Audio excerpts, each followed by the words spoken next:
Hey everybody, welcome back. How's everyone doing? Welcome back to the channel. Hang on, I gotta boot up the game. I was trying to squeeze in one more thing. I've been playing Indiana Jones, and I've been trying to find this one last collectible for the past hour, and it was driving me mad. But, oh well. I hit a checkpoint, so I'm all good. I'm just gonna deal with it later. I'm probably gonna just look it up. But Indiana Jones and the Great Circle has been a pretty cool game.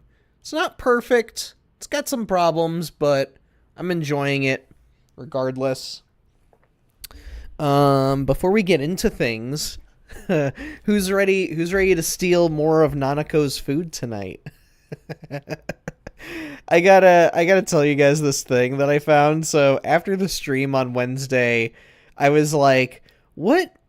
I was thinking to myself, what would have happened if I had eaten the flan?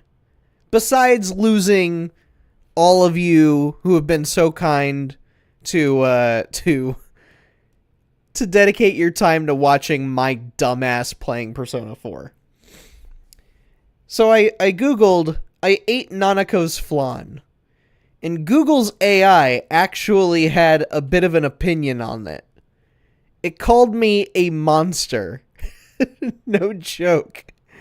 Happy Friday. The two latest videos were quite good, especially Doom Tim Allen edition.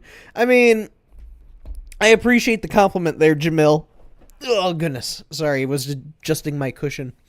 I appreciate the compliment, but, I mean, like, full honesty, I literally just spliced out stuff from the streams. So, Unknown Boy, what's up? I feel like I haven't seen you in a while. How are you doing? Hope you're doing well.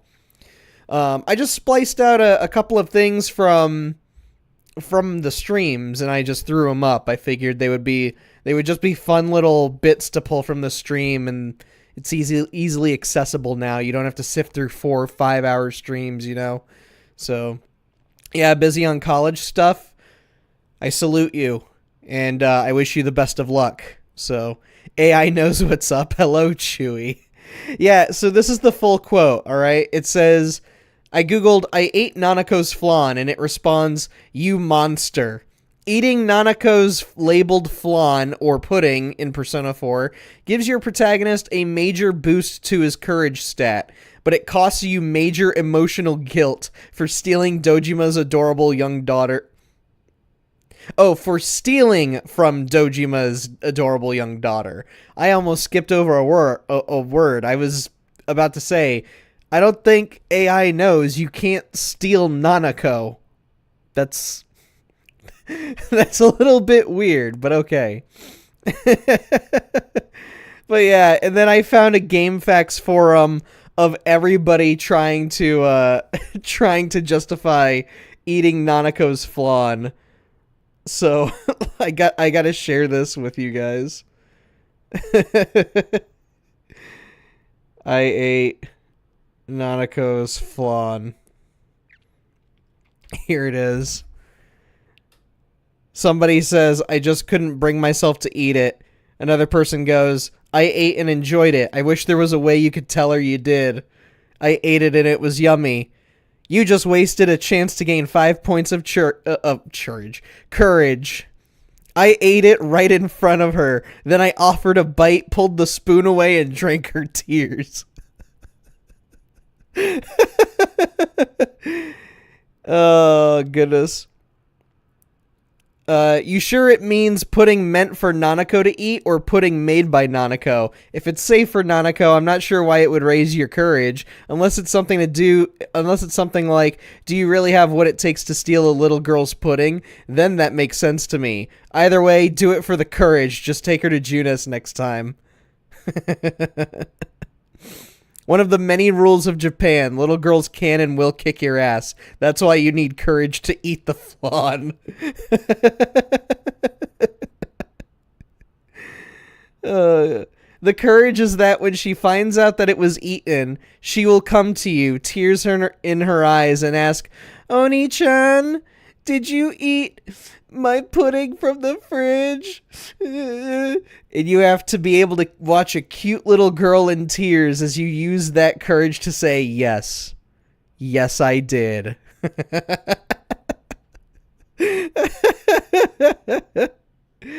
And that's pretty much the whole thread. There's like a few more exchanges, but they're not all that entertaining. So, hey there, Buck. How are you doing? Hope you're doing okay. Glad to see you. But yeah, so I got to read up on everybody's opinions about stealing Nanako's flan. I almost went to the Persona subreddit and even was about to character assassinate you all and be like, yeah, so my chat tried coming after me. They threatened me with a lot of very vicious remarks because I almost thought about stealing the flan. Was I in the right? And tell me why I was in the right. That was good. I'm chopping that out and I'm making that a video as well soon. So it'll be a short video, of course, but I thought it'd be funny to have on the channel. So you can't steal Nanako. Insert John Cena meme here. Nanako's doing the you can't see me. Even AI knows not to mess up with Nanako's flan. Oh, God. Played the PS2 version. I ate it. The +3 courage tastes great. I'm just imagining you actually sitting there and going like, you see this, Nanako? Oh, this flan is amazing.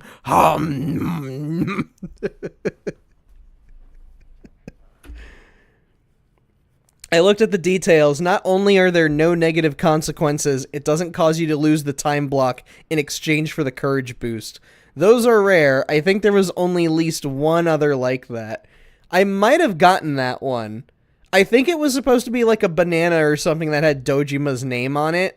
I remember it saying Dojima's name is written on it, and I ate it anyway, and I have not seen any consequences for my actions there.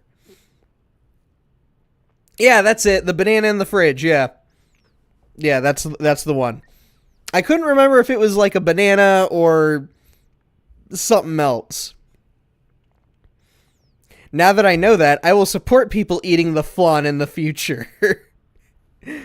Yeah, that's another reason why if I was behind the trophy list for Persona 4, I would dedicate a whole trophy to eating everything in the fridge. And I think I would call the trophy something like Fat Slob or Egregious Pig. Something somewhat insulting.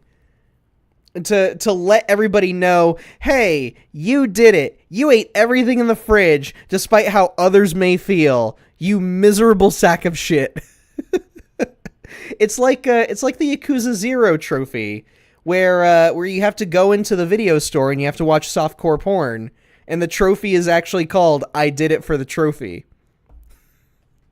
I love shit like that. I love trophies that either embarrass the player or make them feel somewhat guilty for even getting the trophy in the first place. Or just makes them feel weird. Those trophies, I like it because of how much it bleeds into reality. It's very funny. It's very, very funny in my opinion. Like, even the Call of Duty stuff, like there was Time to Seriously Go Outside. That one's a pretty good one. It just shows, hey, you're really dedicated to Call of Duty on a near unhealthy level. I think you need to stop playing. You have no other rewards to get at this point. Go away. Stop playing Call of Duty. Oh, goodness. There was actually... So before we even get into Persona 4 tonight, there was actually something regarding PlayStation and more physical games drama that I came across that I wanted to bring up to you guys. Where is it?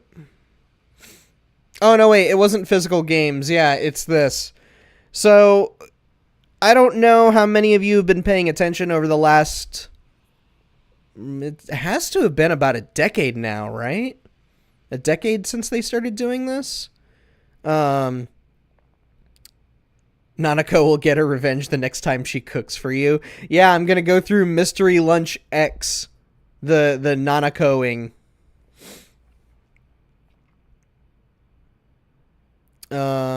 Also in Persona 5 cut content, there is a teen version of Nanako 3D model and you in a swimsuit. I think Atlas tried to add both of them on Hawaii sequence, but they canceled it. Yeah, because isn't you just one of the optional challenges from Justine and Caroline? The only COD game I played is COD 1. Still haven't tried the others. I tried playing Black Ops 1 and 2, and I'm always down for the main modes for Call of Duty, so like Team Deathmatch, capturing the control point, even High Value Target I think is pretty cool. But for all these extra ones like Gun Game and the one where you only get one bullet to kill somebody, after that you just have daggers, like I don't like those ones. Which is weird because I usually like arcadey things, but in the world of Call of Duty, I'm just like, nah, brother, just give me the three main things. I don't need all this extra shit, you know? Yeah, you and Makoto, they were bosses. So I remember seeing them while I was streaming Persona 5 Royal, and yeah, they're. I was wanting to do a whole stream where I go through those challenges. What about Prop Hunt? I didn't even know that Black Ops had Prop Hunt. If I ever wanted to do something like Prop Hunt, I would usually just boot up Gary's mod.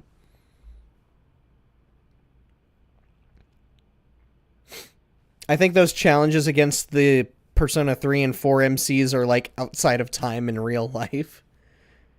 Oh, they're like illusions, basically.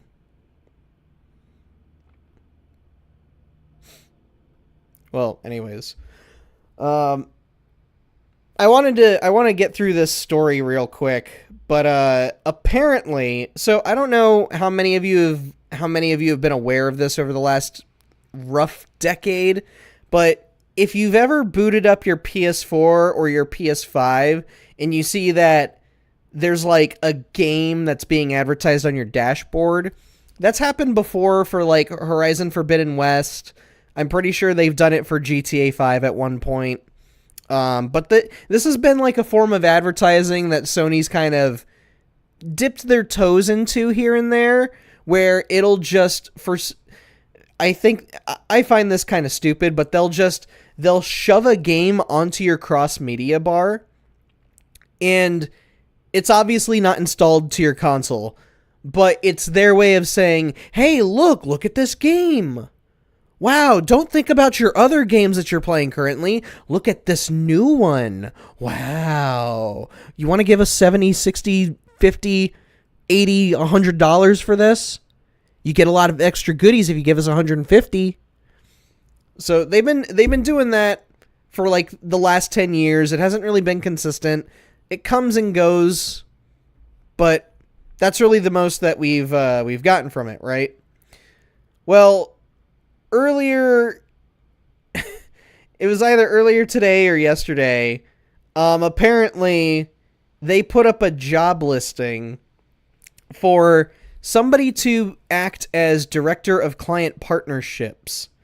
And they list a bunch of things like, oh, you'll help us with working with major brands and selling advertising opportunities and blah, blah, blah, blah, blah.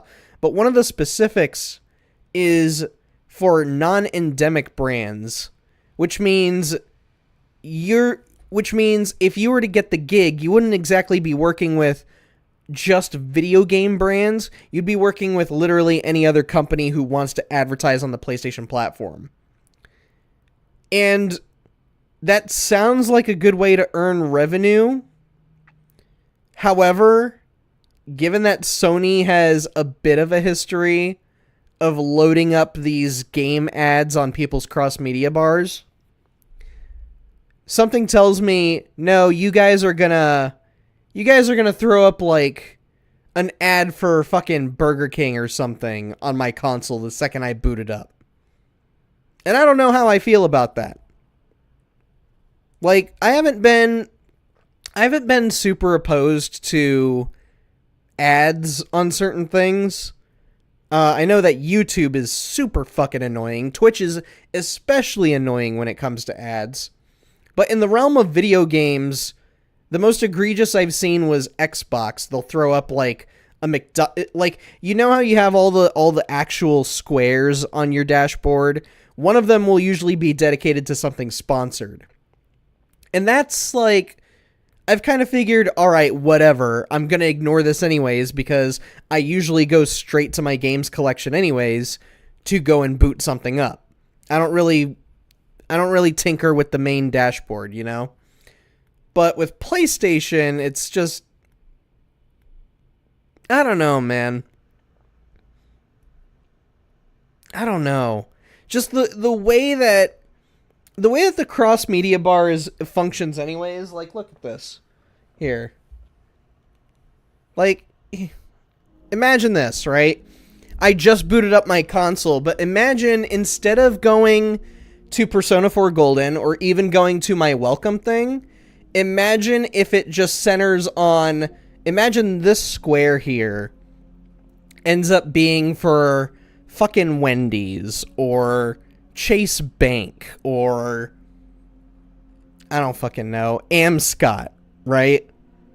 Like, come on, man. Don't start doing that. Like, video games are meant for downtime. I don't want to be having to worry about giving money to other shit. Let me chill. Let me relax. I don't want to have to worry about this garbage. Are you kidding me? It's either that or they're going to dedicate part of your widget screen here on the welcome tab. They're going to dedicate an entire widget, probably like right in here will be an ad.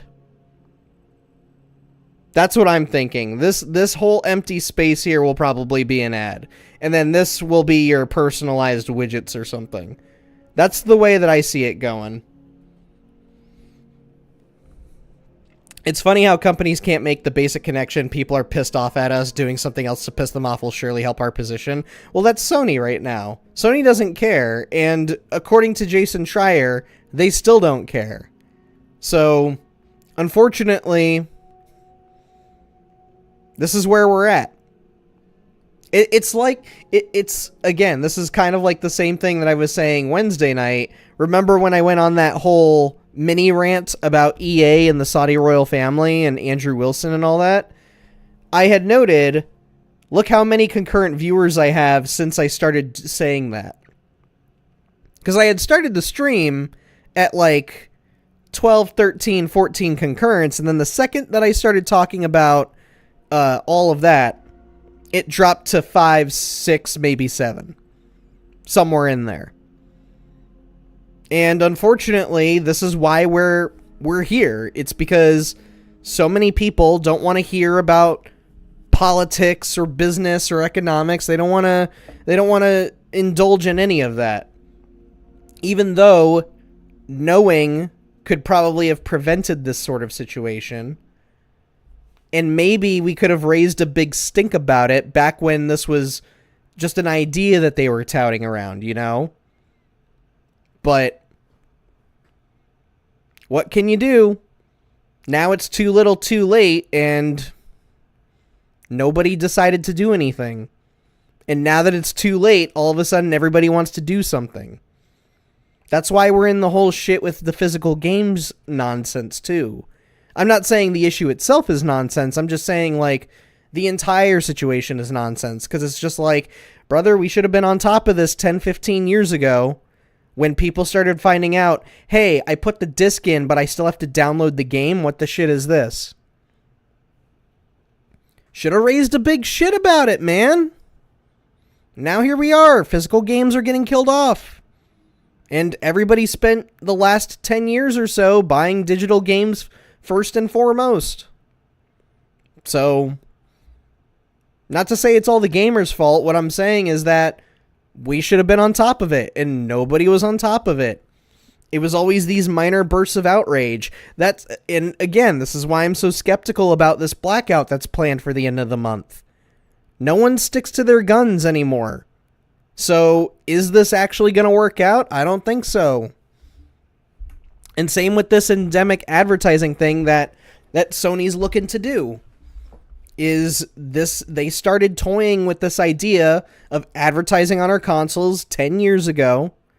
Nobody did anything. Nobody said anything. It was just like, hey, this is stupid. You shouldn't do this. And then literally 2-3 days later, the outrage is gone. And now here we are, 2026. Oh, they're looking to put in ads on our consoles. Like, not even gaming ads. Like, real ads. Cool. I can't wait to see fucking, what is it? That sleeping medicine I talked about a month or so ago. Lunesta or whatever. I can't wait to see ads for Mucinex on my PlayStation. Great. So, welcome to the dystopian future of video games, everybody. Yeah, EA was bought by Saudi Corp. I don't know much about what happened on that. I can't really explain what their deal was, but I guess EA was like, yeah, you can own us if you give us a shit ton of money, which we now have to pay back. And it was like $55 billion. So, and I have my own problems with the Saudi royal family because of how they treat people. Between journalists, gay people, trans people. So, yeah, $55 billion. So, and Andrew Wilson, the CEO, he's going to get a nice fat bonus pay at the end of the year. So, this is where we're at. And it's all because nobody wanted to understand what was going on. Everybody just wanted to be mad for a few days and then forget anything ever happened. So, again, like I said, on Wednesday, I started talking about the EA thing, and I lost half of my concurrence because nobody wants to hear it for some reason, even though it's like, this is why we're in this shit. So many of us spent the last decade ignoring this shit. All because, I hate politics. Get politics out of my games. I don't want to know how the industry works. I just want to play the game. I don't care if a whole studio got laid off the second a new game came out. No joke. Today I was scrolling through Twitter on my dummy account, and I saw so many people celebrating all of the layoffs that have occurred over the last month. Like, actually celebrating. Putting up dancing gifs and putting up partying gifs and shit. I'm like, what the fuck is wrong with all of you? Like, over the last month, thousands upon thousands of people have lost their jobs. And here you are bitching and moaning about how physical games are going away and how all these horrible things are happening. And the video games industry is dying. But hooray, this studio I don't like just went through a ton of layoffs. Yeah, I'm so glad that everything is worse, but I'm also angry and upset that everything is worse. That's Twitter right now. It's absolutely fucking appalling, and I can't believe nobody's calling anybody out on this shit.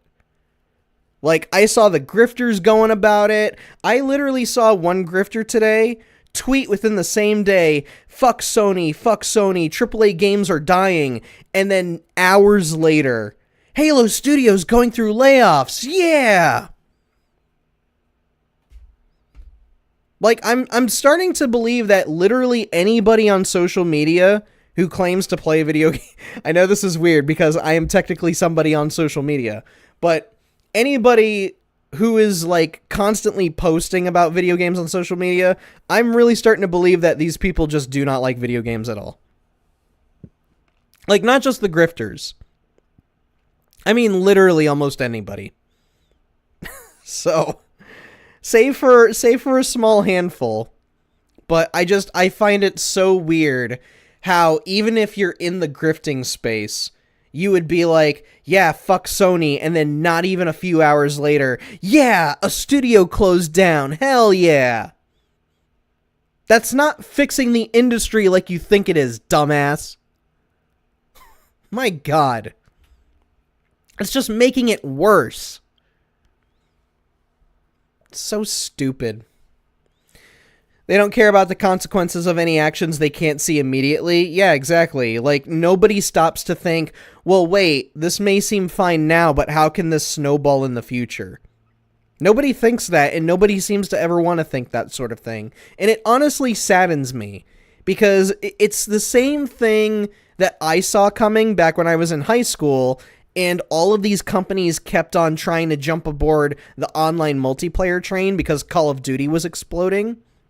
And like I said, as I've pointed this out before, back then I was onto the whole online gaming, what I used to call a scheme, where, oh, you don't want to support split screen multiplayer anymore because if I was to buy a copy so that me and my friend could play on the couch with split screen, that means you only made $60. However, you switch to an entirely online game and you tell a customer, yeah, and you and 3 other friends can play online. That means you have the potential of not just making $60 from there, you have the potential of doubling, tripling, and even quadrupling that if that person can get 3 other friends on board. So, and sure enough, that's what we saw with a lot of online multiplayer games, was the erasure of split-screen multiplayer. Thankfully, we still have split-screen multiplayer games today, but at that time, during the 360 and PS3 era, it looked like the couch multiplayer game was going the way of the dodo. It really did. It was awful. Like, I remember sitting there and going, cool, so video games are dying. Thankfully, though, indie scene, AA, and even single A games have carried the torch. So that's why nowadays when I hear, oh, video games are dying, I roll my eyes. Because on one hand, like I've been saying for the last several minutes, you didn't care back then, so why do you care now about this issue? When a bunch of us were saying, hey, this is a problem. You weren't mad then. You weren't mad enough to be mad about it for years and years and years. You were mad for only a couple of days and then you forgot about it. So there's that. And then on the second hand, if video games truly are dying, then explain why there's still so many indie games coming out left and right. So I think we all need like a reframing on what exactly the video game industry is. We need like a serious reframing. Because a lot of these big AAA game companies, I don't view them as the gaming industry anymore. I really don't. So I've actually been writing about that kind of sentiment for a couple months now, trying to figure out how to like convey the idea. So, and when the problem becomes big enough to screw them, it's too late. Yeah, exactly, Chewy. Everybody just like the second anyone's like, hey, this is actually kind of a problem, everyone's just like, shut up. I don't want to hear this. Play the game. People can be really dumb, and later realizing how those layoffs are a proof CEOs are just thieves stealing money from hardworking people. That's why I hate companies embracing AI for easy money. Yeah, that's the other thing. Is, again, for several years, many people within the gaming press have reported about how CEOs get these exorbitant bonuses. And in the last few years, I've started pointing this out too, not as a means of, look how much money they're getting exactly, but as a means of, I feel like this is affecting budgets. These obscene bonuses for CEOs and executives that already get obscenely high pay rates. Like, dude, no. There is not a single excuse you could give me where I would believe somebody like Andrew Wilson deserves another $38 million on top of his yearly salary. There is not a single goddamn excuse that you can give me to justify that kind of decision. Ever. Not a single one. Why aren't you giving that $38 million to, I don't know, fund your next game? Or better yet, maybe give that $38 million to, I don't know, all of your employees? I don't think that's such a wild idea. But this is EA we're talking about. This is a AAA gaming company we're talking about. This is the AAA gaming industry that we're talking about. They don't give a fuck about anybody. Not me, not you, not even the people who are actually working and making their products. Nobody. They don't give a fuck. So, yet another reason why I think many of us need to start thinking about who is actually in the video games industry and who is in the I want to make a money printer industry. I want to get rich quick scheme industry. And this whole this non-endemic advertising thing, just to circle it back to Sony's whole thing with this advertising, this is just more of like, yeah, Sony's not in the video game business anymore. I don't think they're in the video game business anymore. They may make video games, but from what I've played this generation, there's only been maybe 3 games, maybe 4, where I would sit there and go, no, yeah, that was actually very quality. I'm glad I paid the money for that. 2 of those, well, I shouldn't say 2 because Astro's Playroom came with the console, so that doesn't count. But honestly, I'd be like, Astrobot was one of those, Returnal was one of those, maybe Ratchet and Clank Rift Apart. That was a pretty good game. And I'm surprised that Sony didn't force Insomniac to make it an obscenely huge open world and all that. They kind of left them alone from the looks of it. But Ratchet and Clank Rift Apart, and then you know what the 4th one would be? Actually, because I was playing some of it today, Marvel Tokon. Yeah. Marvel Tokon is it. And I would say that one's it, not just because I like the game, but also because I think the character roster is interesting. So, we could have really... With Marvel Tokon, I'm surprised we didn't get an MVCI incident. Again. Sorry, I'm missing some of your chats here. You know Twitter and United Nations has similarities, only gives stern warnings, and big corpo or dictatorship government ignores. Yeah. We need regulation to force companies to pass savings on whatever money you save from AI doing the work instead of people. Yeah, exactly. Like, there needs to be heavy regulation on all this AI usage and shit. And it's... Oh, excuse me. Sorry. I'm still digesting dinner. And all this fucking... The data centers coming in and invading all the neighborhoods and shit. So, I saw that Alexandria Cortez, she, or is it Alexandra? I don't know, the AOC girl. She actually came up with an entire plan on how we could actually, like, avoid subsidizing data centers to everybody and letting AI be this harmful thing on the environment and still have it to some degree. And of course, with our current Senate, none of them wanted to hear it. So, however, I am seeing a turning point, by the way. Not to get super deep into, like, politics, but I've been seeing some Republican senators and congressmen actually losing their seats now. So, there was one guy who was a congressman for one of the districts in Tennessee. He just lost his seat literally yesterday. Like, he was out of his office by the end of yesterday. So, it's like, this is what happens when you go against people, dude. A lot of us are sick of this shit. We're sick of the businesses and the corporations constantly tugging us and yanking us all around everywhere. We're sick of it. It's ridiculous, dude. There's so much bullshit these companies, and I'm including Sony in on this. I'm lumping Sony in with all these corporations.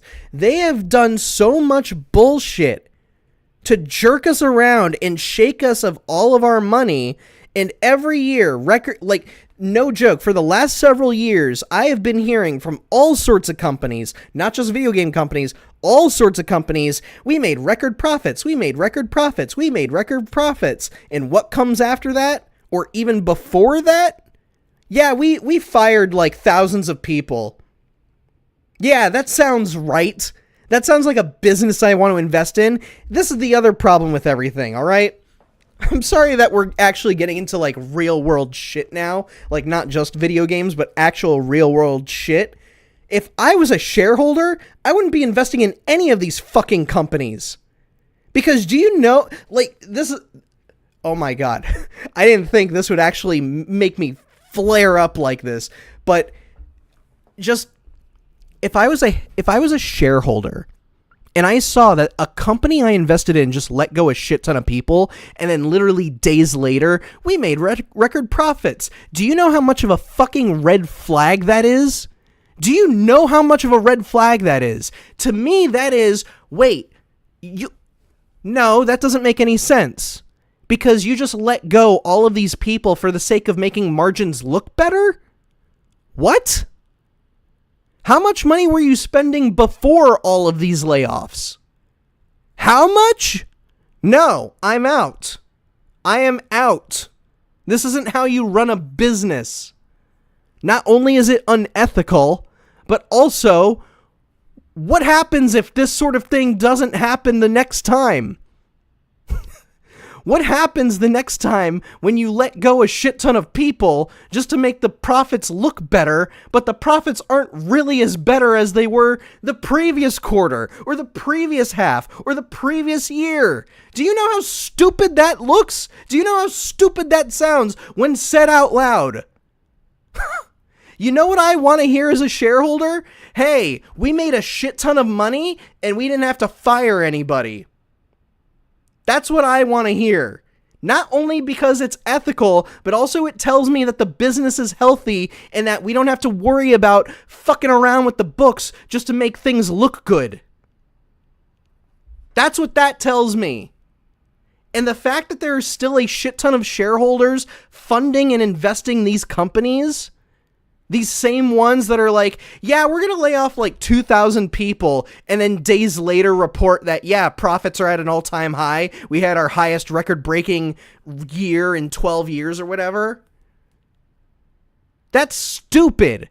That is stupid as hell. That is such an irresponsible way to invest your money. So irresponsible. That is flying by the seat of my pants money right there. That isn't, yeah, I'm filthy fucking rich and I want to be even more rich. That tells me you have nothing. You are on a razor's edge. That's what that tells me.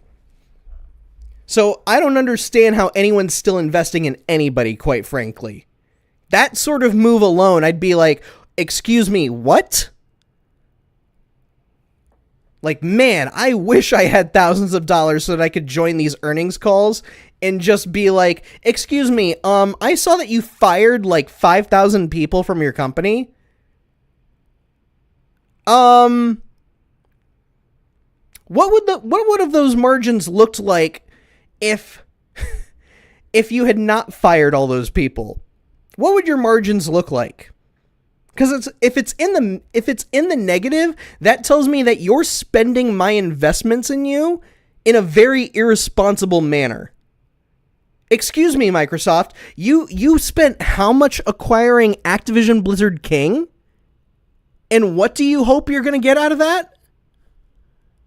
Sony, you spent how much money to acquire Bungie?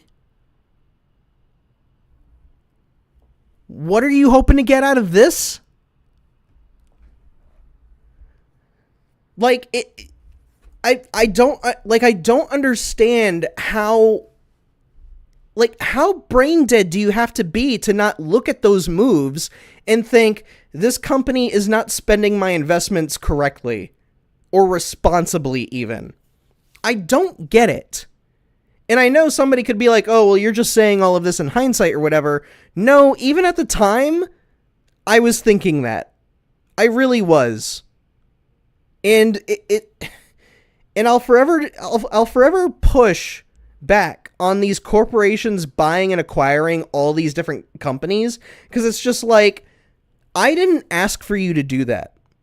I didn't ask for you to go and acquire another company. So you can raise your prices all you want. Fuck no. I'm not supporting that. You should not be pushing your expenses onto the customer.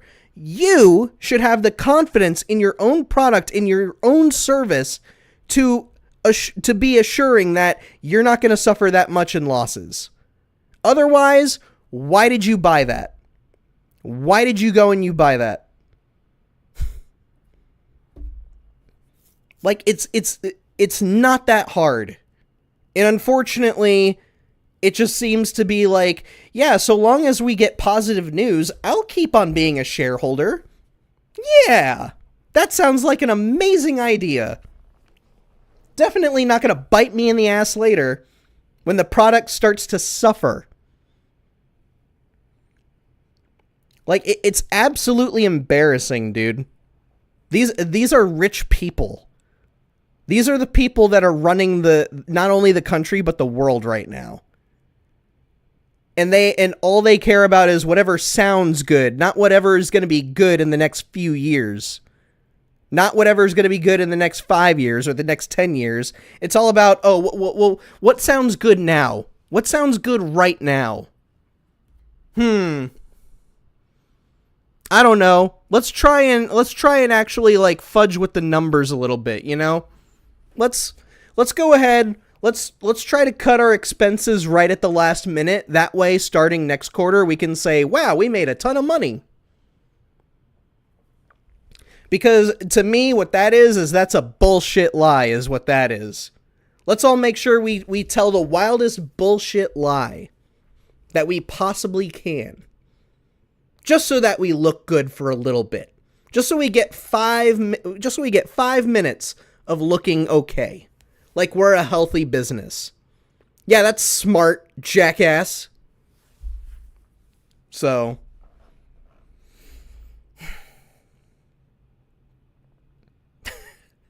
I went on for quite a while, man. Oh, goodness. I missed a bunch of chats, so I apologize. Hi, how late am I? Oh, Peace Spice, you just came right at the tail end of a rant. Right at the tail end of a rant. So, way to go, guys. You brought out the George Carlin in me. My interest gone like ghost and came back. Oh, internet. Oh, I was going to say, I don't blame you, man. This isn't exactly exciting talk. I know what I've said is very depressing and stuff, but if anything, I want you guys to know that I see the bullshit, man. I see it too. I wish more people did.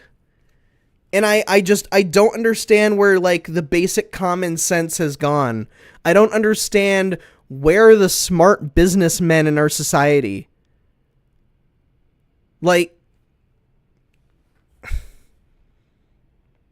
how have none of the shareholders pulled their funding? How is that? I don't get it, man. I don't fucking get it. And I understand, like, there's more to economics and there's more to that or whatever, but it's just like, no, dude. Sometimes it's really not that complex. And from what I see, the situation is not that complex. And again, when you are going on a firing spree days before you have to report your profits and you're saying, yeah, we made a ton of money, we're actually in the clear. It's like, no, dude, that doesn't tell me your business is healthy. That tells me you've royally fucked your own spending spree in some way. You have fucked your financials in some way. And I don't know how. So, I don't know how. Anyways, I apologize. I've missed a ton of your chats. A ton of your chats. So, I'm still scrolling. I'm trying to figure out where I last was.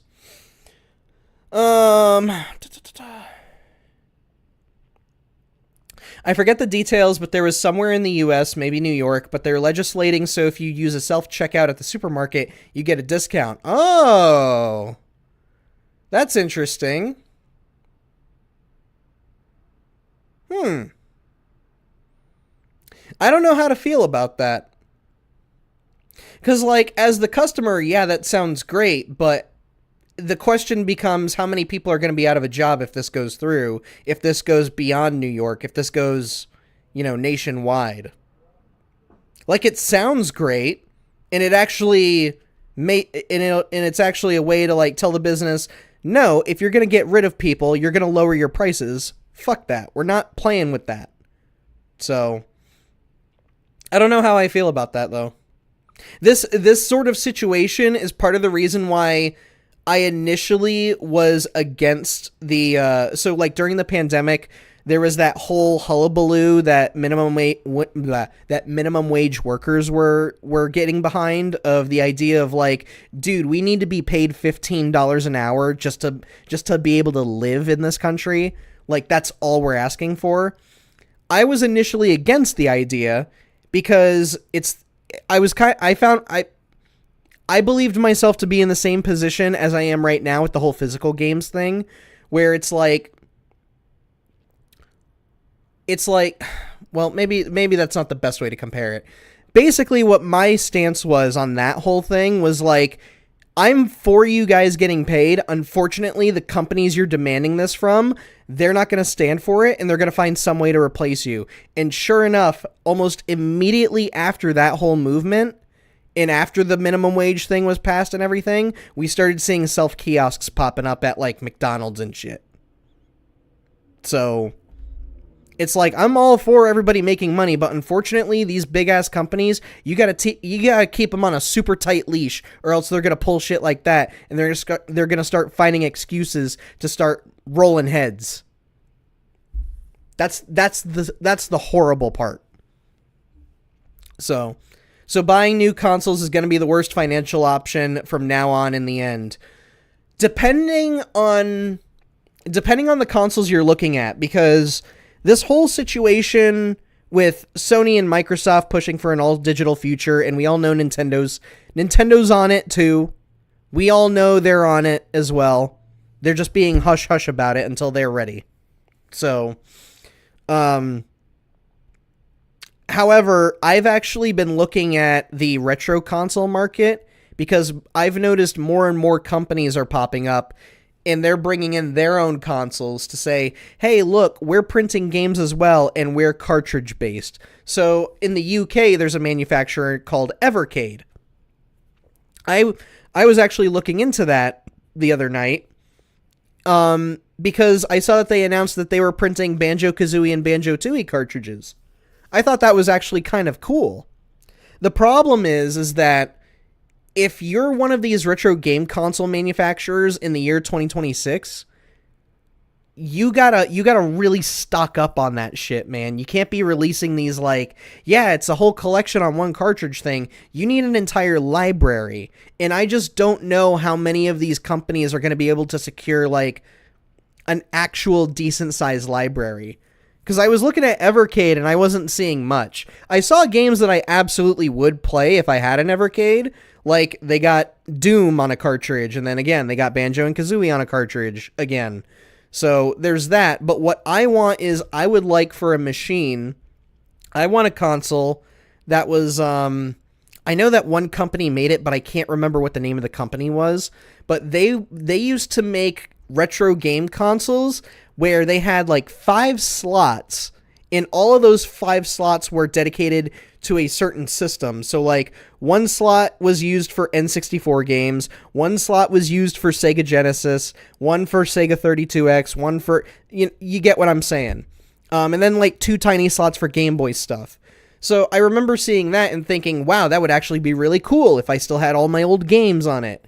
I saw another one that was a CD drive, that was a disc drive based retro console, and I think it was called the Polymega VSH or something like that. It wasn't VHS, but it was called the Polymega something, and their consoles specialize in disc-based consoles. So if you have a PS1 game, you can pop it on in there, and you could play it right then and there. You got a Sega Dreamcast game, pop the disc in, you play it right there. And then it supports like 3 other systems or something.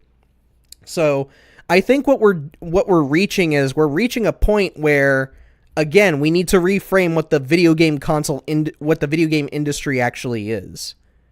Between like what you value most about a video game, what you want to get out of a video game, all of that. And from what it looks like for me going forward, I may actually start looking at the retro game console market instead. Because it's like, I'm more than happy to start shelling out money. Like, not an obscene amount of money, of course, but it's like, you know, I go and I collect, like, you know, freaking 3DS games, right? I get 3DS games. So, like, look at this, you know, I got, let's ignore these ones. These are new. But, like, look, I got 3D Dot Game Heroes for PS3, and I got Grim Grimoire for PS2, right? Like, I am willing to get back into collecting retro games and stuff if there is a console manufacturer that can guarantee, yes, you can pop this in, it'll play. You can pop this in, it'll play. I don't expect it to do literally everything, but it would be nice to do that. Otherwise, the only other option you have is if you don't want to spend hundreds of dollars on video game consoles, there is emulation, dude. Emulation is not that not that bad of a deal, to be quite honest. Just you know, be careful what seas you're sailing in. Because the companies are making... Oh, this is back to the AI checkout thing. Because the companies are making the checkout AI and you do the work. Oh, that's why the discount. Yeah. So, yeah, I was mentioning something like that earlier. Not that exact thing, but I was saying, like, yeah, it's like you're cutting the labor work, therefore you should be cutting the prices.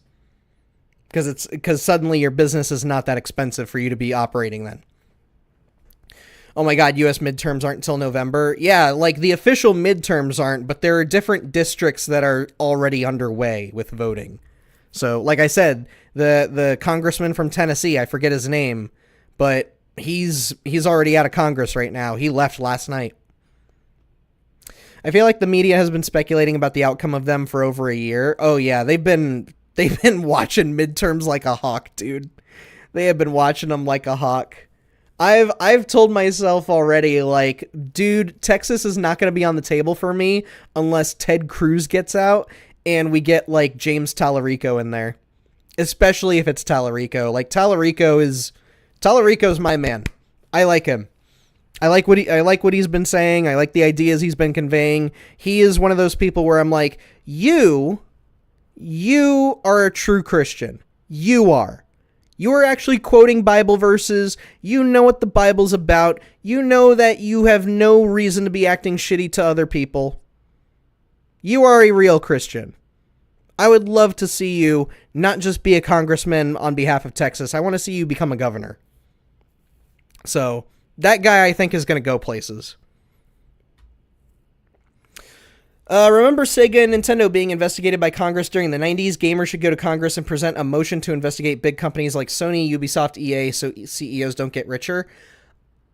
I don't know if we can do something like that, because it's like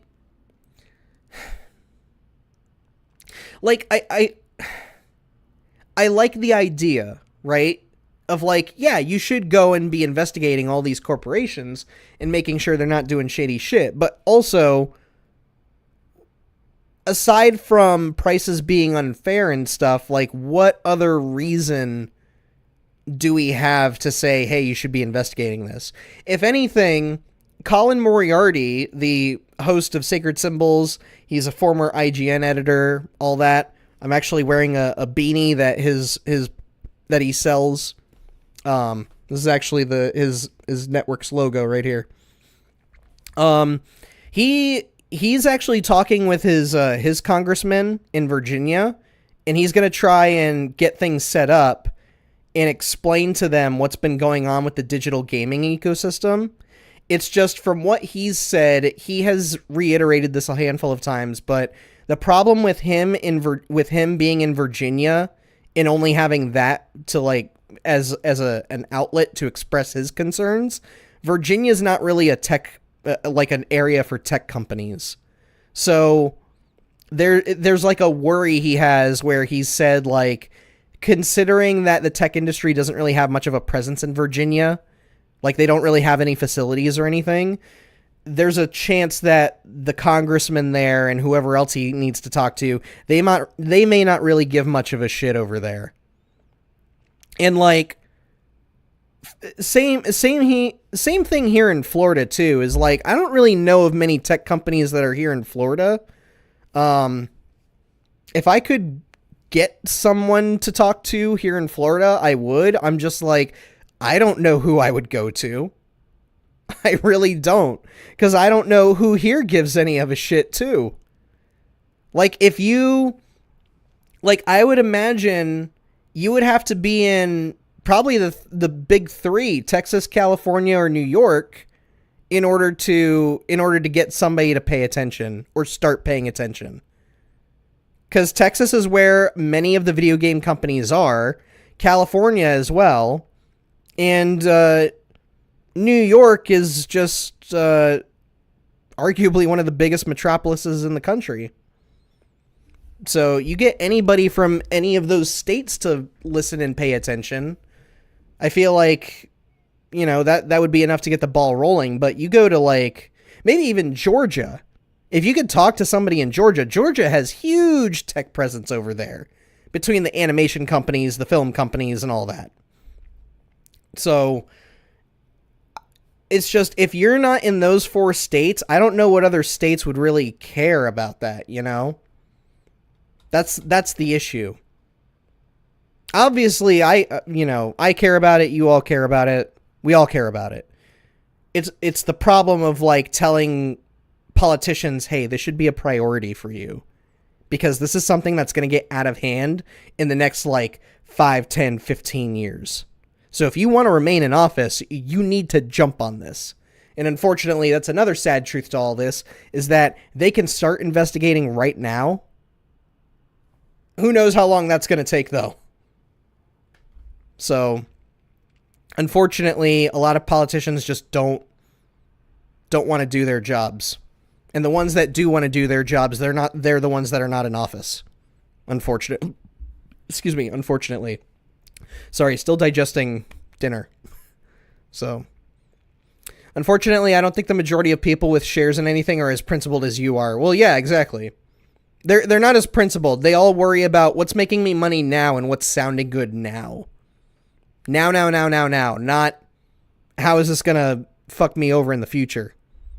So, like I said, I said all that not because, oh, it's the ethical thing to do, you know? It's really just, it's a sign. To me, I see it as a sign of the way I see this in the news, but then you're reporting, yeah, everything's A-okay and we're richer than we were last quarter. It's like, that doesn't seem like a healthy business. I don't think I want my money going there. So, it's like I said, to me, it's not even just a matter of ethics. It's a matter of being smart with your money. And realizing that the people you're giving your money to are abusing it. Straight up abusing it. And thinking, yeah, they'll just give us more money next quarter. And the next quarter. And the next quarter. So long as we make things sound good. You know what happened when somebody was told everything was A-okay? I'll give y'all guys a hint. I'm going to the bookshelf for this shit. Where is it? There it is. This happened. This right here. What you're seeing is a man who was told everything was A-okay right before his company went on fire. So, for those of you who don't know, this book is called Me, Myself, and Bob, written by Phil Vischer. Phil Vischer is a Christian man. You know, this is part of the reason why, like, I became a Christian growing up. He is the creator of VeggieTales. That's why you see Bob the Tomato here on the cover. In this book, he talks about not just his own upbringing, not just how he made VeggieTales, but also why his company ceased to exist. And in this book, granted, he hired the wrong people. That's a major component as to why his company went under. But in this book, he talks about what happened and why Big Idea Productions fell. And basically what happened was he hired a bunch of executives to start taking over the company for him so that he could have freedom to go and do his own thing and they can run the company and all that. He's still CEO at the end of the day. He went and hired a bunch of people that were from like Pepsi, Coca-Cola, Cinemark, or whatever. Like all these executives from other businesses. So maybe not Cinemark. I think Cinemark's a little bit newer. But basically he hired a bunch of executives from various other businesses that were not even in the realm of entertainment. And what happened was, while he was out and about doing his own thing, going to churches to speak to people and doing these events and meet and greets and all that and kind of living his life, ready to retire at an early age, all that, he suddenly gets a phone call from one of those executives and says, "Hey, so Big Idea Production, it's gone. It's done. We're out of money. We're shutting the whole business down. Anyways, thanks for the gig." That's what happened. And before that happened, anytime he called to check up on the company, they told him everything was fine. Everything was great. The numbers are so great, man. They're so good. We're selling all this merch. We're planning a theme park. We're doing great, dude. Then literally like a week or two after one of those phone calls, "Yeah, so the business is dead. All right, well, see you, Phil." That's what happened.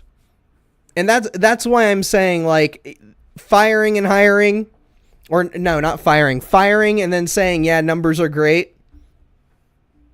I don't know about that, man.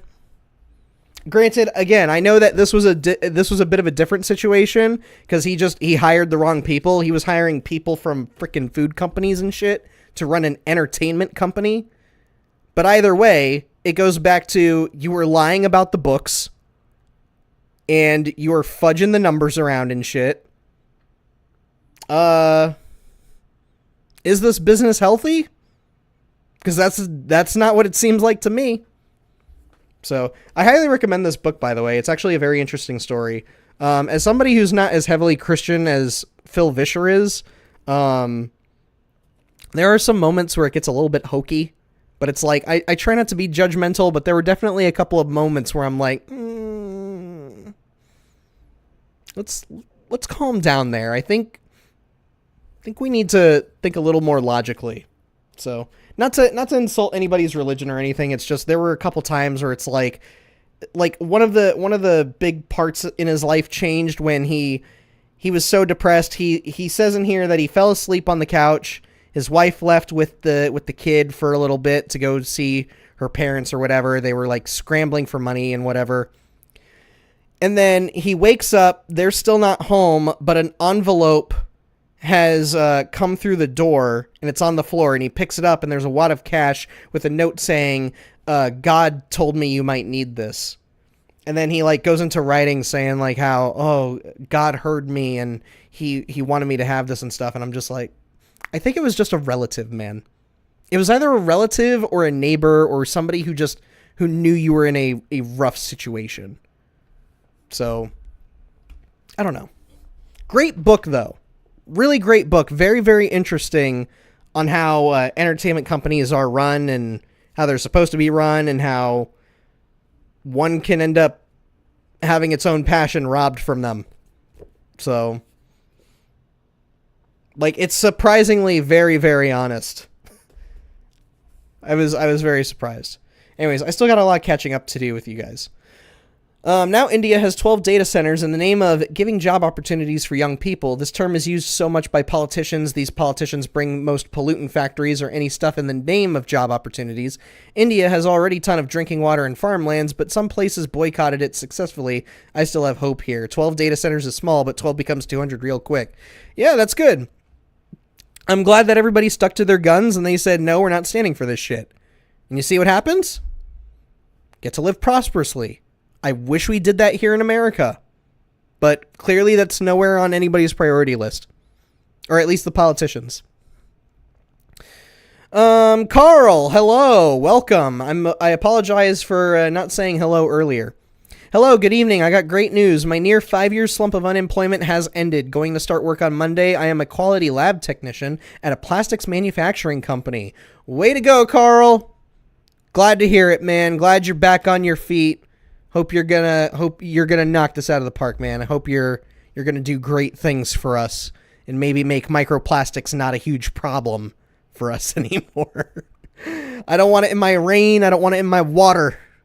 Let's make the planet better, please. To be honest, even if they don't care about the layoffs, they should care about knock-on effects on the company as a whole. If a lot of people are losing their jobs in favor of AI, they have less disposable income, which hurts all the companies they spend their income at. Yeah, exactly. A lot of them have become such dragons when it comes to the wealth, dude. And then they sit and wonder why sales tank here and there and stuff. And it's like, brother, so many of us can't afford basic things. I'm lucky to be able to afford stuff. I'm still on tight budgets most of the time, but like, I'm at least able to have a roof over my head. So I have that to be thankful for. I feel bad for everybody else who is quite literally living paycheck to paycheck, where it's like, cool, I paid my rent, paid all my bills, and now I got fucking nothing. Because there are people living like that, unfortunately. I feel very bad for those people. And I wish that, I wish that our own government would see that and notice that and say, hey, we need to do something about that, but they clearly don't. So, like, here in Florida, there's a lot of homeless people wandering around, especially in the major cities. It sucks. It absolutely sucks. We need to hold these companies accountable and show their actions are not only corrupt but also hurt the wallet of many gamers, and why we need to commission investigating those companies. At least we have a chance due to Meta being held accountable for lack of caring for users' mental health. So video game companies deserve the same treatment. You could probably make a case on that. I probably wouldn't make the case of video game addiction being a thing. I would make more of the case of, like, you're making us pay for internet that we already have. So it's like this is a stance that a lot of people bring up too, is, you play an online game on PC, you don't got to worry about paying for anything because you already pay for your internet service provider.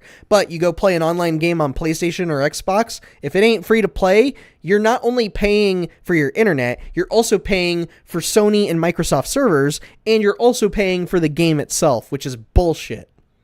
Absolute bullshit. If it were up to me, I'd be doing it the other way around than what Sony and Microsoft have it, where it's like, no, if you want your game to be free to play, you are going to pay for our servers.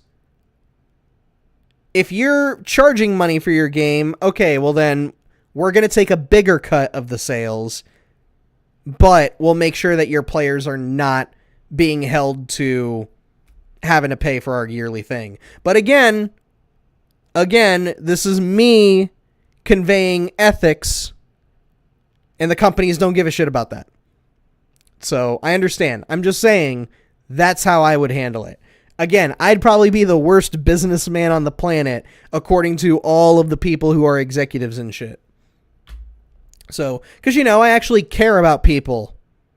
God forbid anybody else do. Yeah, all the richest people in the world right now think they're real smart, but they're actually morons. Yeah, Elon.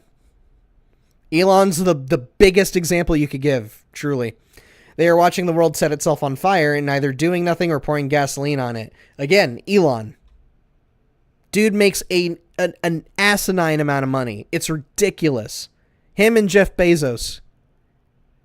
Like, those two guys alone could fund years of universal income.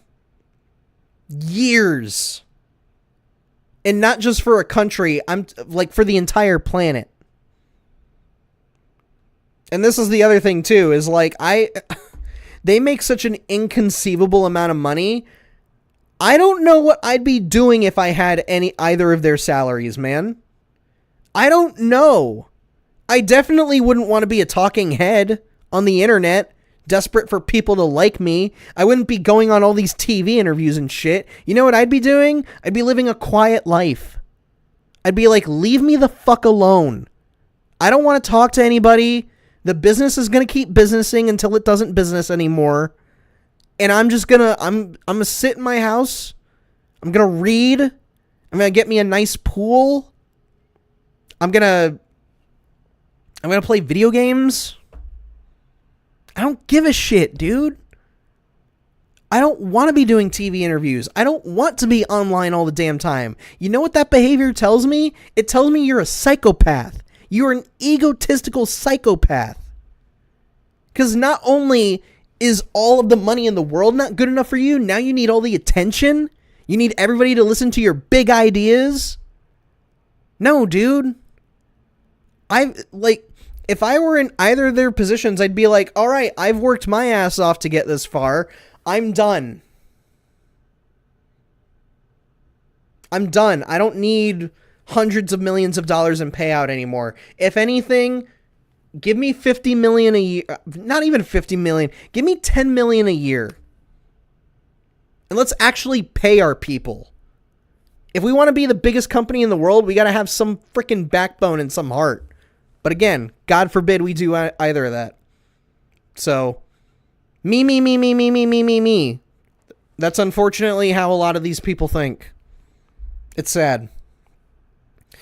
A sad thing is that people are just complacent nowadays, don't want to put in much effort into anything. People just want the latest thing, no substance, no quality, almost like it got no value. Yeah, exactly. It's why for the longest time I've tried avoiding putting bits of the stream onto the channel here. Like, not to make it about me or anything, but it's just like, I'm just saying for an example, like, I've always viewed making videos off of streams to be something like that, where it's like, okay, well, you're getting complacent, you're not exactly making a video, but as I've watched people like Maximilian Dude and Jack's Films and how they do it, I'm just like, well, no, because in a sense, you are making the video in the moment, and you even have audience participation, like what you guys are doing right now. You have audience participation, so it's no different than like a late night talk show where they don't film, they're not live at midnight or 11 p.m. or anything. No, they film it during the day, and then they make their edits and shit, and the episode's ready before it's time to air. It's almost no different than South Park. The only difference is that, you know, you have writers going into the room super early in the morning to make sure that there are topics to discuss on the show, and then you got guests lined up. You're getting them all prepared. Like, it's a manic part of the business. So thankfully, I don't got to worry about that. You guys get to see all this shit because I don't prepare. I don't give a shit about any of that. I don't prepare that way. I'm just like, what do I want to talk about on today's stream before we get to playing video games? So, and I only just started doing that like within the last couple of months. And some days, there's not really anything I want to talk about. Some days, there's a lot that I want to talk about.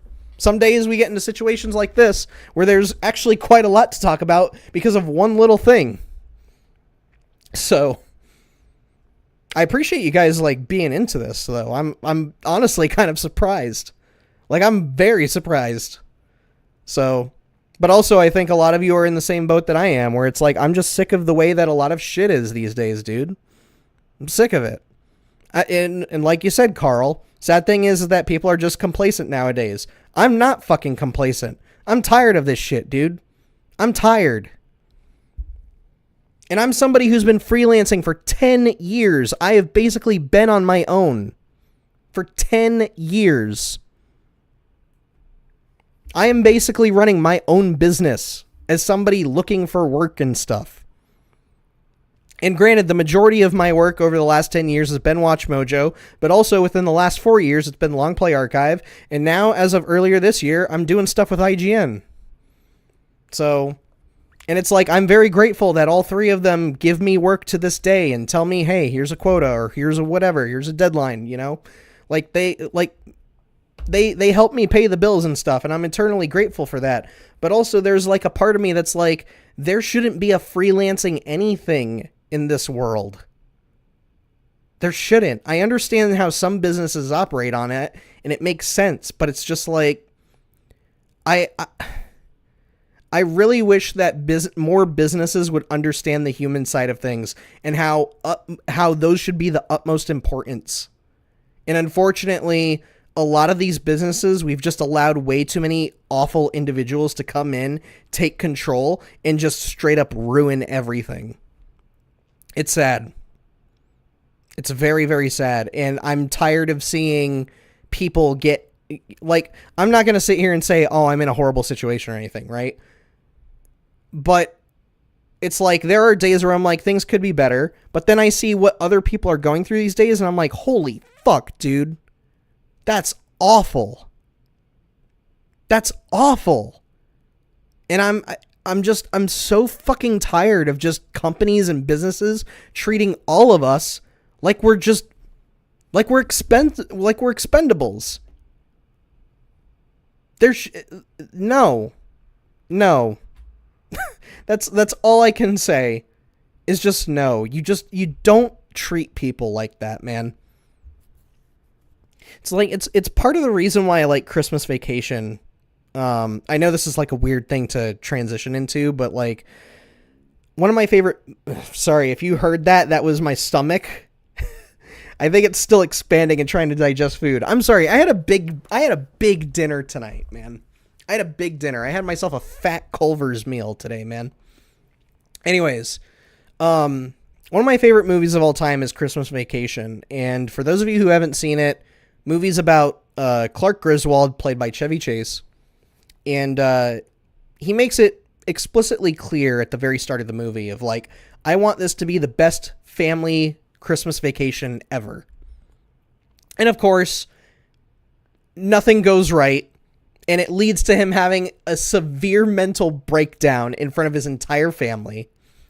One of the relatives kidnaps his boss because his boss didn't give out Christmas bonuses. And instead, he sent Clark a membership for the Jelly of the Month Club. But what Clark wanted to do is he wanted to spend his Christmas bonus on the family. And he was going to use it to install a pool at the house. Of course, you can't do that if there's no Christmas bonus. So a relative goes, kidnaps his boss, and his boss is like, you were expecting a bonus. We cut out bonuses this year. And it isn't until Clark gives him a piece of his mind and his boss looks around the room and just sees his entire family. And he says a line that I really wish more people would kind of take to heart and understand. But it was something along the lines of, certain things look good on paper, but when you see the faces of who's affected by that sort of thing, you find out that it's the people who actually make a difference in all this. That's the gist of what he says. I've seen this movie a dozen times, and no matter what, I can never remember it word by word to heart. But it's like, dude, the fact that even this guy, who couldn't even remember Clark's name for the entire movie, he could come around and see that, yeah, making weird, heartless decisions like that is pretty shitty. Come on, dude. I'm not saying you always have to keep hiring people. I'm not saying you have to avoid layoffs all the time. You can't fire anybody. But, dude, the amount of horrible treatment that the working class has gotten over the last several years, over the past decade, and even the ones who are not in working class, it's abysmal, dude. And I'm sick of it. I'm sure you all in the chat here, you're fucking sick of it. I think a lot of people I think a ton of people who are watching YouTube day in and day out, we're all fucking sick of it, man. Tired. Done. Tired of the complacency. Tired of the looking out for only me and not any of my workers. So, this is a hell of a segue into some other problems too.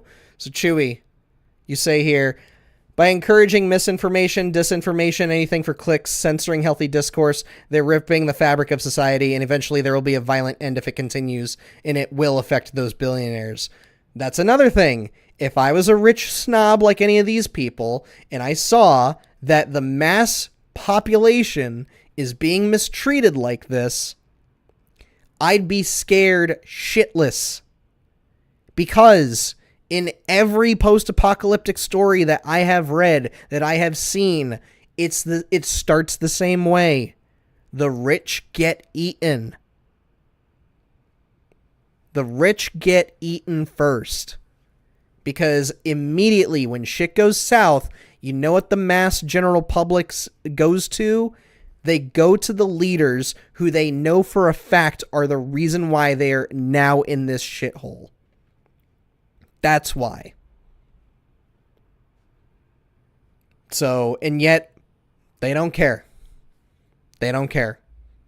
So, the only thing left with your George Carlin-like rant is a quote from him.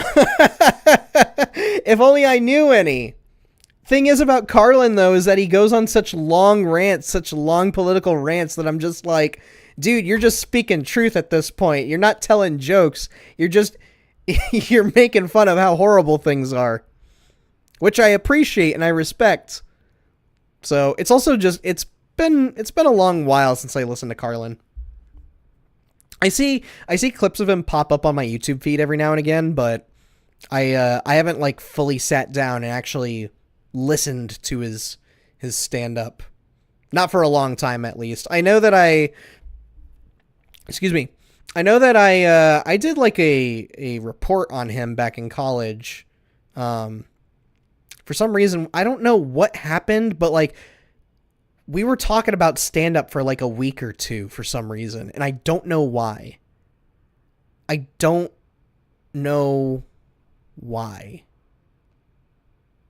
Anyways. That's the best part. Share market became a fucking casino. Yeah, that's definitely one way to put it. It's just a fucking casino all the time. Welcome to the American dream, where you have to be asleep not just to live in it, but also to get an honest living by becoming so dishonest that you didn't finish your thought there, Carl. But it's okay. I'm sure I'll find it in some place. Oh yeah, 10% discount. I work at a self-checkout and I mentioned it to my coworkers. We all hate the idea. I'm sure you do. Because that means could possibly be out of a job. It's more unemployment that we don't need. And this all comes back to, hey, if we're going to be doing all this shit, then we need to start figuring out universal based income. But nobody wants to have that conversation. Because me. I think it's hard to say if this will end up benefiting checkout operators or hurting them. Oh my goodness. I got a lot of catching up to do here. There are a lot of variables, many of which the public can't see, and this is a new idea. Won't know for sure until it's tried. Yeah. I mean, that's the end. That's the thing at the end of the day is like, we're not going to know the effects of it until we actually go through with it, unfortunately. But we should at least be prepared and acknowledge that this is probably going to have a negative effect on a lot of things. So a lot of things that sound insanely good on paper, it's a monkey's paw situation, you know?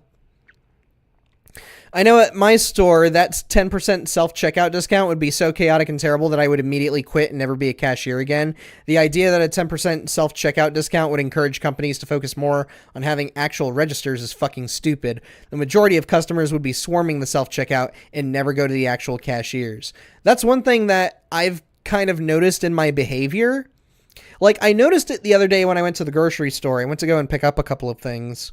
And the second I went to the checkout area, I immediately looked over to the self-checkout to see if they were operational.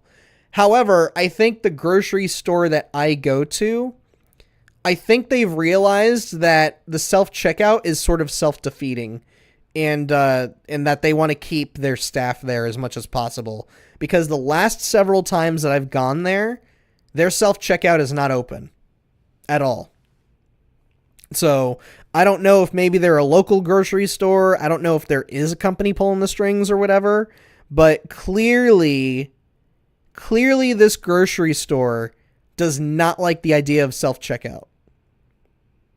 Because every time I've gone this year alone, I don't think I've been able to use it.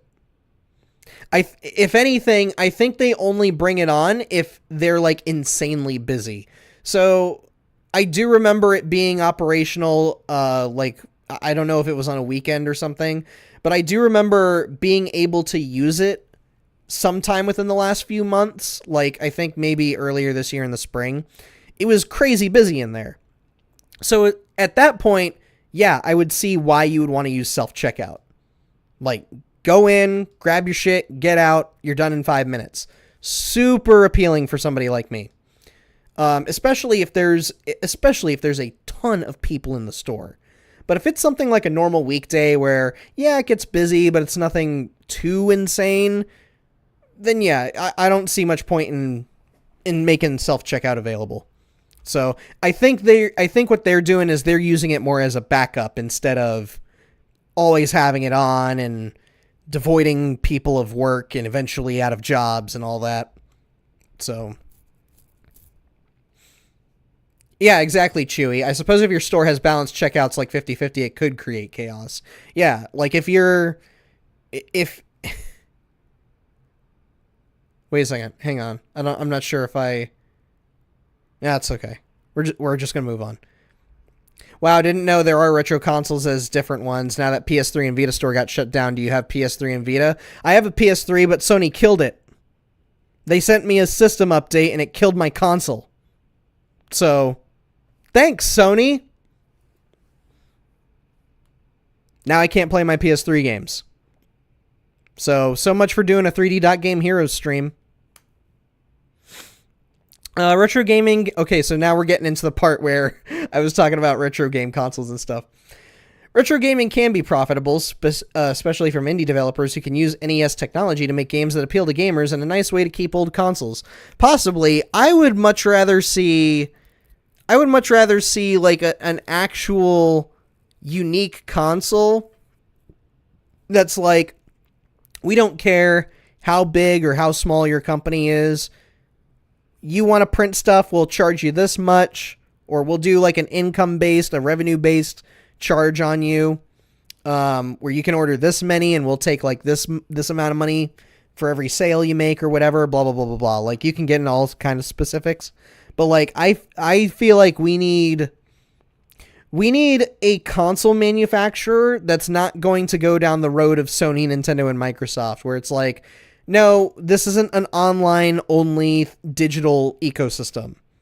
You want to buy the cartridges, you can buy them through us, you can buy them from our third-party partners at their retail stores, all that shit. But we're not doing an online storefront. Here's the cartridge, here's the game, have a nice day, thank you for your money. That's what we need. And Polymegas seems to be one of those, Evercade seems to be one of those, so we just, we need more on board, and we need more reliable technology. And if anything, the second I hear about there being a PS3 console, a PS3 style console that can play PS3 games and doesn't require me to be online and everything, you bet your ass I'm buying that box day one. I am buying that box the second it's available. RPCS3 going all-in development this year and able to run 30% of playable games to 70% games are playable, and 6% runs are perfectly runs. We're getting there, dude. I'm very excited. I've actually been messing with RPCS3 for a little bit. Not super often, but in the off chance where I'm like, let's try this game. Let's see if this game runs on RPCS3. And I'm able to play PlayStation All-Stars with very minimal issues. I'm able to play Naughty Bear at 60 frames per second. I'm able to play 3D Dot Game Heroes as if it's running on the PS3 itself, if not even faster. So I'm very excited.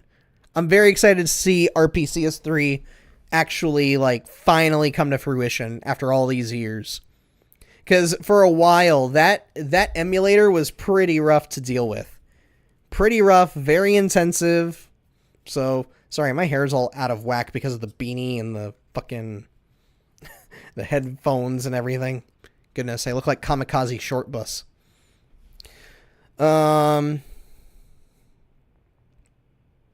I see. I don't live in the U.S., so I don't understand how the midterms work in great detail. I know how the presidential election works in detail. That's much simpler. Yeah, a lot of people tend to focus on that, but I think that's starting to go away. I noticed that more and more people do pay attention to midterms now, which is nice. And now it's I know that like in my city, me and my roommate, we just got our ballots for our election. So we gotta look through that, but yeah, the election seasons are always different in various districts across the country. So not everybody does their voting right at the end of October, beginning November. If anything, around that time, that's when the major shit is, where it's like, who do you want as a senator? Who do you want as frickin', I don't know, attorney general, like that sort of thing, you know?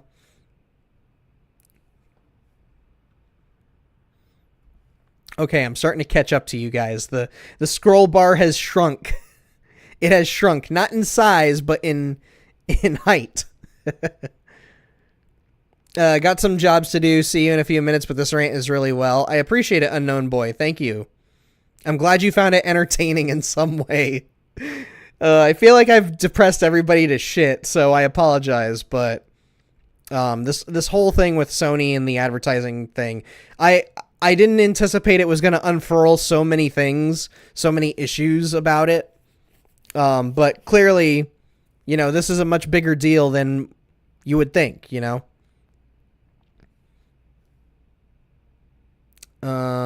Okay, I've reached the bottom.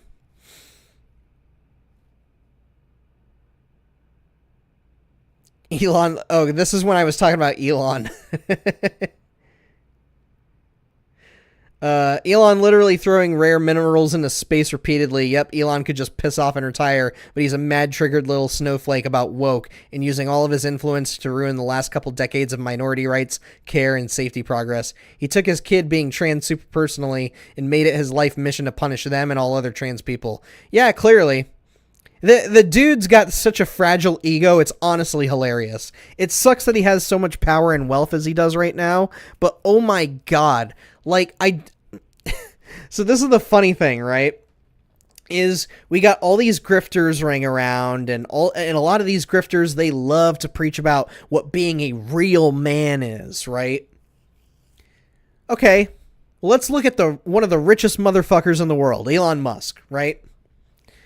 You would probably look at him and be like, yeah, that's a real man. He managed to start his own business, and now look at him. He's going to space. He's in the White House. He's made billions and billions. He's trillionaire. Oh my god, dude, what a man. What a man. And then he talks about playing Path of Exile. Turns out he's shit at the game. And not because, oh, he's just bad at it in general, but because he actually has never played Path of Exile before. Because the account that he showed everybody wasn't even his. It was an account that he paid somebody else to play just so he could go on stream and be like, yeah, look at my account, man. I got all this sweet shit. I'm so cool.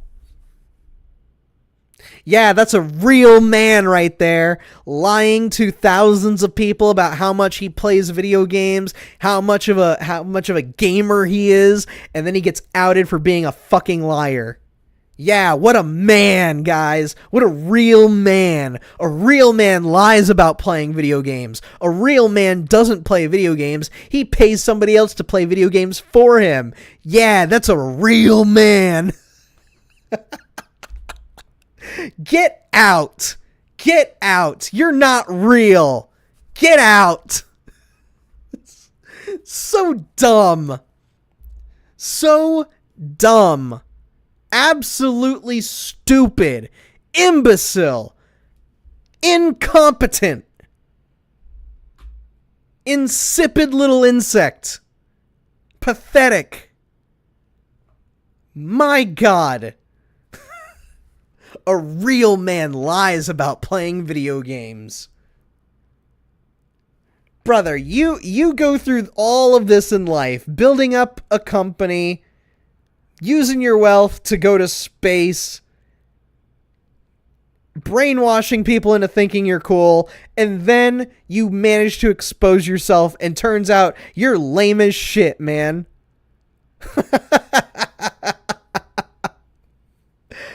Wow, dude. Like, that one instance should have shattered every misconception people have had about him. Every single one of them. That one instance of Path of Exile should have said to everybody, oh, this guy's actually a freaking wuss. An absolute loser. Like, my God, dude. Every time somebody like Elon gets caught like that, like, I get a massive boost in confidence, dude. Not just because, oh, I'm good at video games, but more of just like, you could never catch me doing something like that. Never. Like, I am not about to sit here and tell all of you guys, yeah, guys, like, I'm such a huge fan of Magic the Gathering. I'm so great at it. I'm like triple platinum and ranked, and I have a deck of 36,282 cards. Yeah, I have like some of the most broken builds in the entire game. Here, let me show you. I put Karibo in the defense position and play him for 6 water energy cards. That's how that would go. That's how that would go. If I had told you guys I'm a huge Magic the Gathering fan, I boot up the game and turns out I don't know shit. That's how that would go. But I thought maybe I'd be more well-liked if I told you guys I play Magic the Gathering. I thought Magic the Gathering was the hot shit these days. Come on. Come on, guys. That's Elon Musk right there. That's him. I thought playing Magic the Gathering would make me look even cooler. I have the Johnny Bravo deck. What do you have?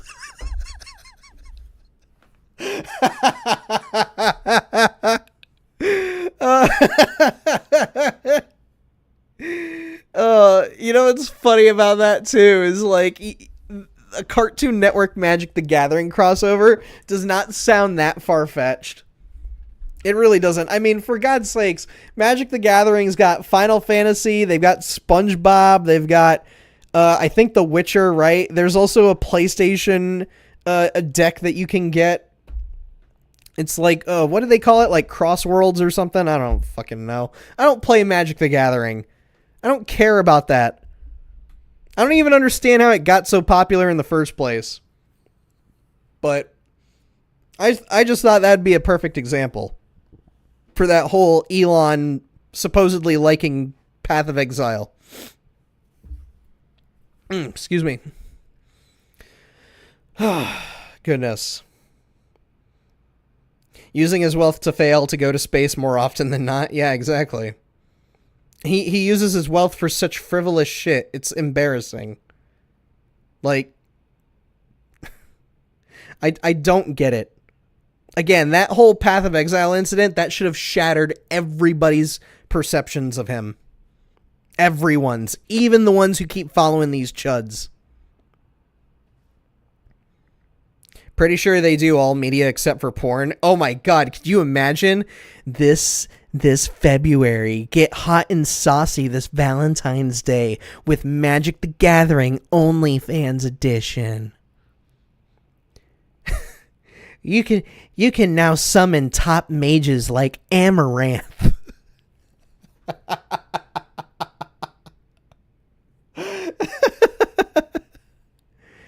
Summon powerful barbarians like Morg Pie. I think I need to stop. I think naming some of these OnlyFans girls is like starting to out me a little bit. Oh man. You know that's not outside the realm of possibility either. That's the sad part. You know that they've probably thought about that before. Of like, oh yeah, let's do a Magic the Gathering set where all the cards are e-girls. Just wait for the Trump family card pack. Oh my god. That'd be an utter shit show, dude. It'd be an utter shit show because it would either sell out by the thousands or nobody would buy it. I don't know the Magic the Gathering community at all.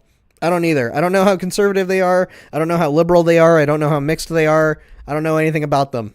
So that would be like seeing that happen would either be the funniest thing to happen or it'd be the most depressing thing to happen.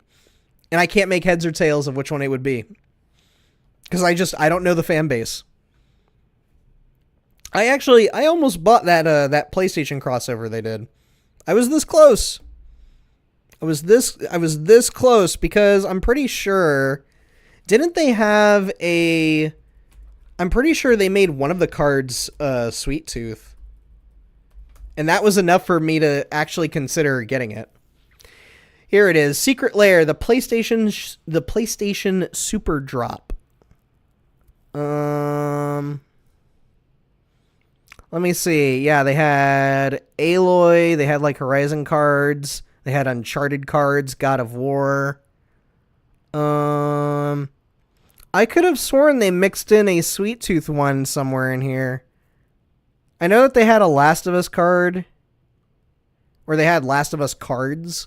I think some of them were also Ghost of Tsushima. That's so weird. I could have sworn there was a Sweet Tooth one. Hang on. Magic the Gathering PlayStation Sweet Tooth.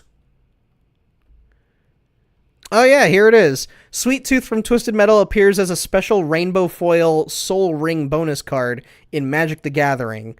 This promotional card features artwork of Sweet Tooth and his iconic ice cream truck. Yeah, here it is. Save image. Friggin', I don't know, MTGS, we have a... Yeah, here, I'll bring it up on the screen in a sec. Image. Bros. Download. Yeah, this. This was it. This was it. This is actually a pretty sweet card, too. Like, I don't mean in terms of what it does. I don't know what any of those fucking symbols mean right there. But I mean, like, the artwork. I dig it. He's missing his machine guns, though. I don't know why they took that out. But at least they got the clown head right. I'll give them that. Not that that's hard to mess up, but... Anyways. Let's get rid of that. You guys done? You guys ready? You done with me bitching about how horrible things are these days? I only heard of Magic the Gathering because the Odd Ones Out mentioned it on his Scribble Showdown tour video. I knew about it because of South Park, because of people on podcasts I listen to talk about it. Like, I listen to Snark Tank and Sweeney's talked about it a handful of times. So... I played it maybe twice. I knew about it ages ago, though. Never collected myself. Knew a couple of people who did. I don't know anybody who does. My buddy who I talk about often on the stream, Alex, he used to play Yu-Gi-Oh! Like, he used to do, like, local competitive tournaments, and he's told me about some of the shit he's seen in those tournaments. A lot of quitters. A lot of crybaby quitters in the scene, apparently. So, but in terms of anybody who actually plays these collectible card games, I don't really know anybody else. I know some friends who played Pokemon TCG for, like, just for fun. They never ever competed, but they would, like, play the online game. I actually got into the online game for a hot minute back in college. Like, I played the game for about a month, and then I just dropped it for some reason. I didn't have a good reason for it. I just did. So, and it sucks because I thought it was cool. I'm like, oh dang, so this is how you actually play the game. That's cool. Maybe one of these days I'll go back in and I'll try to relearn and stuff. But anyways, you guys done with me bitching about how awful things are? Yu-Gi-Oh! That's a name I haven't heard since the early 2000s. It had a good anime. Yeah, that anime was kind of dope. I've actually been thinking about going back and rewatching it. Because, I got my TV all set up the other night I finally brought it back. I have it connected to my internet and everything finally for the first time in like 6 years. And I've started watching Crunchyroll again. I actually started watching Overlord the other night. And I only got through the first episode. I'm really enjoying it. I think it's funny as shit. Seeing this demonic skeleton talking in like this dweeby early 20s dude. It's such a good anime. But I was going through my watch list and I saw Yu-Gi-Oh! Pop up on there, and I was sitting there for a minute and thinking, you know what? It's been forever since I watched these. I should probably go back. Like I haven't watched the anime since I was a kid. I'm in my 30s, by the way. So that is a long fucking time. I haven't watched this anime in 20 years. So I think it's time I go back and I watch Yu-Gi-Oh! I wanna hear Yugi say, what is it? Celtic Guardian, destroy the moon! I want to hear that. I want to see the dorky little bug guy get his ass handed to him. I want to see all the rules get broken.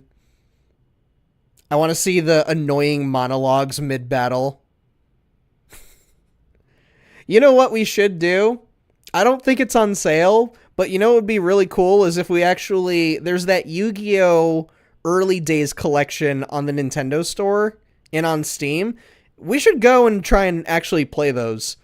Because I've never played actual Yu-Gi-Oh! Before. The way me and my friends played it back in grade school, we played it like War.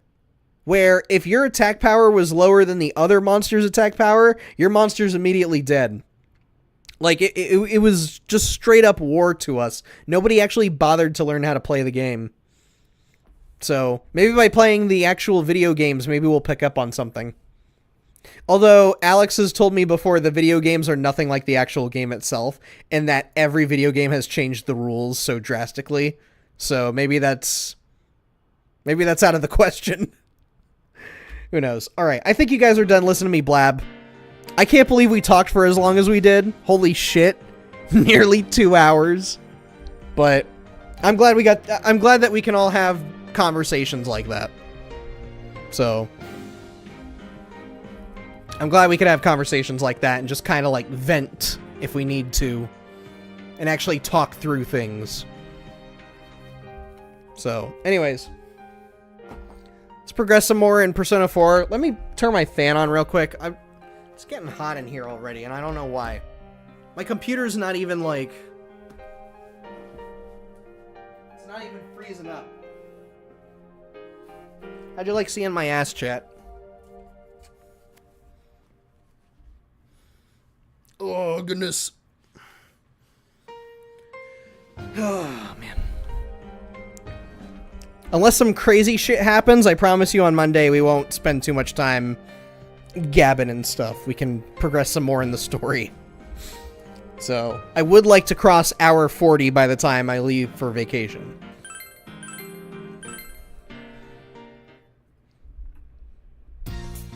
Also, why is my phone off? What the frick?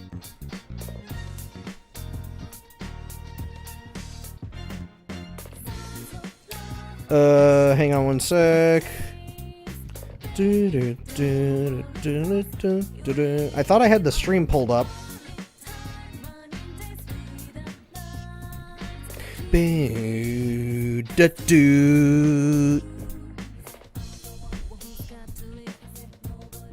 Alright. So, if I recall correctly, on Wednesday, you all threatened me to not eat Nanako's flan. We fell in love with Chie. And we saved Risei. So now we're kind of in that waiting period, correct? Let's talk with Nanako. Nanako looks as if she's not doing anything. You feel your relationship with Nanako is going to become closer soon. Will you spend the evening with Nanako? Yes. Nanako looks happy. You decided to watch TV with Nanako. It's a documentary about a young man searching for his real father. Nanako is staring into the TV. Real father? Hey, big bro. What do they mean by real?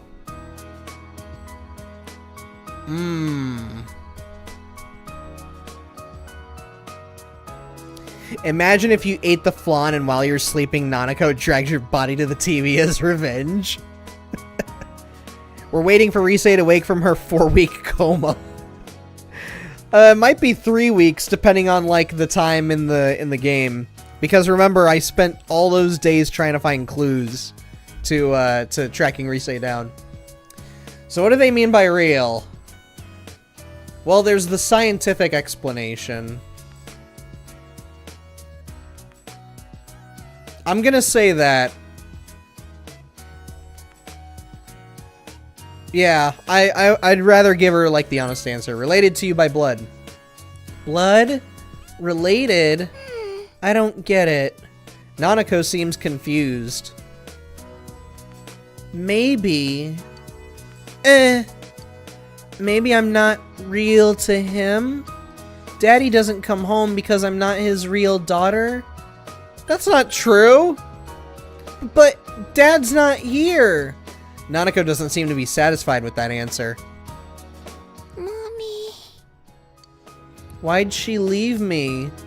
When Mom was still here, we all went out together. We picked flowers at Samegawa. Nanako talked some about her memories. You understood Nanako's true feelings a little better. Shit.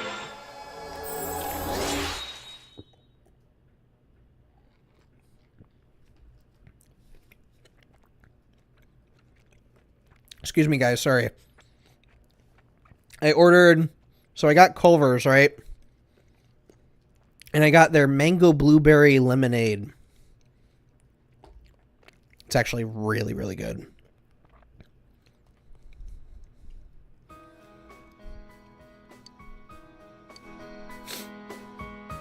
Hey, big bro. It's about Nanako's bedtime. What should you do? Let's let her talk. Yeah. Okay, well, today I woke up. Nanako looks like she's having fun telling you about her day. Okay, that probably made up for everything. It's getting late, so you put Nanako to bed and went to your own room. I might have saved it. Classes have ended for today. You are waiting for Risei to recover. Alright, so we managed to max out our social link with Chie.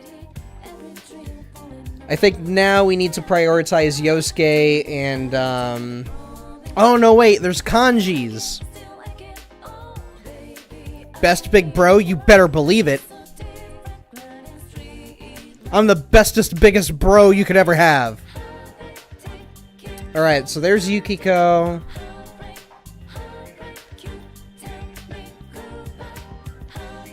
Yosuke? Yosuke? I'm tired of coming to school. I can't believe they let that Tatsumi in here. I hear he started his own gang and goes around bullying people. How did I get to be in the same class as him? He's out snooping around the practice building right now. How scary is that? It seems Kanji is bullying people. Are the rumors true? Oh shit. Well, I think I accidentally started the series of Kanji's social link, or at least getting his social link to start. Yep, there you are, Buck, right on cue. Here's the NPC. Yo, what are you doing? Whoa, Spectre Senpai. I wasn't peeping inside. It's not like that. So why are you making that scary face at me? Do you have something to tell me? Yes, I do. I see. Let's go somewhere else then. Yeah, I stumbled across it by complete accident. Can you believe that? I'm honestly shocked. I just saw the girl standing there and I'm just like, I don't remember you. What do you have to say? Samigawa floodplain, you brought Kanji here to learn the truth behind the rumors. What is it? What do you want, dragging me out here?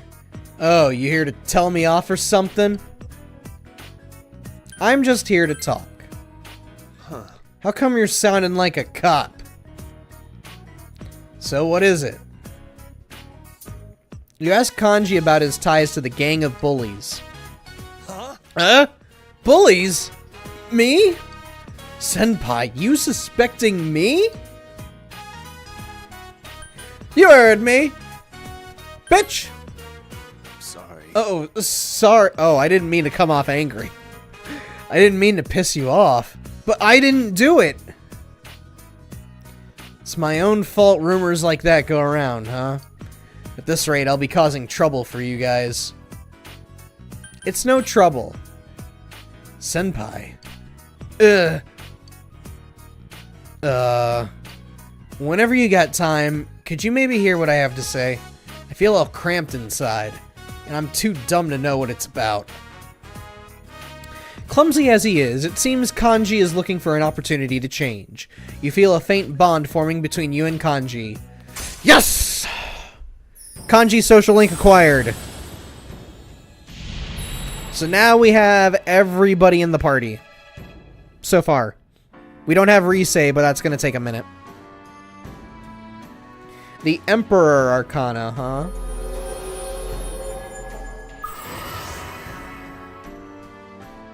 You have established the Kanji Tatsumi social link. Blah, blah, blah. Kanji's determination in battle has been enhanced. Kanji can now wake up a knocked down ally during battle. Sweet. To make sure I don't cause you any trouble. Huh. Well, I guess I should smack that gang of bullies around. Later. You talked with Kanji for a while and went home.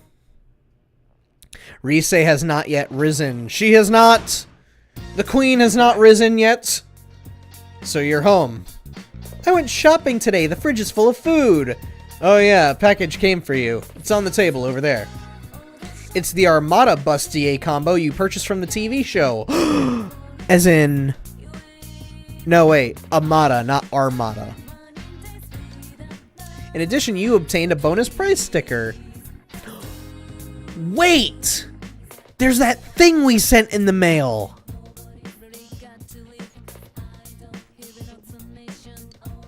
Oh, you can feel Dojima exerting his authoritative influence on you. You should give up on going out tonight. Son of a bitch. You opened the fridge. You can make lunch for tomorrow. Let's make lunch.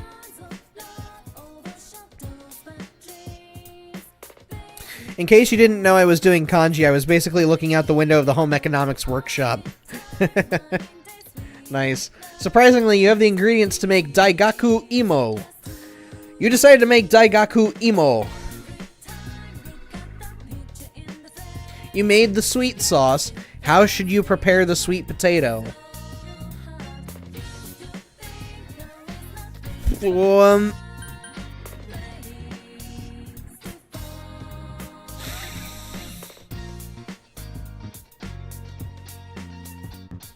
Yeah.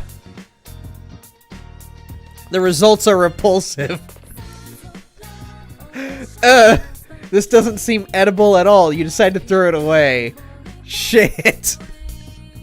It sounded like a good idea in my head. Not the sake, no. I know, it's such a waste of sake. It's okay. I know who to invite to lunch. Yo, Spectre Senpai. Man, school is such a pain, isn't it? If you're not doing anything on the way home today, you want to go grab some food? Think about it. Maybe you should hang out with Kanji after school. You better believe I'm hanging out with Kanji. You kidding me? Kanji's cool, dude. Kanji's what a real man is. Kanji's more of a man than Elon will ever be.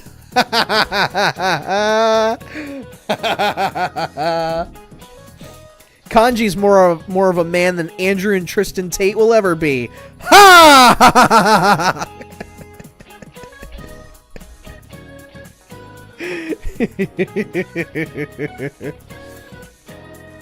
Although only the best results of the 3 actually nets you social link points with the person you eat lunch with. Yeah, well, that's why I know who we're gonna have lunch with. Today we'll look at Yukichi Fukuzawa's Gakuman no Susumi, or An Encouragement of Learning. Now, open up your textbooks. This Gakuman no Susume is a reference to the U.S. Declaration of Independence. It's apparent once you start reading. There's a famous line at the beginning. It is said that heaven does not create one man above or below another man. Gakuman no Susume is famous for this line. However, the "it is said" portion shows that it is a reference. So this famous quote is a quotation in itself. Are you listening, Spectre-chan? I think you mean Spectre-son. I'm better than you. Therefore, you should be respecting me. What is the beginning of Gakuman no Susume a reference to? The Japanese... no, the Bible. Declaration of Independence. Yes, it is referencing the U.S. Declaration of Independence. Before writing Gakuman no Susume, Fukuzawa wrote Seiyo Jijo, or Conditions of the West. In that book, he actually translates the entire declaration into Japanese. So he similarly used the reference in Gakuman no Susume. Well, let's move on. Any existing distinction between the wise and the stupid? You gave the correct answer. Hooray. My knowledge has increased. I am therefore smarter than the entire school, even the teachers. The second best option you won't throw out and will serve, but they'll say it sucks anyway and you get no points. Classes have ended for today. You are waiting for Risei to recover. Wait, did I throw out all the food? Oh, man. I wanted to have lunch with somebody. Somebody special. Somebody I made fond memories with in the camping trip.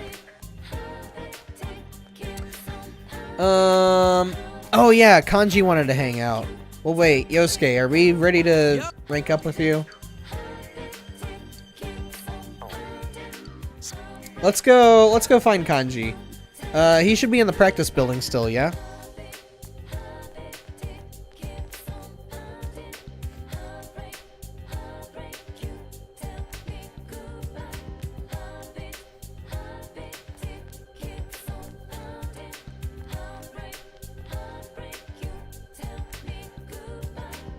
Yeah, there he is. Okay, so I'm guessing he's gonna be here every time in case we want to hang out. Hey, you have some time? Yeah. You feel your relationship with Kanji is going to become closer. Hell yeah.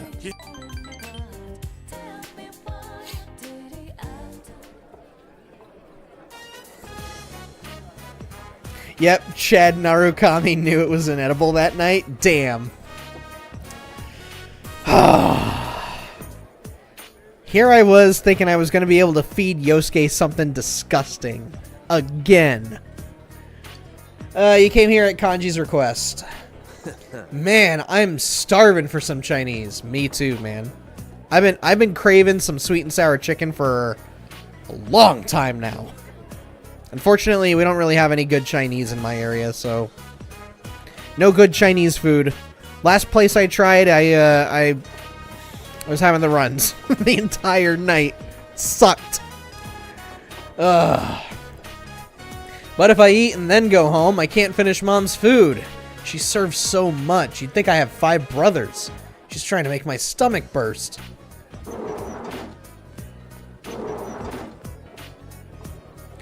Aren't you Kanji Tatsumi? What are you doing here? Can't you tell? Hey, you're a cop. What do you mean, what am I doing? Just what I said. There's been quite a commotion around here lately. Well, maybe if you did your job, things get quieter, huh? You need to fix that attitude. Oh well. Just don't pull anything, got it? I didn't... I'm gonna eat somewhere else. Serve Yosuke a tea bag? Oh, I'll serve him a tea bag, all right. I will serve him a tea bag. Serve him a tea bag in Halo. Asshole. The cops are always like that. As soon as they spot me, it's, what are you doing? You look suspicious and all of that bullshit. I'm used to it. Ugh. Sorry for getting you mixed up in this, Senpai. I really am just a troublemaker. For you and for Mom. She's always apologizing for me. She's been sprouting more and more white hairs. That's what kids do. But wouldn't a parent be happier if her kid didn't cause trouble? Kanji is mumbling. Filial piety, right? I don't really know what to do. Or so I thought. I'm gonna use this power I got to make the town peaceful. I've been causing nothing but trouble, but now I can finally return the favor. So let's get to it, Senpai! You can feel Kanji's enthusiasm. You feel you understand Kanji even more.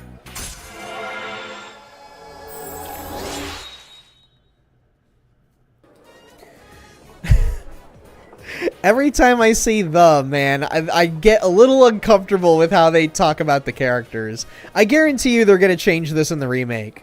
They're going to take the out and they're going to remove this whole message. They're just going to say your social link with Kanji has reached level 2. Because this whole, the Kanji social link has reached level 2. Like, that shit, it really dehumanizes all the characters. And I understand, they're all video game characters, they're all polygons, all that shit. You know, none of it's real, it's whatever. But it's like, when you write them this well and you make them this real, maybe let's not dehumanize them a little bit. You know? Let's make it special. Kanji's growth of heart has affected his persona as well.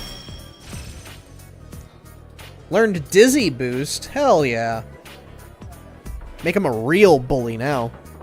Hey, Chief, the food ready yet? Huh? You ordered something, Kanchan? I told you not to call me Kanchan. And I did order. Liver leek stir fry and pot stickers.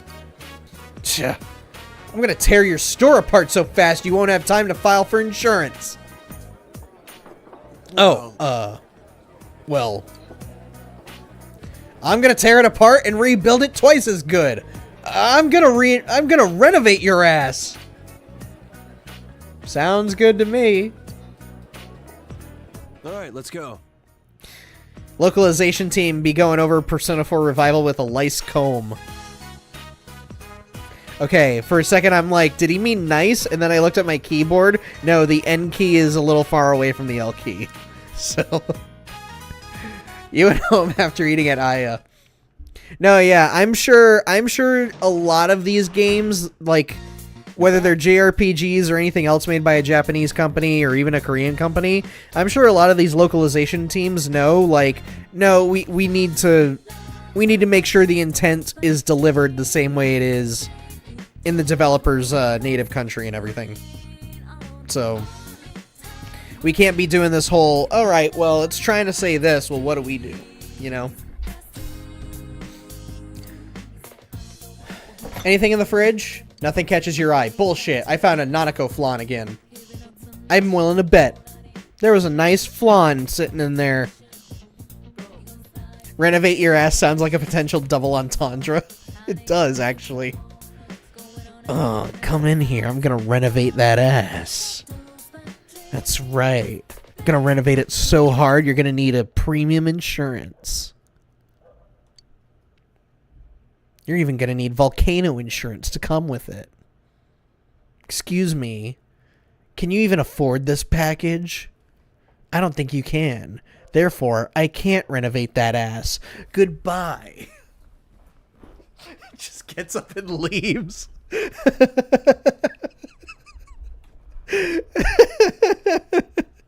Weirdest speed dating scenario ever. Alright.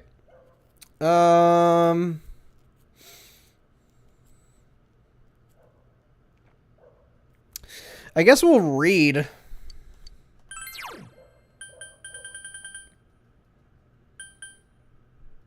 We'll do Forever Macho.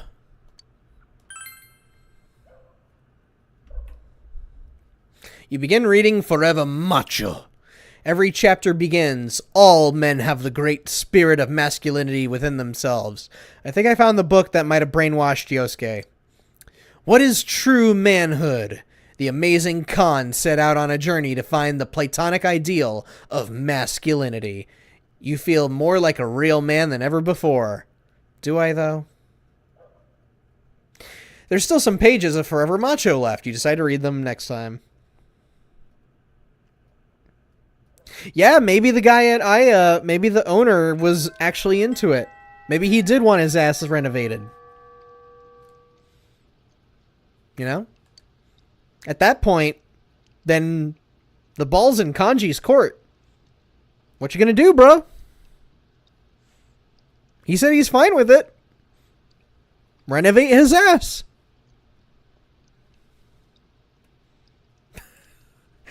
You're waiting for Risei to recover. Okay.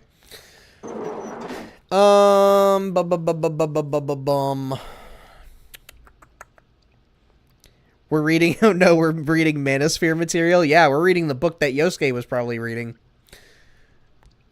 Speaking of, I think he's at like rank 4, right? And he's not even here. Neither is Yukiko. I highly doubt Kanji is here too. And if he ain't, then... Whoops. Then we can go to Aya. And maybe tackle that beef bowl challenge again. He's not here. Alright, to Aya!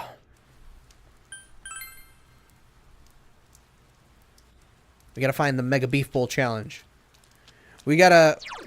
Hang on. I wanna see... No, not that one. I don't know. Diligence is only rank 2.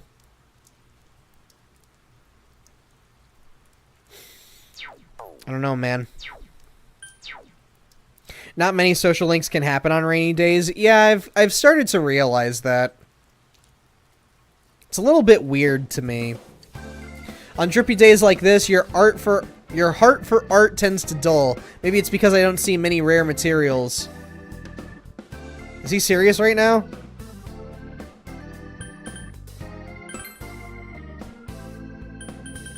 So what if I sold him all of this?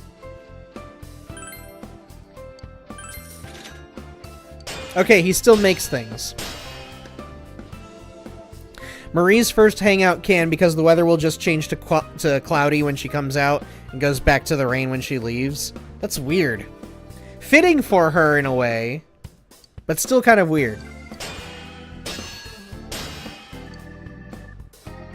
Alright, so I got 2 new things.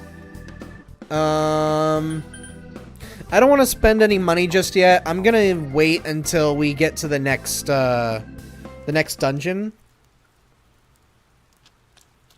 For now, I wanna try and use the funds for other things like raising social stats and stuff. So here we go. Aya. Take on the Mega Beef Bowl Challenge. They're definitely gonna get rid of that in Persona 4 Revival. Probably. Like, I wouldn't be surprised. I wouldn't even be surprised if maybe they make social links more limited, but not as limited as in this version. Like, maybe every once in a while you'll see 1 or 2 people wanting to do stuff. Like, imagine Chie wanting to go and train in the middle of a rainstorm or something. Because she saw it in a kung fu movie, and she wants to try and get that same kick-ass feeling. But then you show up, and she ends up kind of, like, wanting to bow out. I think that'd be an interesting one. An interesting scenario to experience. If you grind and get dozens of different materials, you'll go through the dialogue so many times. Oh, I gotcha. So whatever he says, it's utter bupkis is what you're saying. Gotcha. I always took advantage of rainy days to do the TV missions. Some stronger enemies would appear, and I could farm items to get better weapons by selling them. Oh, I actually haven't thought about that.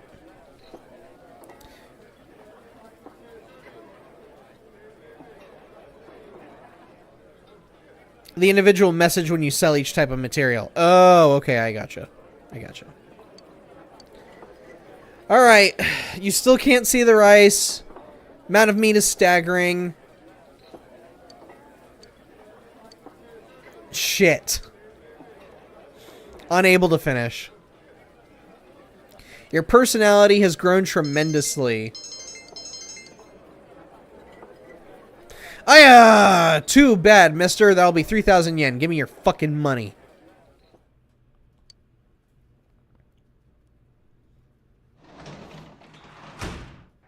Oh, welcome home, big bro.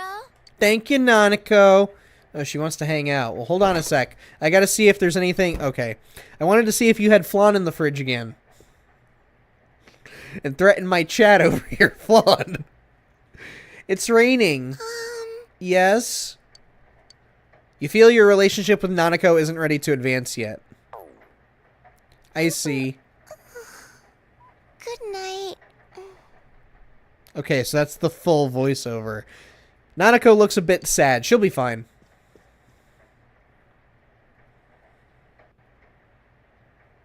If you come back when all your stats are maxed, is that really the requirement?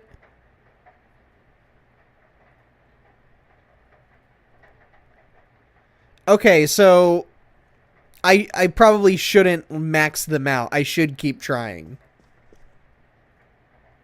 Here, I'm actually going to use the rain to study and get me some massive points in knowledge. You decided to study. Ugh! Your knowledge has increased.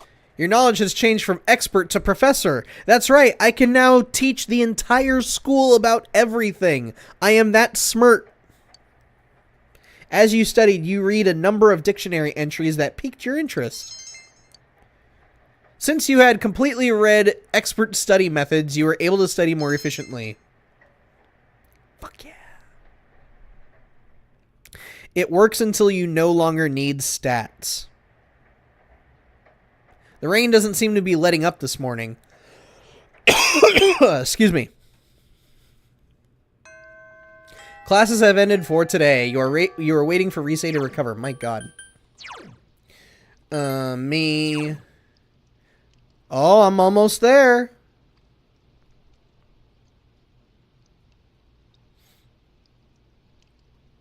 Think point?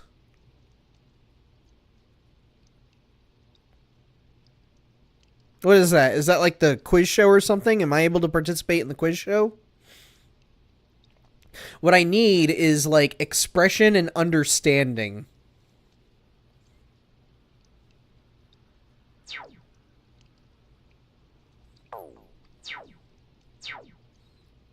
But also, I like trying to max out knowledge as quickly as possible. That way I can... Yeah, exactly. You can definitely get the highest score on next exams. Yeah. That's what I'm aiming for. I'm pretty sure there's even a trophy tied to that, right? Let me see. Like, you gotta get top of the class. Where is it? Yeah, rank number 1 in your class on an exam. I want to go this way. I don't think any of the social links are going to be available, though. If you answer all the questions right. Yeah, that's the other thing. Is trying to memorize all the answers, and I think I've already gotten a few of them wrong already. What about that girl on the roof? Nah, she ain't up here. Taking the volunteer job to fold origami cranes. I assume that's at the temple, yeah? I would assume it's at the temple.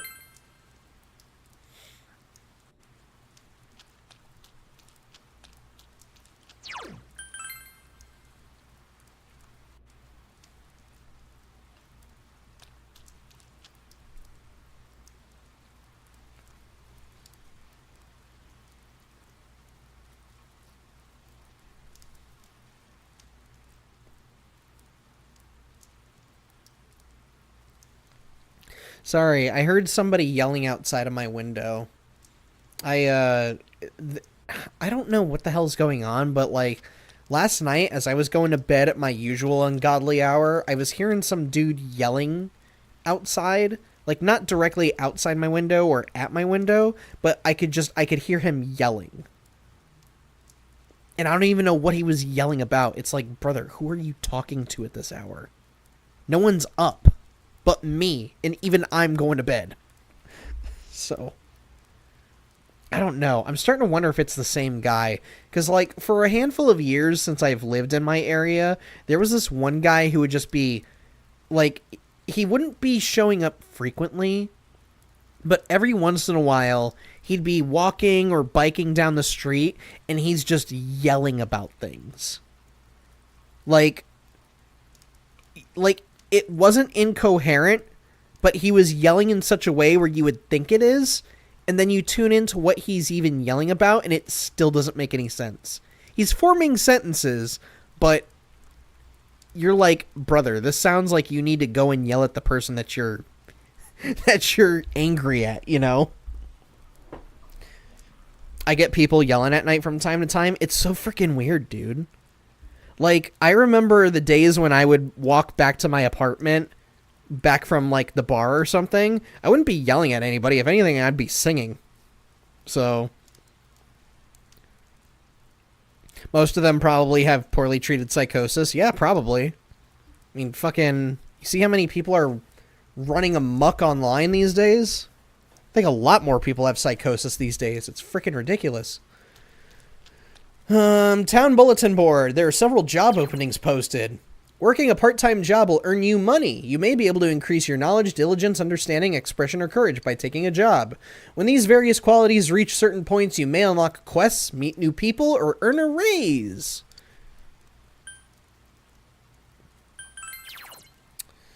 Definitely raises understanding. I want to see what the other ones are. Translator. Perfect for raising expression. What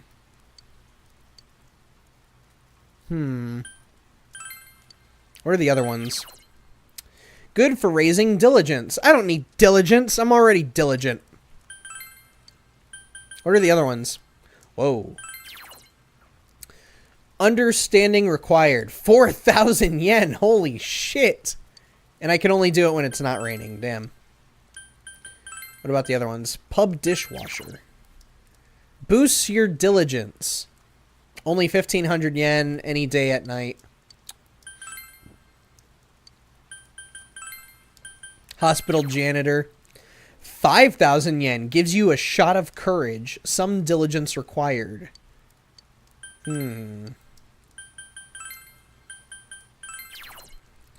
10,000 yen. Requires high understanding, boosts your expression.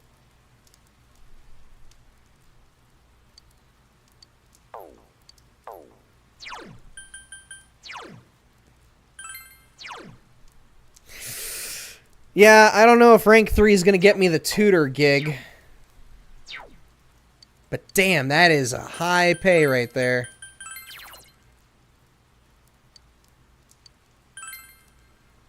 In order to meet this job's requirements, your understanding must be saintly. You decided to improve your understanding before taking the job. Yeah, I thought so. Oh, shit. You can translate on the work desk in your room. Oh, I can take all of these. Okay. So this is what we're going to do. We're going to go ahead and we're going to do the origami crane folding job. You've taken a volunteer job folding origami cranes. You can fold cranes on the work desk in your room. Which one do you want to read? We just had an incident a couple days ago where a guy walked down the street ranting with only underwear on his lower half, first attacked a random dog, then stole car keys from a woman, drove her car into a group of high school students on bicycles. Holy shit, dude. That guy had to have been on, like, some bath salt or something. Or, like, heroin. Who knows? Police came and tasered him, and he's now in hospital indefinitely. Pretty clear he was psychotic. Clearly, dude. Like, that guy's out of his mind. Literally. The only man I accept yelling at my neighborhood is the ice cream man so I can rush out and buy ice cream in the hot summer days. Man, I used to get those, man. We used to get ice cream trucks in my neighborhoods. Now in the city that I'm in, we don't get any of that shit. Nobody's doing that shit. Like, everybody's, like, people are doing food trucks around here, but it's like, it's not as often. Maybe it could have been organic psychosis, though. Yeah, it could have been that. It could have been a number of things, dude. It's weird. Especially here in Florida. We got so many drug heads over here, like, it's ridiculous. So, it gets worse the further south you go.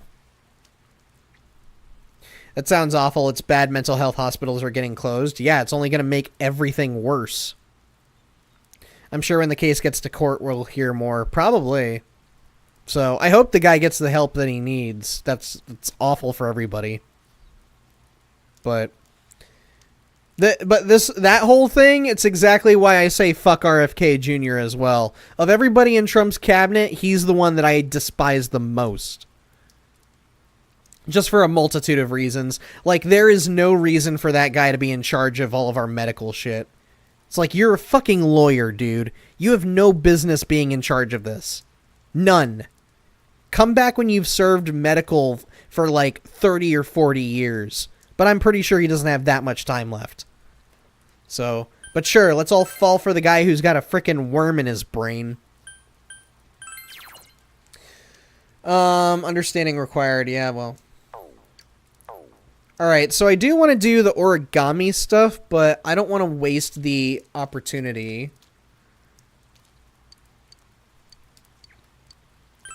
The opportunity to at least do something here, you know?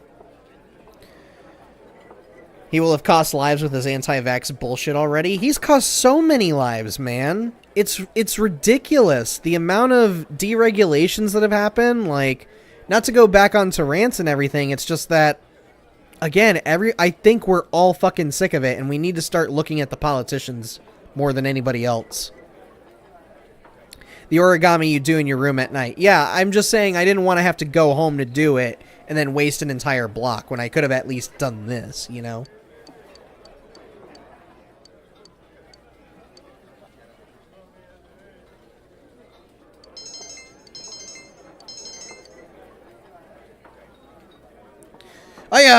Too bad, mister. That'll be 3,000 yen. Actually, I forgot an extra zero. That'll be 30,000 yen. After finishing your meal, you went home. And now, the weather. The week ended on a wet note as rain clouds moved into the area. As a result, a thick fog is expected to form in the Inaba region later tonight. It seems the fog will set in tonight. Oh no, will Risei survive? I can't tell. Nothing catches your eye? Bullshit. I saw pudding that time. Return to your room and watch the Midnight Channel? No, I want to work at my desk, damn it. I despise RFK a lot due to his comments on autism and for a while making me feel as if I was a mistake in life. I'm autistic, so anyone understands my situation. I mean, I'm in the same boat. It's like, I'm autistic as well. I thought his comments were fucking deplorable. So, he's very much one of the few people in this life where I'm like, I wish the worst for you, dude. Absolute worst. It's midnight. And again, he's somebody who should understand he has no business being in control of something he has no experience in. There's never a reason to go home voluntarily. Exactly. I learned that the hard way when I was playing Persona 5. Like, for the first time. And then I suffered tremendously. So, I think it was like the very first dungeon I was struggling against Kamoshida. And I was like, oh, you know what? Maybe there's some things I should have been doing. So, I died, went back 2 weeks, and I actually, like, did some things properly. So, the fog has set in.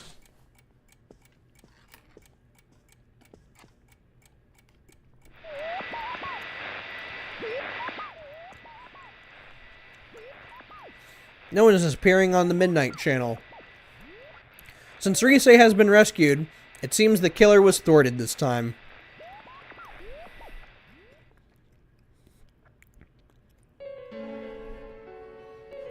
Fog is covering the town.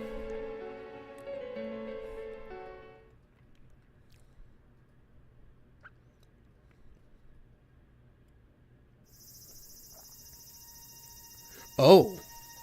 Animated cutscene.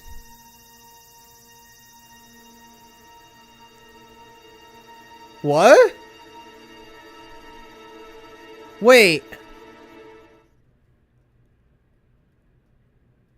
Wait. You can hear sirens in the distance. Did something happen? Your cell phone is ringing.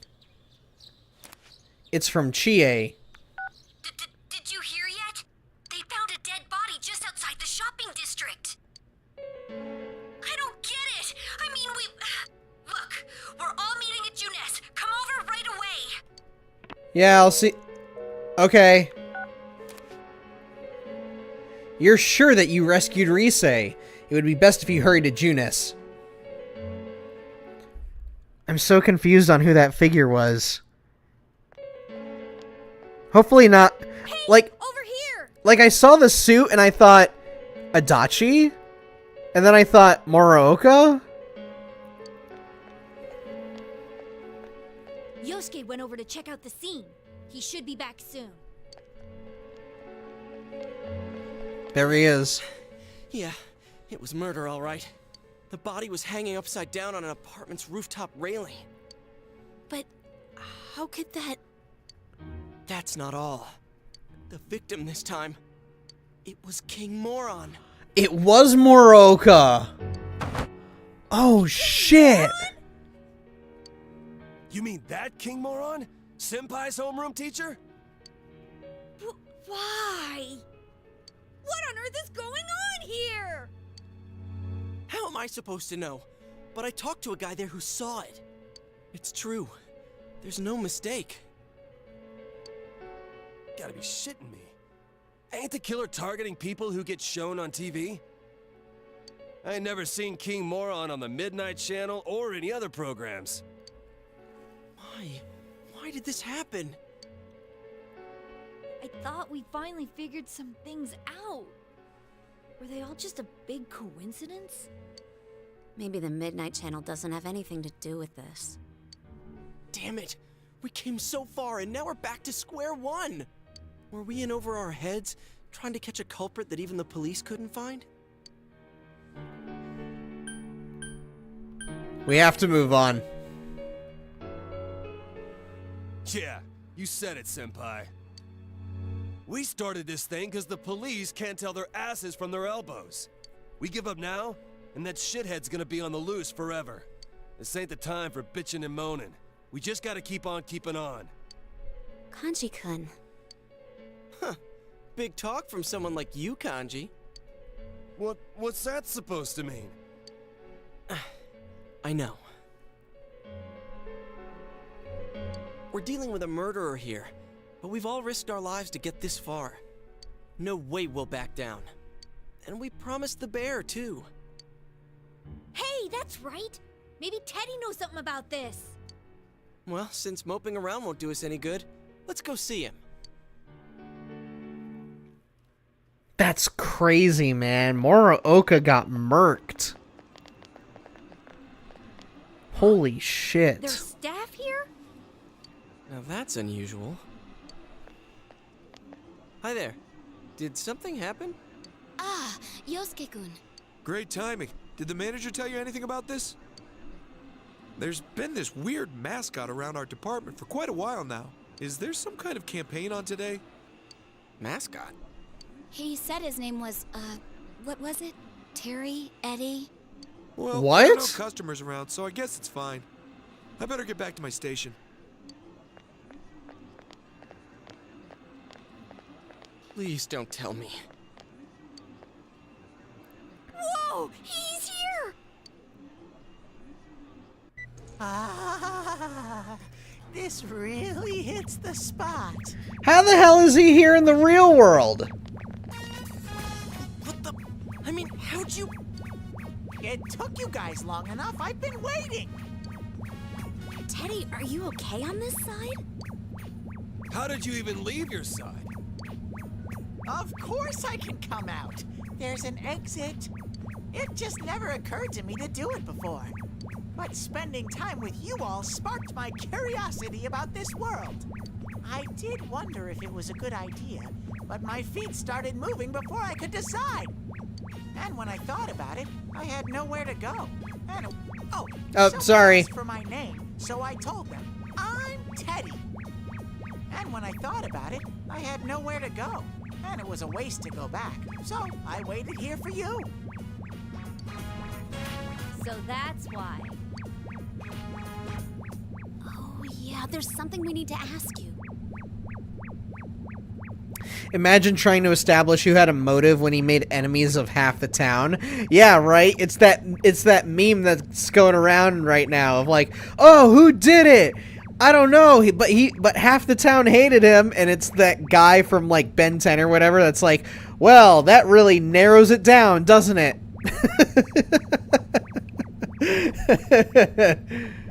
Or it's like, you don't seem to understand how little that narrows it down. Man, it is wild seeing Teddy out here. But here's my question, though. It's like Morgana entered the real world and he became a human cat. So why is Teddy not like a human, or not a human? Why is Teddy not like a real bear? I'm very confused right now. What are the rules of this world? How long have you been here, Teddy? Did anyone enter the other world? I stayed until the fog settled in on my side, but no one came. You're positive. You really didn't sense a single person. I just said that I didn't. I was there all by myself, like always. And your nose wasn't clogged or anything? Aren't you listening? I was utterly, totally, and 100% alone. That's why I came over here. But I can understand if you don't believe me. My senses aren't that good lately anyways. It's very hard to believe, Teddy. Sensei is so cold today. It's true that the Midnight Channel was blank last night. And even before that, Teddy says he didn't sense anything, right? Does that mean King Moron was never on that side? What's going on? Hey, I want to go somewhere. Huh? Now ain't the time, dude. You seriously don't plan on going back, do you? Where do you want to go, anyway? I want to give this to Rise-chan. It's for her. Oh, her glasses? You received glasses from Teddy. Rise-chan will probably back us up from now on. So I'm gonna fight alongside you with everything I got. Don't think of me as the same cute little Teddy. I'm an all-new model. I have a powerful attack, an unbeatable defense, and a winning smile. Today begins the new legend of Teddy! Wow, a new legend. Teddy has joined the group as a frontline fighter. He'll definitely be a strong asset in your battle against the shadows. Teddy is built different to Morgana. You'll find out more later, of course. Okay, so I will have answers. That's good to know. The investigation team social link has reached level 5. Uh-oh, people are starting to stare. Keep it down, will you, Ted? Come on, let's go somewhere else.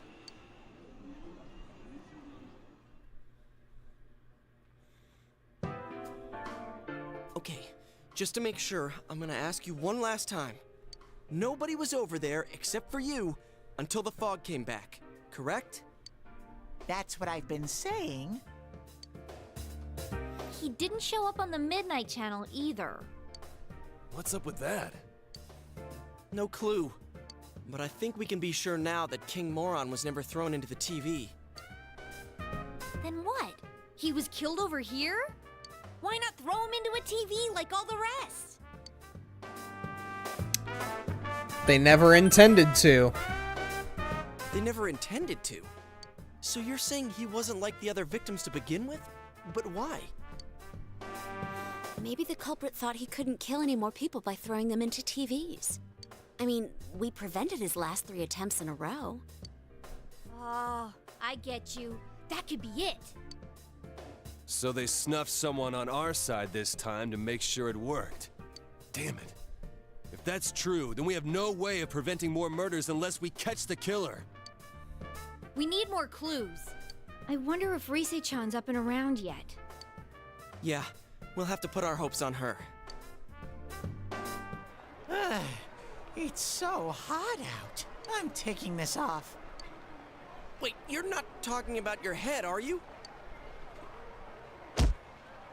Kids watching! Jeez, they'll be scarred for life if they see an empty mascot walking around. Have a little consideration, man. I'm glad you're back to normal, though. Your fur's all fuzzy again. Can I feel it? No, Shut down immediately. no longer a hollow bear. Really now? I trained and trained, hoping to someday score with Chie-chan and Yuki-chan, and now I finally have an inside. All right, let's chill on that. Yeah, good job with that. Come on. Can't we give it a rest with the whole scoring thing? Dude, you're hollow. Taking your head off isn't gonna cool you down. But I just told you I'm not hollow anymore. It's too hot. I can't stand it. Animated cutscene. It's so hot.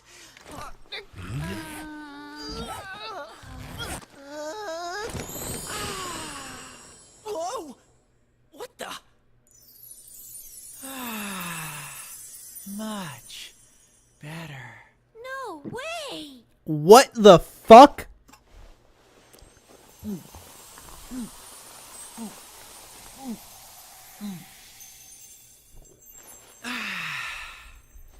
Now that hit the spot. What the fuck? Hey, Chie-chan, Yuki-chan. Yes? Do you have anything to wear? I'm basically like a newborn at the moment. Teddy? Is that really you? Chie, you better pick your jaw up from the floor.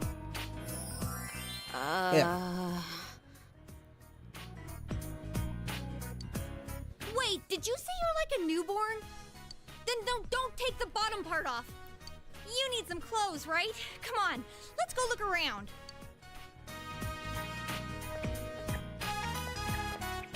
That's Teddy?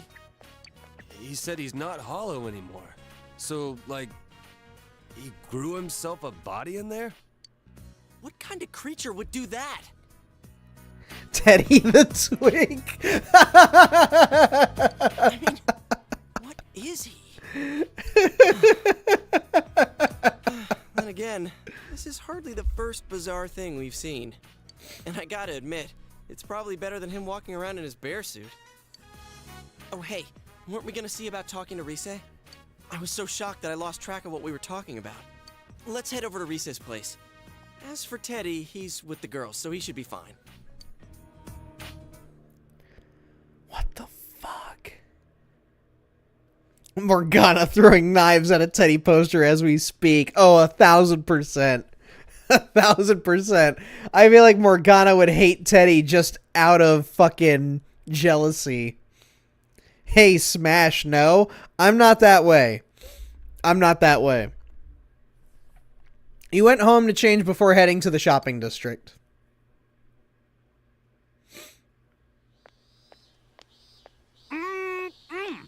It's finally the season for topsicles again. Dude, how many are you going to eat? You're gonna get a stomachache. Sorry we're late. How'd it take you that long to find clothes for Ted?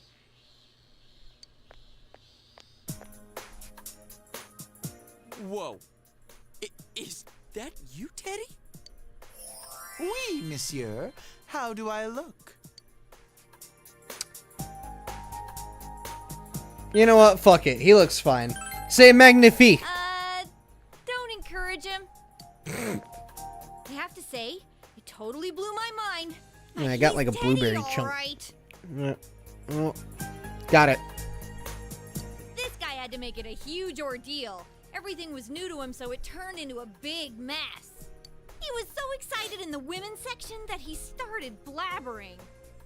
Hey, you can't just go around doing whatever you please when you're in this form. Got it? Well, he can't help it. It's his first time in our world. I understand that from this point on, Teddy's translation became a complete mess. Really?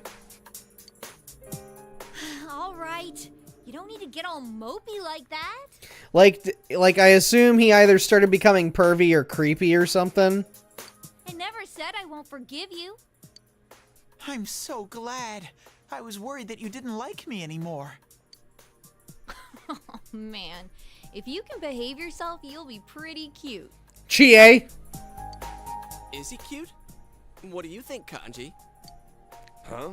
What are you asking me for? Come on, Well, I was Yosuke. just wondering if he was your type. Oh, I get it. What you're really asking is, will you please beat the shit out of me, Kanji? Do it. Do it. Do it. Do it. Do it. It ain't funny, Yukiko-senpai. Sorry. Her laugh, man. Oh my god. You'll have to forgive Yukiko. She's helpless when she gets this way. Oh, please, everyone. Don't fight over me, baby. Teddy, you're at a 20. I need you to bring it down to a 6. Shut up! You picking a fight with me?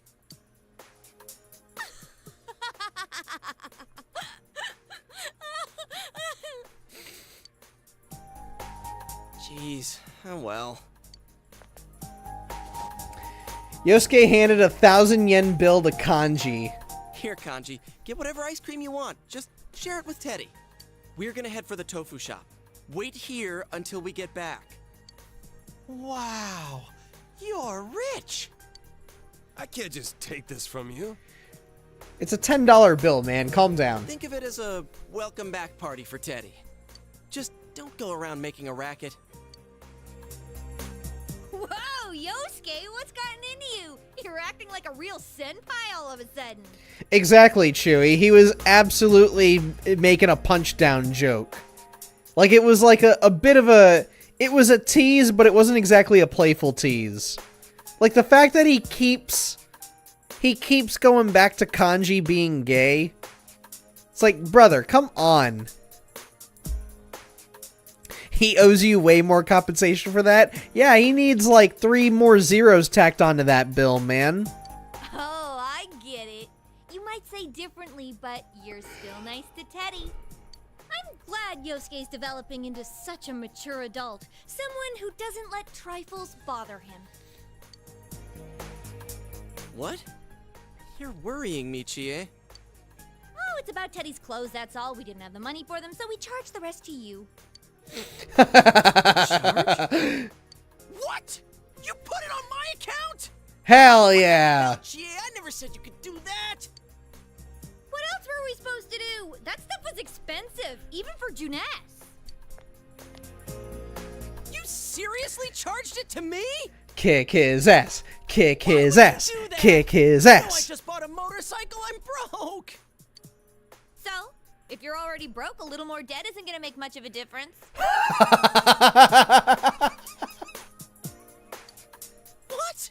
I love her. She's amazing. Come on, baby. Stop fighting over... Shut up. This is your fault, you know. Oh no, how terrible. Yosuke didn't deserve this. Oh no. You listen here, Ted. Oh You better take no. really good care of that. If you put even a single tear in it, I'll make your next set of clothes out of the bear hide you took off. Yo, Teddy, don't let it get you down. Let's go get some topsicles. Look at them becoming best buds. I'm proud of them. Let's go on ahead. I think they're going to be a while. Oh, yeah. Yet another situation where I feel like Atlas is pushing Yukiko onto us. Well, joke's on them. I already got a girlfriend. Ha ha ha ha ha. You're the blue-hatted but not blue-hatted guy. Are you here to ingratiate yourself with Risei Kujikawa now? Jeez, why did the clerk even let them charge it to someone else? Huh? Wait, you're that guy we saw with Kanji. Precisely. I don't believe we've met since then. In fact, I don't believe I've ever introduced myself.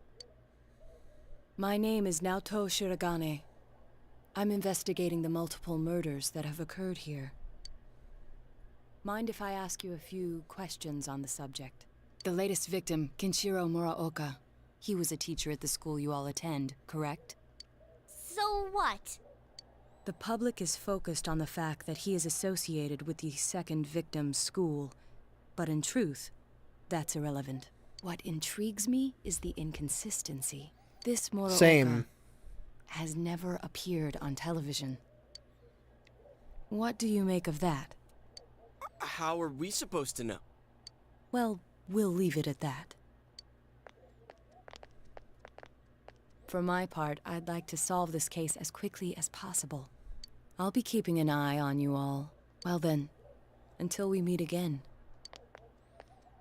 Okay. Who is that guy? It felt like he completely saw through us. He even knew about the TV thing. It's her! Oh, hi. She's all better. Risei-chan, are you okay now? Good, good. Are you all here to check up on me? Well, yeah. Oh, do you guys have a moment? There's something I want to tell you. Follow me. My grandma's taking care of the shop today. Huh? Sure, okay. I'm surprised he actually behaved a little bit normally when she said that. Tatsuhime Shrine.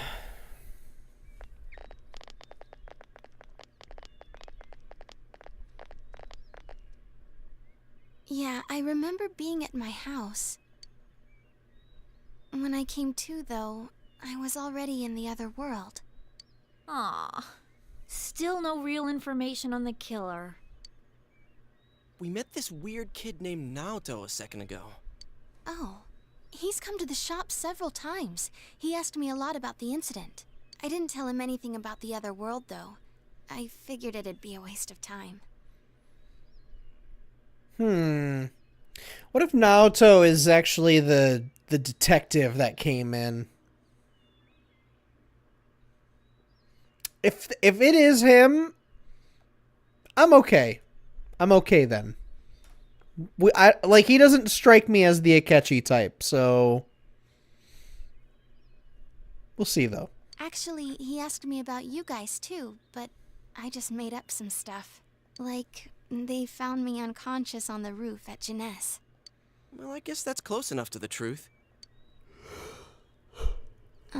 So... What's up? I really appreciate what you did for me. Thank you so much! I love you guys! Huh? Oh, you don't have to thank us. Dude, she's so cute. Man, it's finally hitting me that you're the real deal. You really are Risette. Akechi annoyed me immediately, and it was all downhill from there. Trust me, my hatred for him was immediate. Like, the second he showed up, I'm like, I hate you. I don't know why yet, but I hate you. And then from there, just the reasons why kept piling on and on and on and on and on. It's part of the reason why I made that video, Persona and the Akechi problem. Because it's just like, brother, I hate this. I hate this character trope. I hate this type. This archetype. Don't ever do it again. Please. I hate it. Well, I know I sounded gloomy and all from stress, so I thought you might not like me that way. Do I sound weird? Oh, but I guess it sounds more natural this way to the public. I'm sorry. I've practically lost touch with what the normal me is like. He really doesn't. Like I say in the video, like, nothing about him is believable at all. Super unrealistic in every way. Like, you want me to believe this guy is actually, you know, attractive in any way? Like, show him doing something. Like, show him being flirty to the women so I can believe, oh yeah, you know, that's why they like him. So, not this mild-mannered, oh, hello, hi, I hope you're having a good day. Fuck the Phantom Thieves, am I right? Ha ha ha. Like, no. It's so bad, man.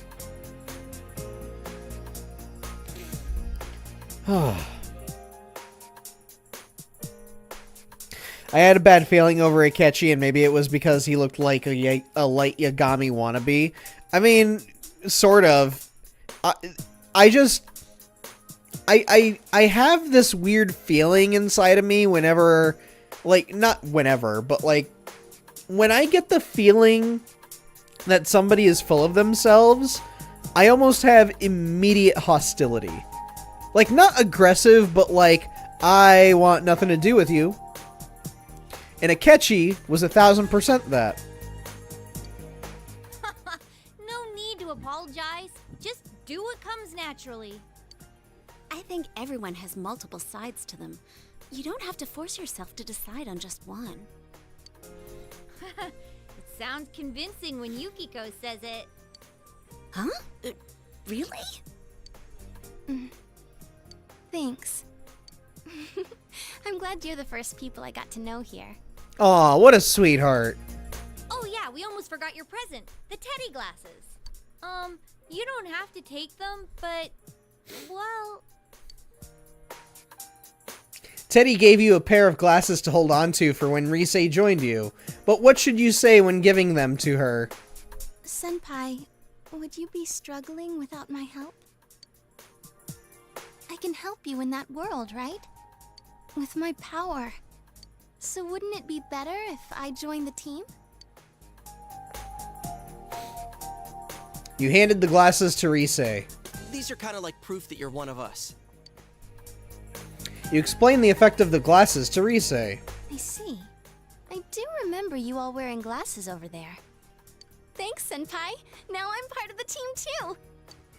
Hoorah! Rise Kujikawa joined the group. She'll definitely be a strong asset in solving the case.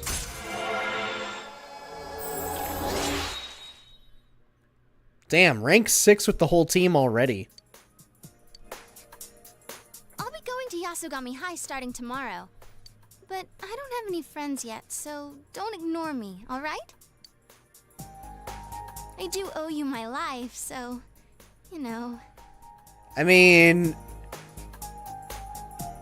in that case, like, Rise, you already have friends at the school you're about to go to.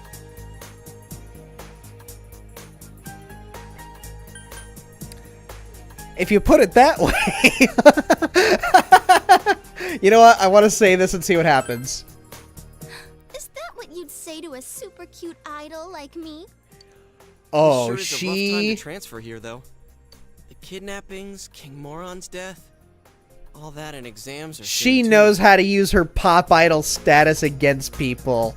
Oh shit. It's okay though. I like Chie a lot more than Rise, but that is funny. She turned that on so fucking quick. Exams. Now I'm depressing myself. She's a troublemaker is what chance to she be canceled. is. She'll act all fine and normal and then just, how dare you say that to a pop idol like me? How could you possibly do such a thing?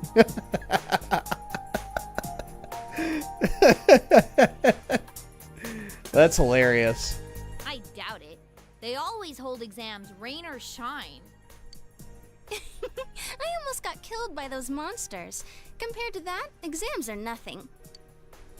Alrighty then. Let's discuss the case some more tomorrow at our special headquarters.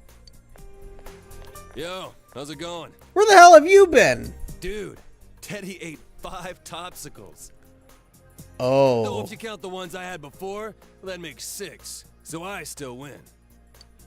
No one asked. We're all done talking already. Let's go, Senpai. When did you get so chipper? Do you go to Yasugami like Senpai?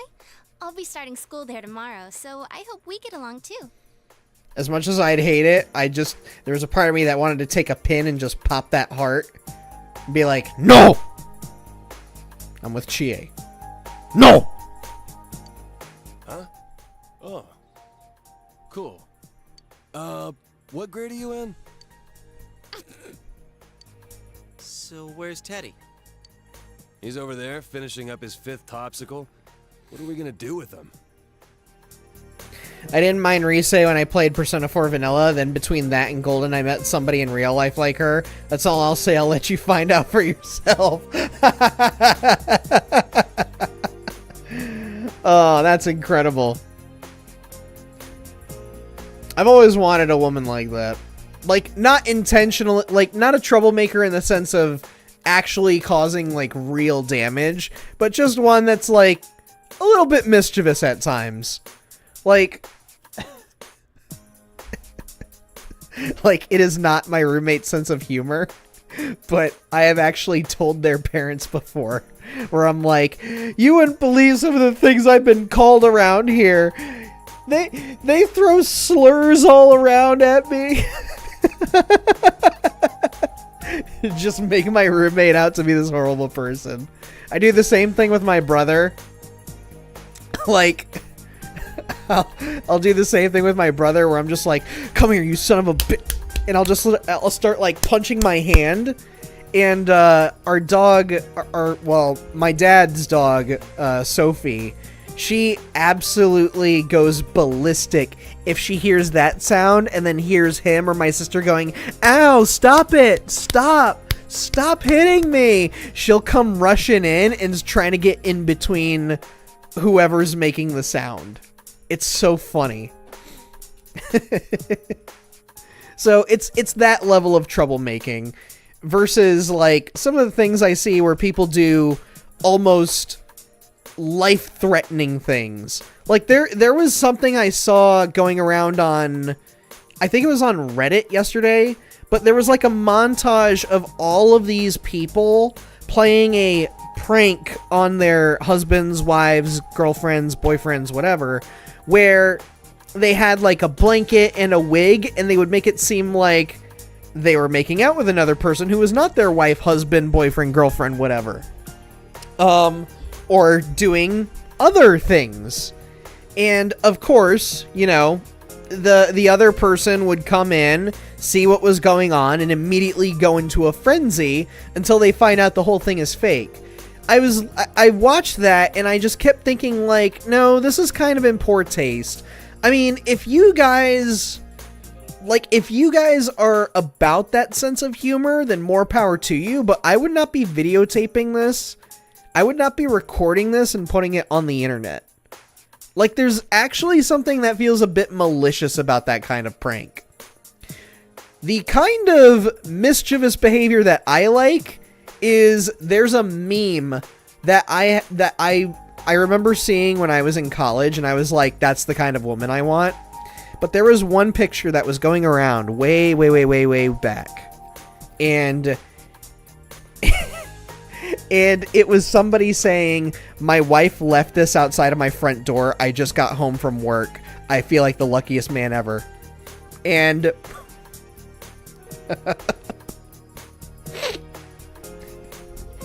and it was a picture of this guy's front door. And at the doormat was a Nerf gun with a letter taped onto it. And the letter said, here is a fully loaded Nerf gun. I am hiding somewhere inside of the house. Whoever gets hit first has to make dinner and do the dishes. Good luck. And I thought, oh my god, I would get such chills, but also I'd be laughing my ass off and my adrenaline would be spiking. That's soulmate material right there. And ever since then, that image pops up in my head every once in a while, where it's like, I would love to have that kind of a relationship of just, I mean, with my gig, considering I work from home and everything, I think it'd be the vice versa, where she's coming home from work and I'm like, I'm hiding somewhere in the apartment, babe. Whoever loses is cleaning the whole house this weekend.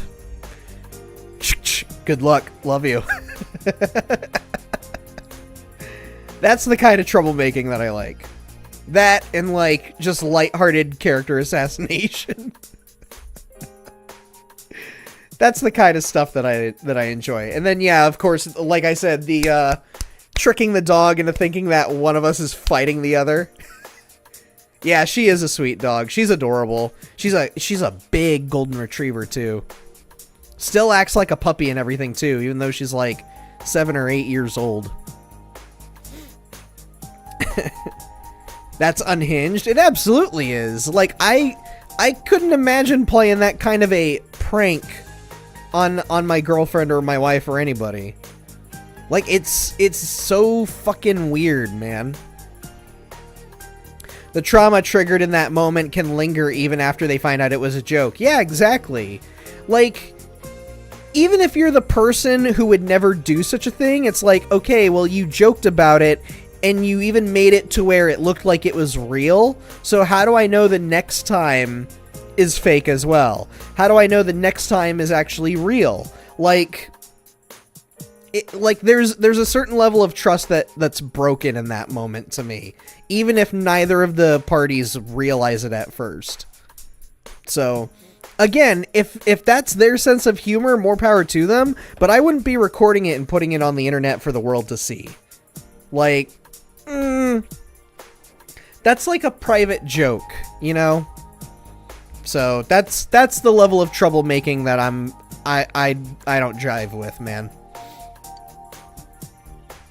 Well, I guess I'll take him home. Gimme Nerf gun, not possible future trauma.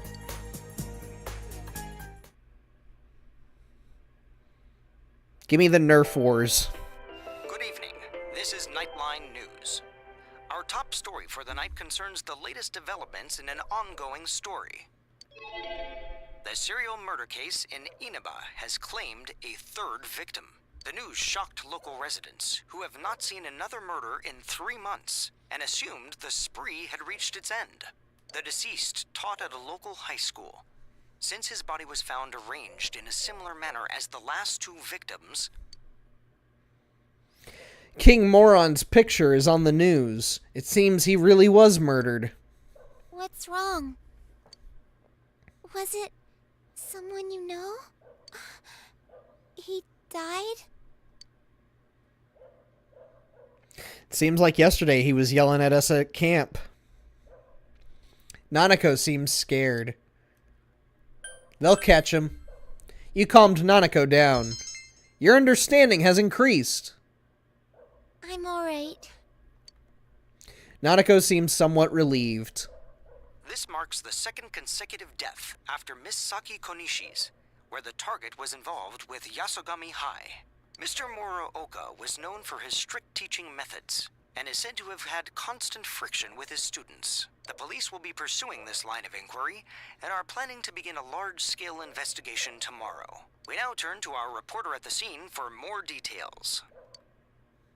The news is livelier than usual. Dad won't be coming home again today. Maybe you should try another magic trick. You move a finger on your right hand to your left hand. Oh my fucking god, how do you do that? Huh? Do it again. Do it again. This time you move a finger on your left hand to your right hand. Holy shit! Who can stop him? He's a demon! It moved! Hey, how did you do that? Tell me! Nanako seems to have cheered up. I saw a short vid of an actor once. His wife was lactating and he drank some of her expressed milk from a glass and commented on how tasty it was. I was like, you do you, but that feels a bit intimate. That's weird as shit, man. Why can't people be fucking normal? My god. Why can't people be normal. Holy shit. I should be the most abnormal between all of us, if not one of them. Yet so many freaks running around, man. What is going on? Oh my god. You put Nanako to bed and decided to call it a night as well. Hell, if anything, you know what I would want to record? If I had a girlfriend or a wife or whatever, you know what I would want to record? I would want to record, like, an actual bit with them. Like some of the ones that I see. Like, there was one I saw where this guy was passing by his girlfriend as she was doing the dishes. And he goes, yeah, that's right, do your fucking job. And she, like, gives him a glaring look. And he turns the camera around and he's like, don't know what that was for. And by the time you see his face, you see a massive roll of paper towels about ready to bean him in the back of the head. Like, that sort of shit is funny to me because it's like, yeah, that's obviously staged. It's obviously staged. And clearly they both know it's in good fun and it's stupid. So, but that shit I found hilarious.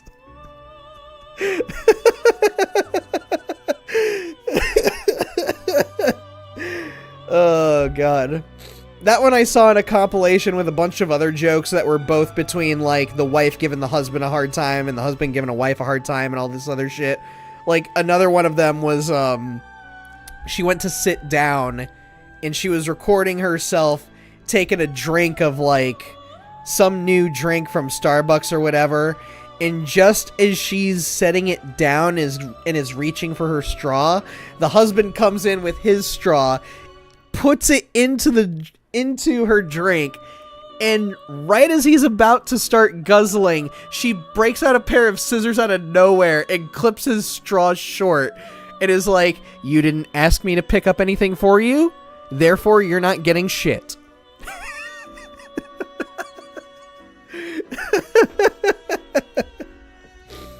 If it wasn't staged, I would have expected a dinner plate, not a paper towel roll. It wasn't a paper towel roll. It was like a whole bundle of paper towels. Like when you go to the store and grab them. It was like one of the 12 roll sets.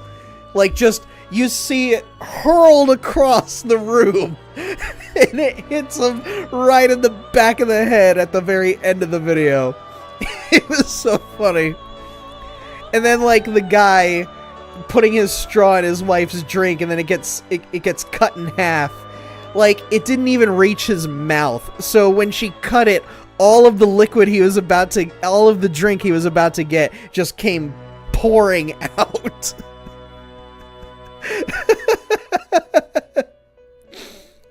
like do bits like that if you're gonna put one in an awkward position.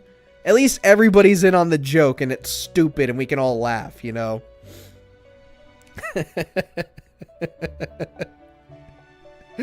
Oh, man. This place. Welcome. It's been quite some time. It seems that you've been called to the Velvet Room. Do not be alarmed. You are fast asleep in the real world. I have summoned you within your dreams. How are things proceeding? Are you gradually drawing nearer to a solution to the mystery? No. I see. You still have a good deal of time left. I advise you to press on at your own pace. The season has changed, but your future is not yet closed. In time, a path will open to you. Our true reason for calling you here tonight is to provide a new form of assistance to help you achieve just that. Fusing personas. Have you been using our services diligently? The aid we will henceforth provide is an advanced form of fusion. I speak What is of it, the power square to fusion? fuse 4 or more personas at once. Well, look at that. I answered my own question. It's a square fusion. I'm quite certain that this will enable you to command even stronger powers. A new type of fusion is now available. Now, your journey will soon reach its climax. No, it won't. I know how many dungeons there are. We're only at 3. And as a result, many challenges, which I cannot foresee at present, await you. Most interesting. Well, until we meet again. Marie looks like she's about to throw a fucking fit. Like, she looks like she's done with this shit.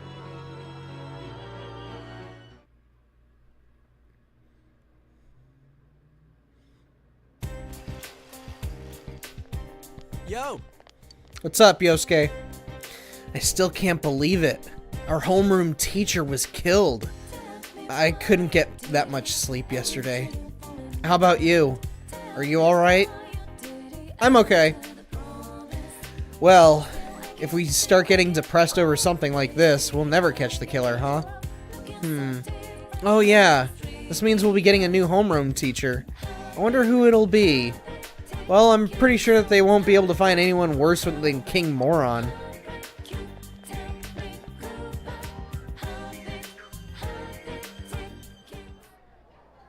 The classroom is bustling. Hey, is that stuff about King Moron for real?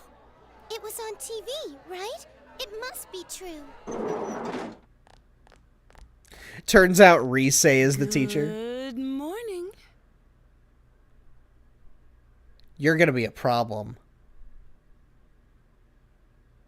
I can already see it. You're gonna be a major problem for, like, everybody in this classroom. I'm Noriko Kashiwagi, your new class teacher starting today. You all probably know already, but now that Mr. Morooka has passed away, I'll be taking good care of you instead.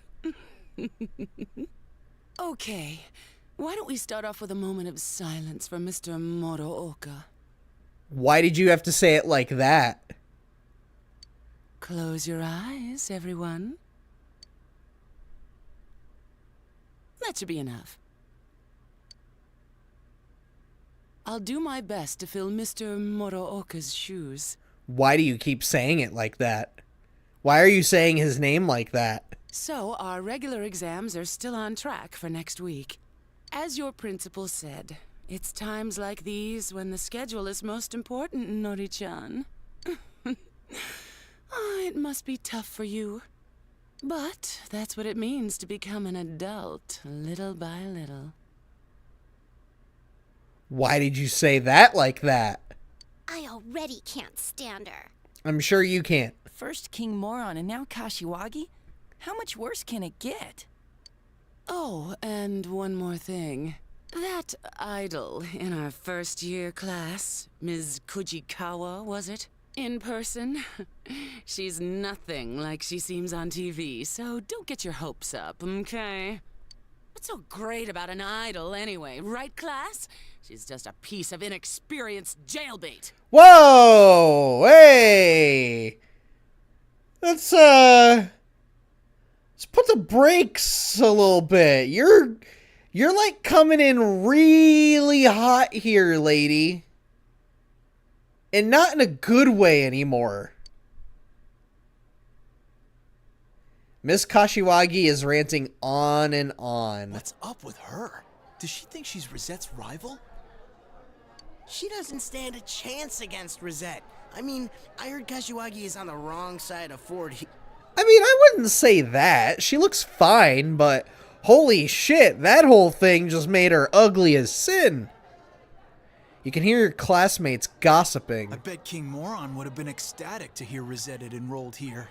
Someone told me they saw him buying Rise's pinup book. Oh yeah, there's one reason to not feel totally bad about King Moron getting murked.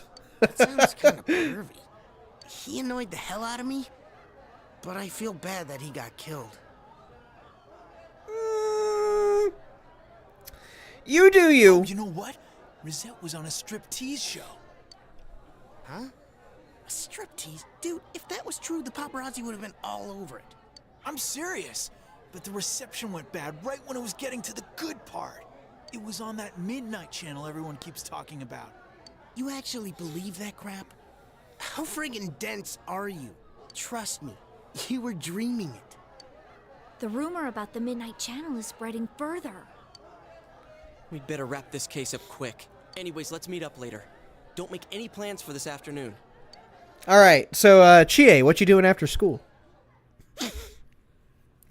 My character's immediately like, you want to go grab some food at Aya later? Ugh, finals are next week. It's been a while since I failed any subjects. Yeah, if by a while you mean all the time. Shut up! Like you've ever seen my scores! But she always has above average marks in the subjects that she doesn't fail. Hey, why'd you tell him? My scores are just very. Yeah, that's it. Rise-chan, you too? Sorry, I'm not laughing at you. It's just, I thought it would take me a while to make any friends at my new school. Too bad we met under such awful circumstances. Oh yeah, what do you guys think about King Moron's case? He didn't show up on the Midnight Channel even once. If this person had been inside the TV, I would have sensed it. My nose isn't as sharp now, but I can tell that much. But they found the body on a foggy day again, right? They said on the news that that crime scene was just the way it was for that announcer and Saki-senpai. I really wonder about the culprit's motives. Why was Mr. Muraoka targeted? Hope it wasn't personal. Because there's way too many people who hated King Moron's guts.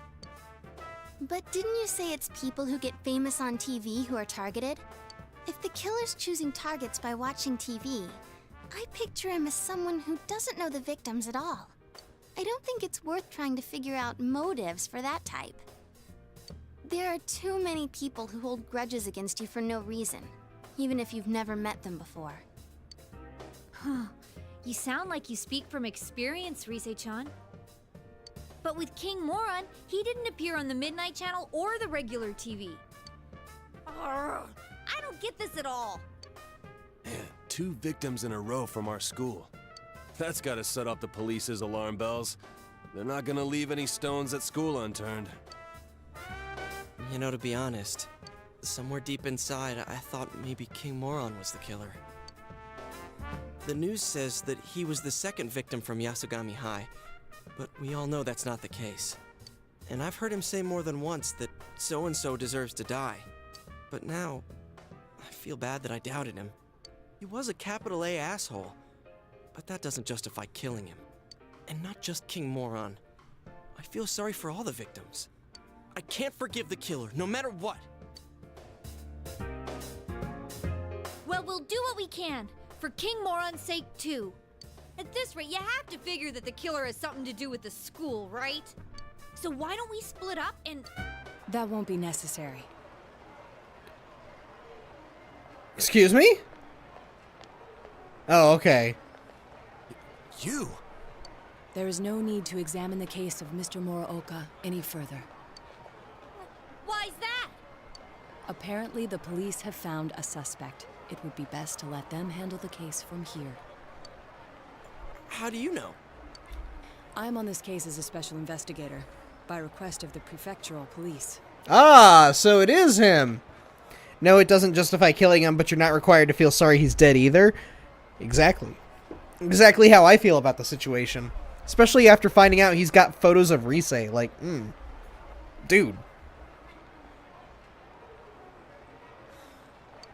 What? They found a suspect? Who is it? As to his name, I haven't been informed. I do know that he is a high schooler. It isn't public knowledge yet, but he isn't a student of your high school. Oh, okay. It seems they are quite confident that this boy is the killer. They have testimonies directly linking him with the incident. I expect it's only a matter of time before he is it, what's his name? Maybe Saki's brother?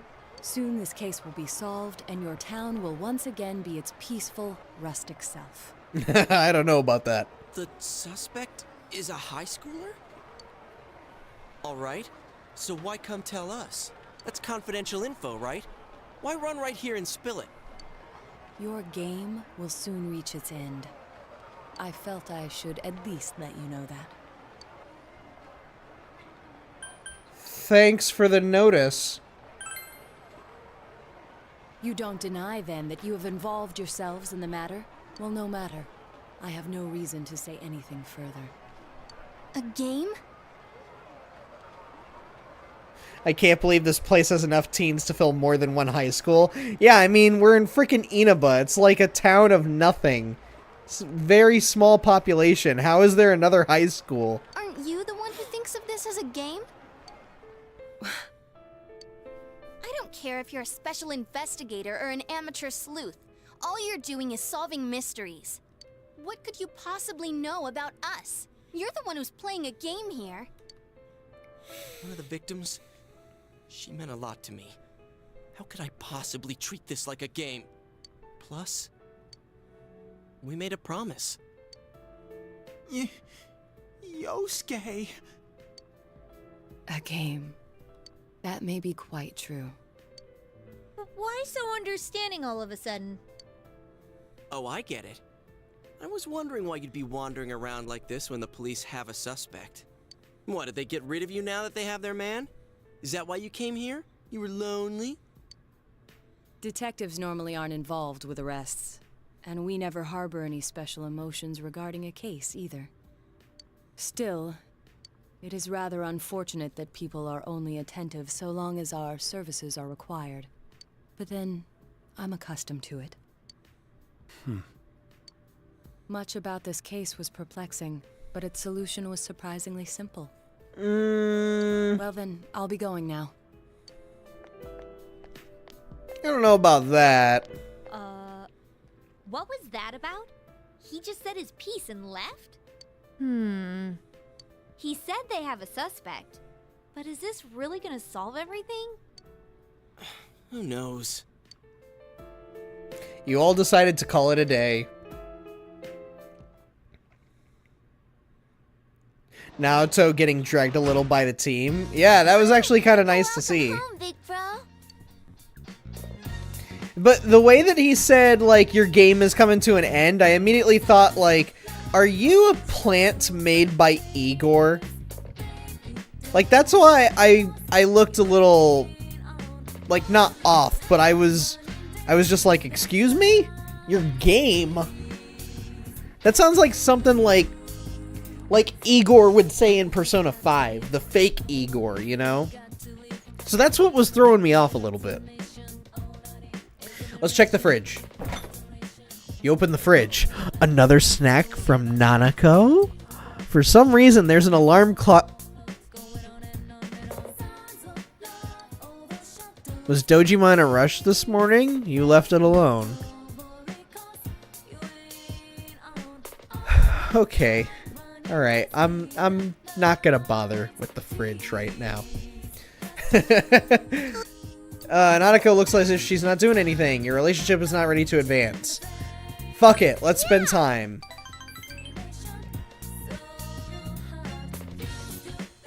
You spend a precious moment with Nanako.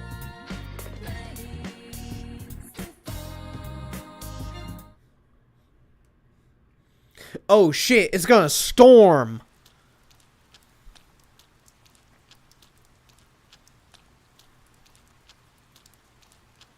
You overhear students talking. Finals start next week. Senpai, you look pretty down. That's not good for you, you know. Once they're over, summer vacation isn't far behind, right? Shut it, puny underclassmen. I have to study for my college entrance exams. Once you're a third-year student, you'll get a taste of what it's like to take tests all year.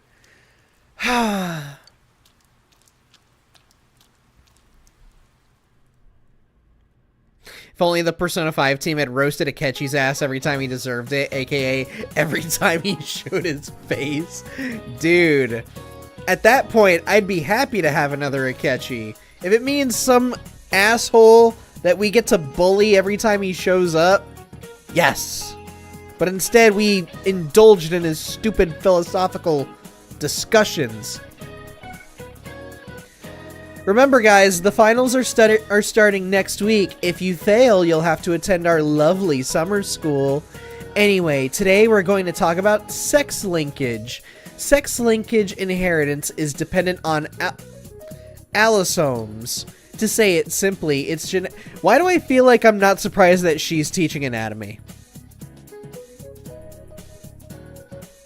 Like, why am I not surprised?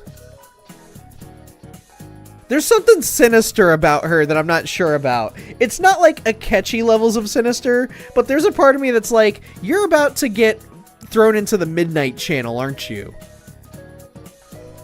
Like, you must have a shadow.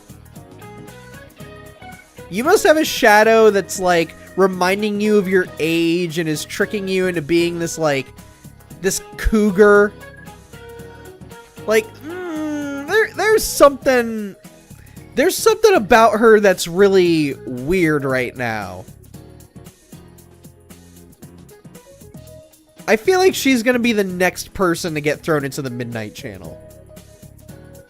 Just a hunch. To say it simply, it's genetic inheritance that's caused by whatever decides if you're male or female. An example is calico cats. Calico cats are almost entirely female. Not that there aren't any boys, but apparently there's only one out of every several tens of thousands. Maybe these rare male calicos are very popular with the ladies? You listen to the lecture intently. Not for any particular reasons. Well, she's teaching reproduction specifically, but yeah, I mean...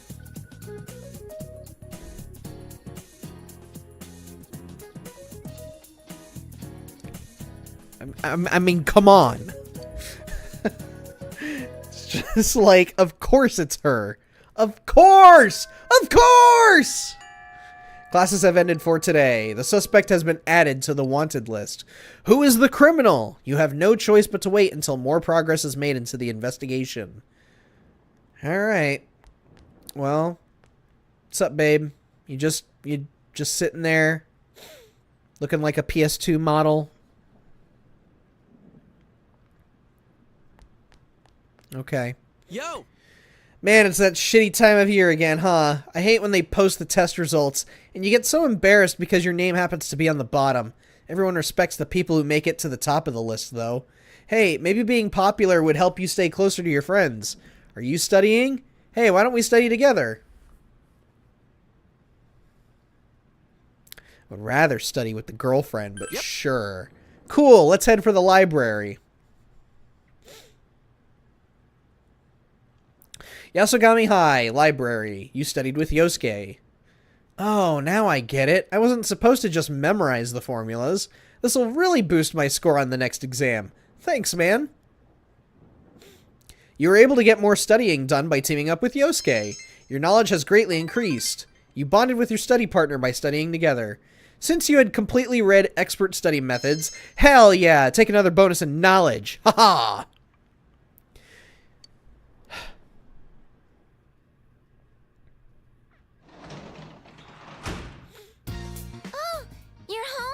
I am home, Nanako. I went shopping today. The fridge is full of food.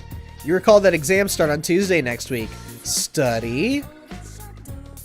I just might. You open the fridge. There's a variety of food inside. You can make lunch for tomorrow. Spend the evening making tomorrow's lunch? Yes! Yes! Surprisingly, you have the ingredients to make pudding! I should have eaten that flan, man. You decided to make pudding. Chop, chop, choppity chop. I don't know what we're chopping when we're making pudding. You made the base with egg, milk, sugar, and other ingredients. How should you give it some scent? Vanilla extract. It's done to perfection. That's right, motherfuckers. Your boy has made pudding before. I know how to make pudding. And my pudding is kick-ass. It came out better than you could have hoped. It looks delicious. That's right. We're having pudding for lunch tomorrow. Damn straight. Your name doesn't happen to be on the bottom. It's not a random occurrence, Yosuke. It happens because your knowledge rank is dumbass, Yosuke. Chopping the sugarcane from scratch, I must assume. Probably. Although, that has to be a tough as hell knife.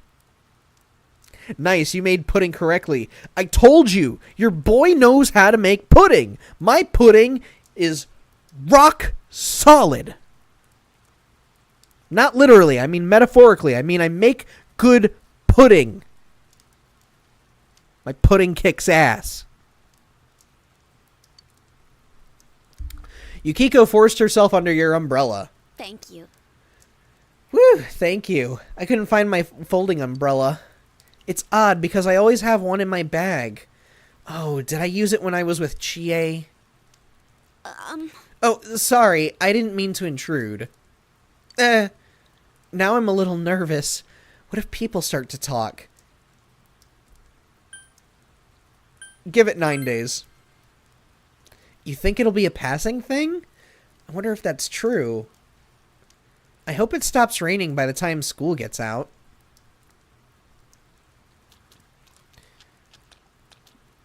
Saintly is the max rank? Son of a bitch. Lunch break. You've brought your lunch today. Pudding is lunch. Not a sandwich. Not a roast. Pudding. You know what? Only Chie deserves this pudding. Only Chie deserves something as amazing as my fucking pudding. Let's have lunch with Chie. Chie, I made some bomb as fuck pudding, and you're about to love every bit of it. You ate lunch with Chie. You ate smooth pudding together. That's right, it's very smooth. It's delicious. I want more, but I don't want to finish it all. What a dilemma. Did you make this for me? Thank you.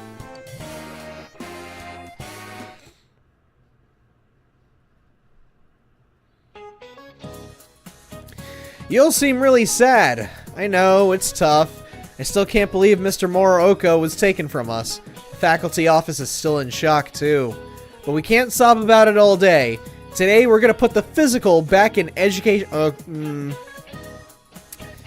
Phrasing, Mr. Kondo. We're gonna play rugby, and don't even think about getting lazy because it's hot. It's hot, but run. Keep running, sweat, and then eat shaved ice. Because the shaved ice you eat after exercise is the best. Brain freeze. Aw, yeah. You seem to be cool. Bull, cash money, dollar bills, big bucks. Answer me while running. What is the medical term for brain freeze? What the fuck? I'm gonna say this.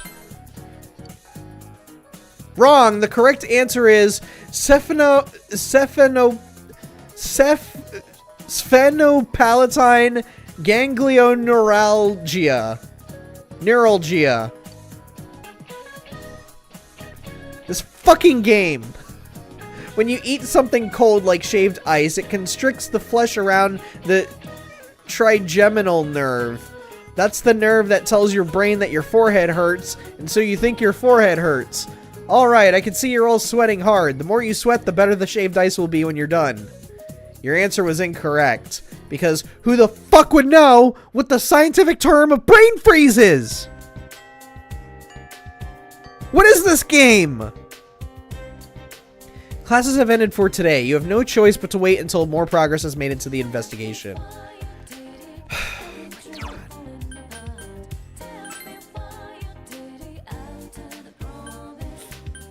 Wait a second.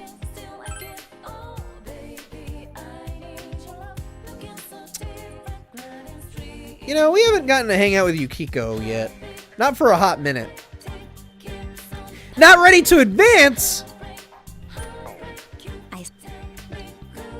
It is a silly word. It is a dumb word. That's what it is. All the boys look like they've died and gone to heaven. On the other hand, the girls look more like it. The girls look more like it's a living hell. An idol rises to stardom at Yasugami High, throwing the entire social order into chaos. Could it be the beginning of the end for Queen Ebihara and Lady Amagi? I joined track and field. I don't have time to be slacking off and tardy and stuff and make friends. Whatever the fuck. Yeah, where's Rise at?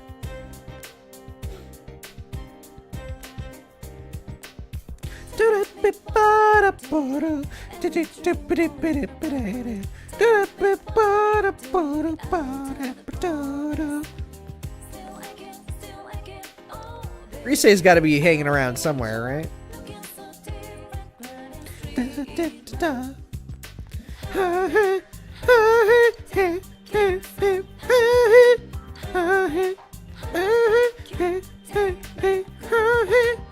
So King Moron is dead. I guess they still don't know who did it, but this is the third victim, isn't it? The TV hasn't said anything about it either. What are those policemen doing anyway? That's photon plate! I heard that it can even block the flow of energy.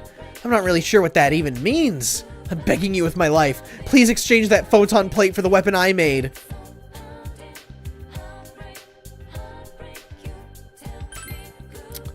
Factory sign? Really? Thank you so much. No backsies. Oh, I can't thank you enough. I'll keep doing my best from here on out.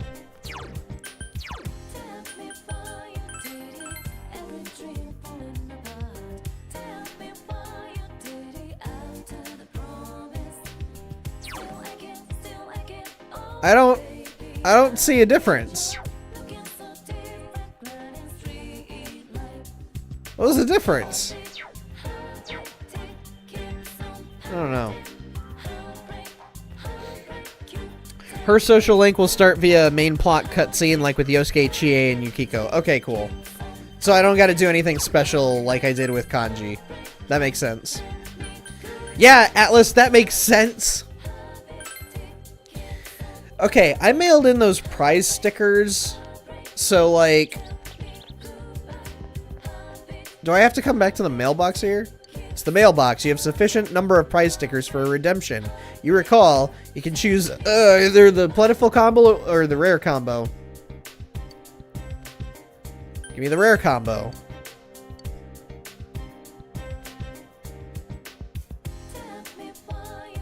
It's a gag weapon with the same stats? What the bullshit is that? I actually thought I got something that was a little bit more broken. Alright, well, Marie wants to hang out. Huh? Oh, you're here. Come on, let's go somewhere. It seems Marie wants to go out. Okay. Yeah, sure, let's do it. Marie looks happy. I want to go to the big city this time. I heard there was a bunch of things to do there, so take me. Okay, demanding. Closest thing to a big city near Inaba is Okina City. You decided to take Marie to Okina City. Okina City, in front of Okina Station, in Okina City, where Okina Station takes you into Okina City. You brought Marie here by train to satisfy her curiosity. Oh. So this is the city. Weird. It's a funny place. Wide yet narrow. It's gray and full of squares. Hey, what do you do in the city?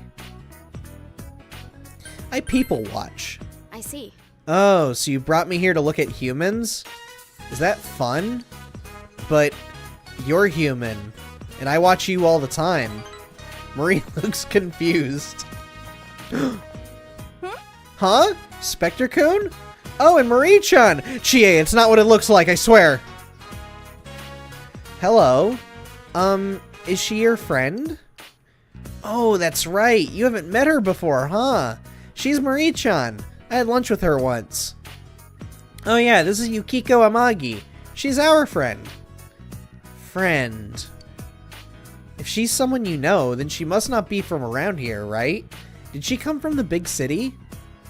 Ah, I get it. So that's why you're here in Okina City, huh? There's diddly squat to do around where we live, right? Yeah, I know. And a red one today. What are green and red doing here?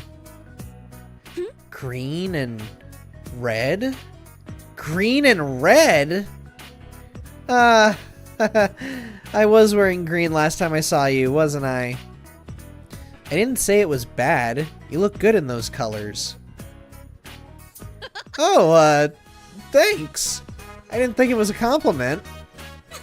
She's a nice girl. There's no doubt about that. But red girl's all red. Does green girl always wear the same thing all the time? To the point as ever. I love Marie. But she's right. Nope. No, that's not what I meant. It's just, it's a waste. Humans can change their clothes, right? You should try wearing other colors. Is that so? I don't really pick out my own outfits. I know. We were just on our way to get some new clothes. Why don't you come with us, Spectre-kun? You too, Marie-chan. Chie, they might already have plans of their own. Don't just assume they can come along at a moment's notice. If you want to. Huh? I don't mind. Alright then, let's get going. If you do this later when Yukiko isn't wearing her jacket anymore... Oh, specifically people watch Yosuke having a miserable time. The dialogue changes to green and black. Oh, that's interesting. Okina Station, Croco Fur. Chie and Yukiko are having fun while looking for clothes. Come on! Hey, how's this shirt? Don't you think it's a good color? Chie is holding a green shirt.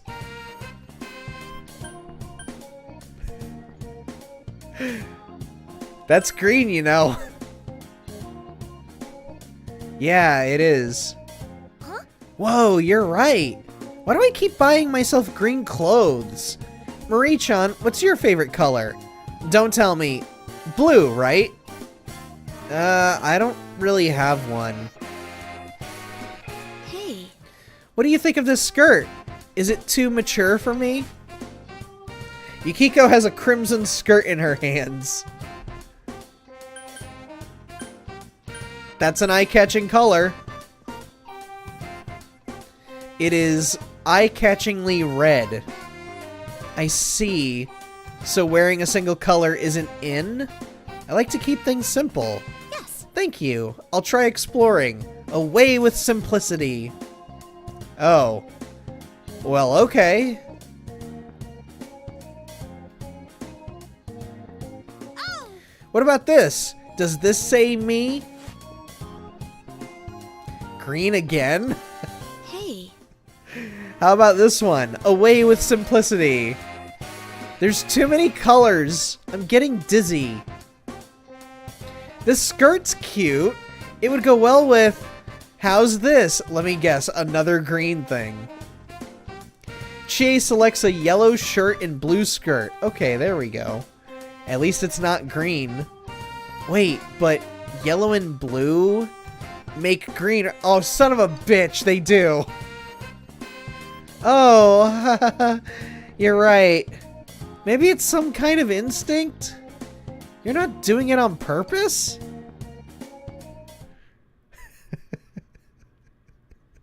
How the fuck? Every single time. Chie and Yukiko finish their shopping and return to the station with you.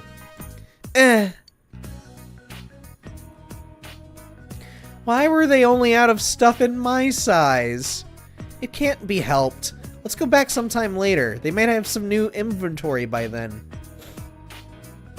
Why don't we all go together then? The four of us. Of course. Why? Huh? Me too? Why? Huh? Why? Because we're friends? Really? Friends? We are? Since when? Wait, didn't you have fun? Was I bothering you today? And last time too? Huh? No, you weren't bothering me. I was just asking about why you said friends. What does it mean to become friends? Marie has questions. Well, I don't really know. The meaning of friendship? You'll know once you have one.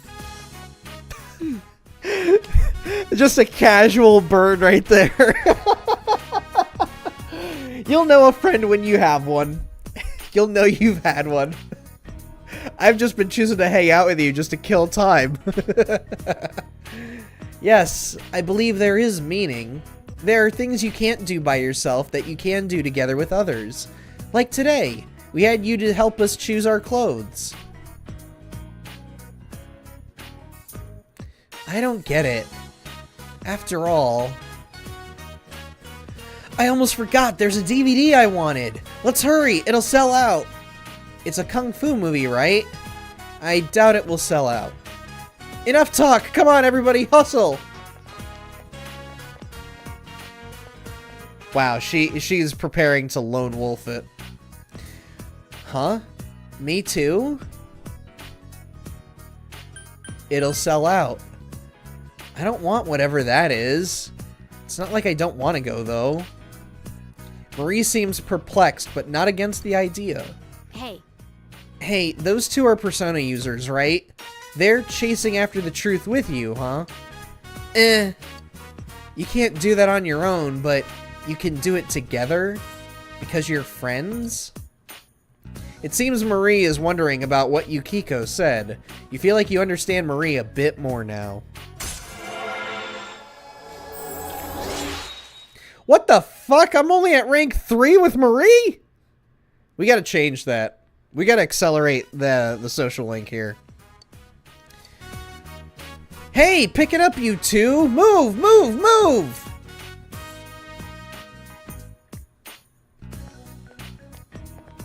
Alright, well, let's go and chase after that kung fu movie that'll definitely sell out. After looking around Okina City with everyone, you escort Marie back to the Velvet Room.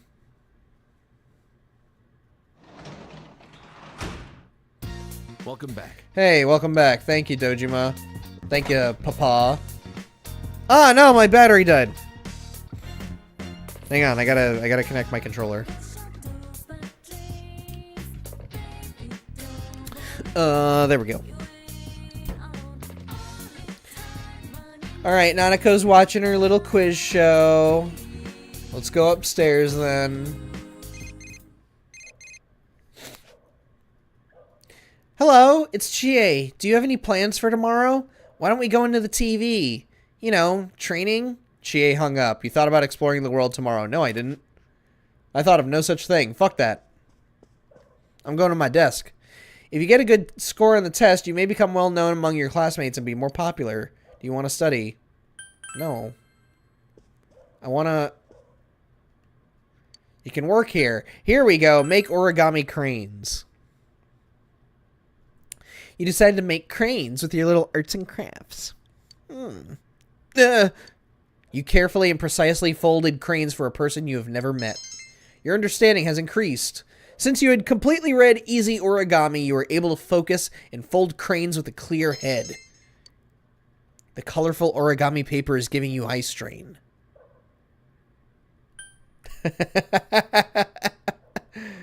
Use only dull and plain paper. You used dull-colored origami paper to fold cranes. The bundle of cranes has not been completed. You'll have to continue next time. Shit. But I thought I was the master origami folder.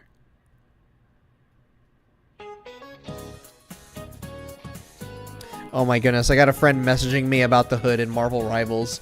I still gotta hop in and try him out. I'm sure you're all feeling anxious knowing your homeroom teacher is deceased and dead and he was murdered and he was left hanging on a telephone pole and was beheaded, even though not really. Well, to be honest, us teachers are kind of afraid ourselves. The culprit is still on the loose, but there's no sense wasting time moaning about it. Let's get to work. Today we'll talk about Kobodaishi, or Kukai. First, look at this kanji. Excuse me. Hey, Hosoi-chan. Hosoi-chan. Isn't that a misprint in the textbook? It's supposed to be... that. Haha, good eye, but... Oh wait, that was a student who said that. Alright. Haha, good eye, but no, this is the wrong kanji, but the book is supposed to print it this way. It's actually quoting... Inspector-chan, quit staring at the puppet and pay attention to the book. Sir, Which famous Heian era monk famously used a wrong version of the ha kanji? Kukai. Yep, that's right. It was Kukai. You were listening after all. There's an old saying, even Kobo made mistakes in writing. Kobo is another name for Kukai, and this was the mistake he made. This happened when he wrote the name Utenmon on the frame of the Uten gates in the city of Kyo. But it wasn't until after they put the frame up that he noticed that he missed the dot on top of the ha character. I don't know what the symbol that is, so that's why I'm just making random noises. Instead of taking the entire thing down to redo it, he added the dot by throwing his calligraphy brush at the gate. By the way, my wife made this doll for me by hand. Don't you think she did a great job making it look like me? You gave the correct answer to your insane as fuck teacher. Your knowledge has increased.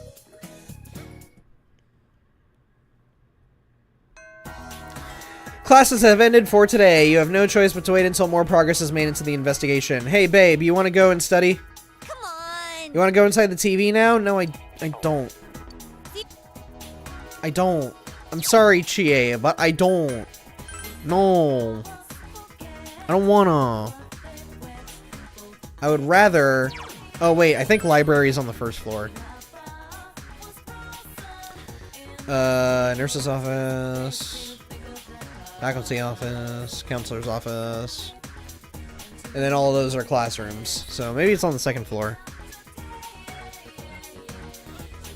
She did a great job making it look creepy. I wouldn't even say it's creepy. It's just a little dopey looking. Spend time at the library. But I wanna invite somebody. I wanna invite Chie. Fine. What about you, Yosuke? Let's hang out with you for a bit. We gotta investigate your whole story because something's weird with you and your manosphere bullshit. So let's see what's going on under the hood. Let's try to master the Yosuke Hanamura social link. Your room. Yosuke pretty much barged in. It's pretty clean.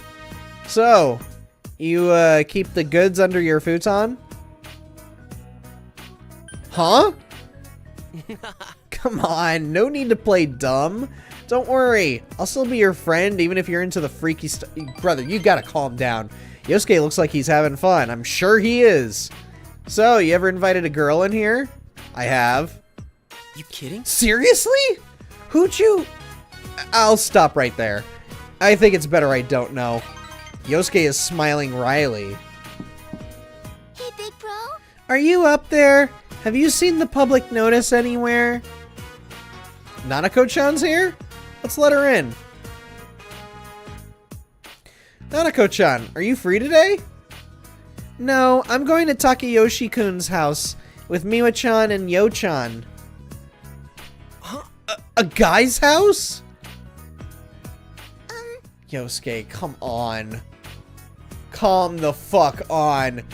Takayoshi-kun sits next to me. I'm going to deliver the public notice to him.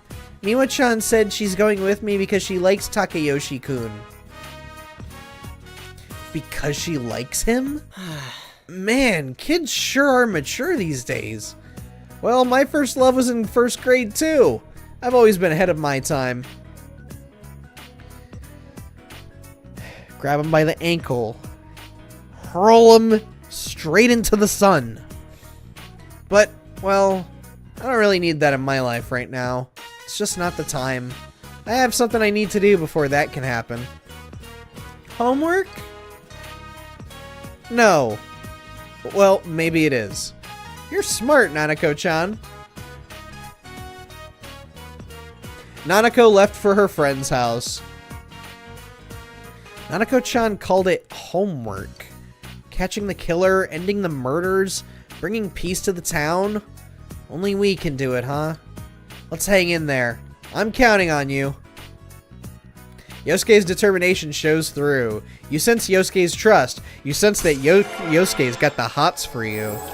He just doesn't want to admit it. Oh dang, we're already halfway done with his social link. Shit. Yosuke's determination in battle has been enhanced. Yosuke can now cure severe ailments during battle. Fuck yes.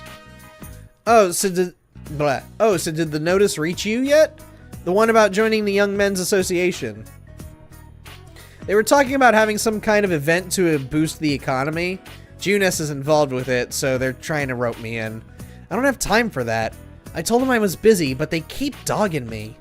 I don't care about the Young Men's Association or about boosting the economy.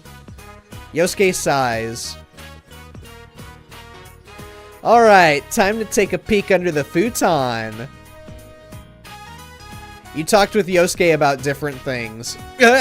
See you later. It's gotten dark, so you said goodbye to Yosuke. Yosuke gay panic attack. There has to be a mod out there that turns some of his flavor text into that. The stuff that says, Yosuke appreciates your honesty or something, but it turns into, Yosuke is head over heels for you. Yosuke's got a hard-on for you.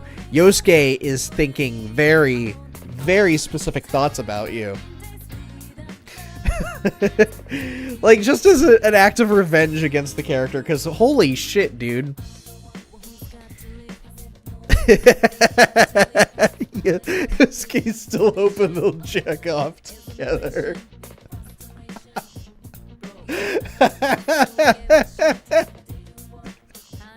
That is definitely Yosuke. I went shopping today. The fridge is full of food. Yay, I get to cook again. You open the fridge. I'm gonna make lunch. Surprisingly, you have the ingredients to make fried chicken. Hell yeah. You marinated the meat. What should you cover the chicken with? Flour? Duh. It's almost done frying. Obtain oh.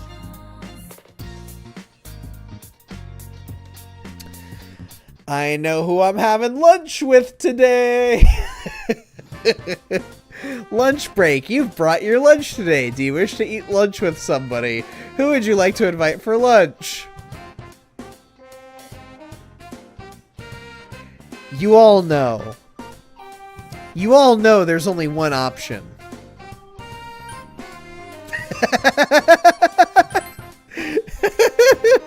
Could you imagine Chie? Hey Chie, here's some soggy fried chicken. No, we feed this shit to Yosuke. Yasugami High Rooftop. You ate lunch with Yosuke. You ate soggy fried chicken together. Dude! What the heck is this?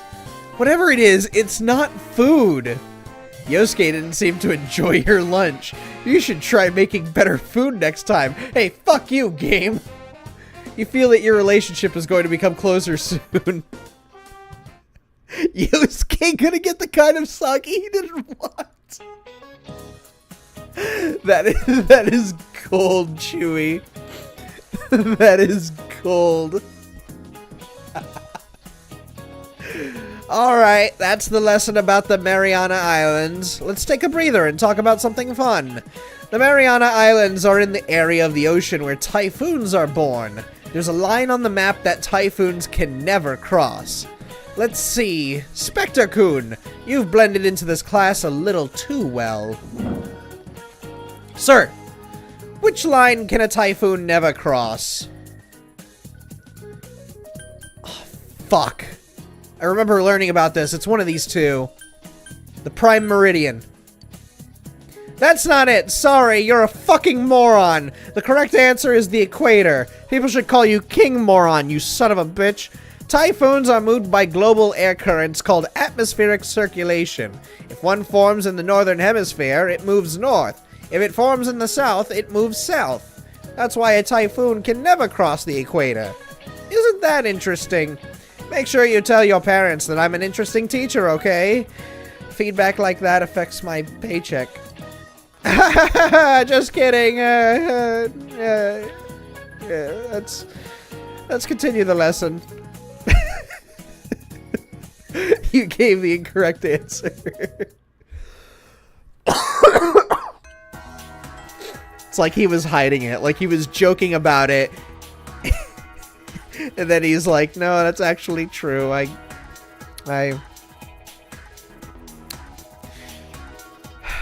don't get paid anything.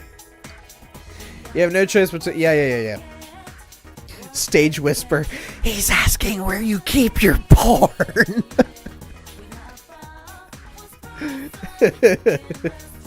3 words for the same thing. Are you well, like, aren't typhoons more in the water? Cyclones are like tornadoes, but instead of sucking things in, it blows things out. Like, cyclones are the opposite of tornadoes, or at least they move the opposite direction of tornadoes. Typhoons, I'm pretty sure, are like... They're more like whirlpools, aren't they?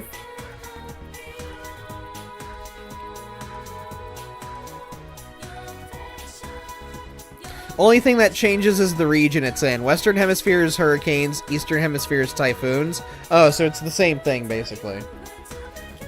Yeah. I just remember learning about, like, the funnel of a cyclone. It moves a different direction compared to a tornado.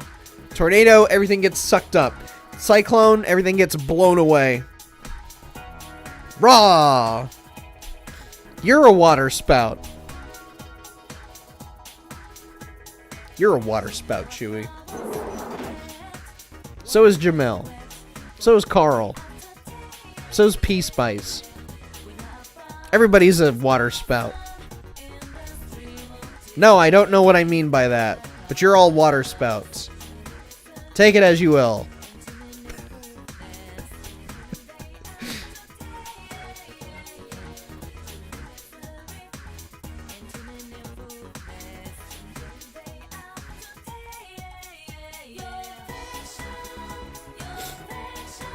Nobody wants to hang out. What the frick? What is this? What are you doing out here? Ah, transfer dude. Idols are amazing, aren't they? I couldn't tell before, but if you line her up next to all the other uniformed girls, the difference is obvious. Yep, totally awesome. It's crazy to think that she's the same age as little Ayane. Alright, I'm not comfortable with this conversation anymore.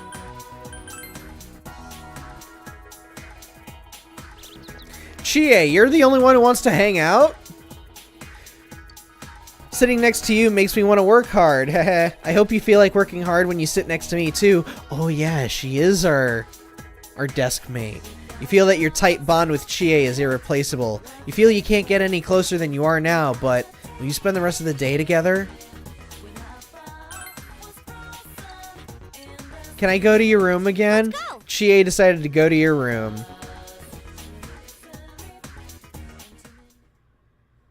Your room. This place makes me feel at home. It has your smell. Aww. Oh, I'm not saying you stink. I actually like it. Oh. Nah. Just kidding. Oh.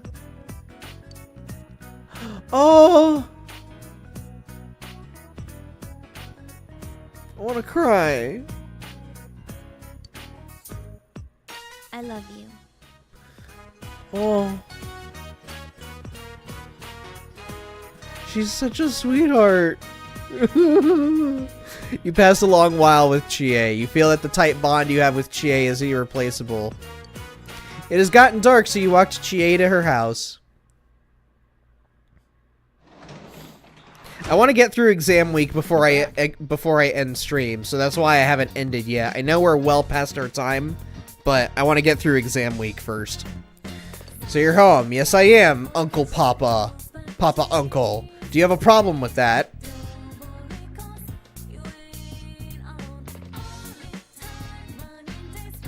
That's right, bitch. You don't say a word.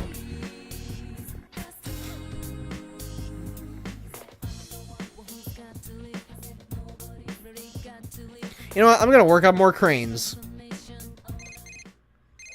Who's calling me? Who dares? Hey, this is Ku. Oh, I forgot about you. Want to study together next Sunday? I'll drag Daisuke along too. Sound good?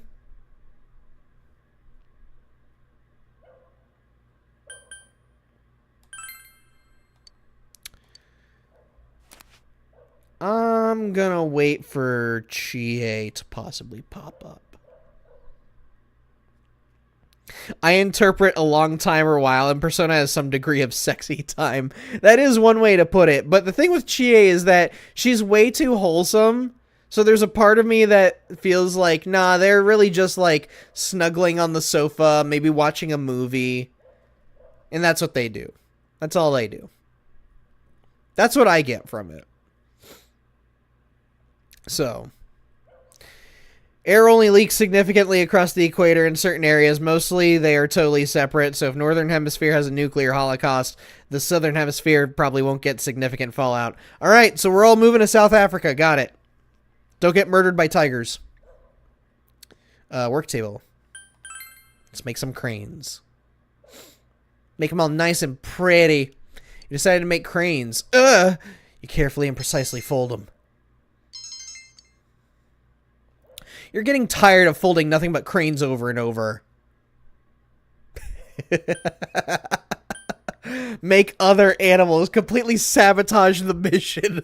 I made an elephant. I made a mountain. I made a lizard.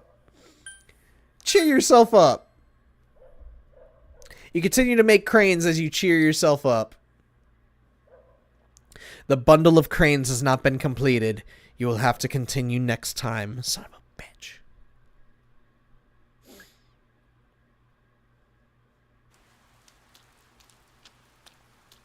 Yo! Hey, it's the Bay. Hey, that guy the police are after? I wonder what he's like. How's the investigation going?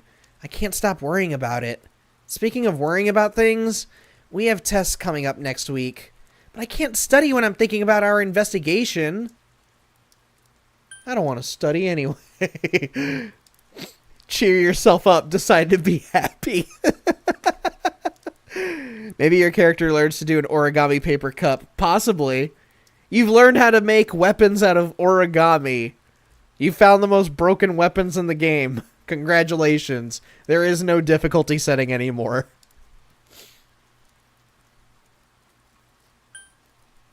Focus! I guess you're right. How am I supposed to argue with that?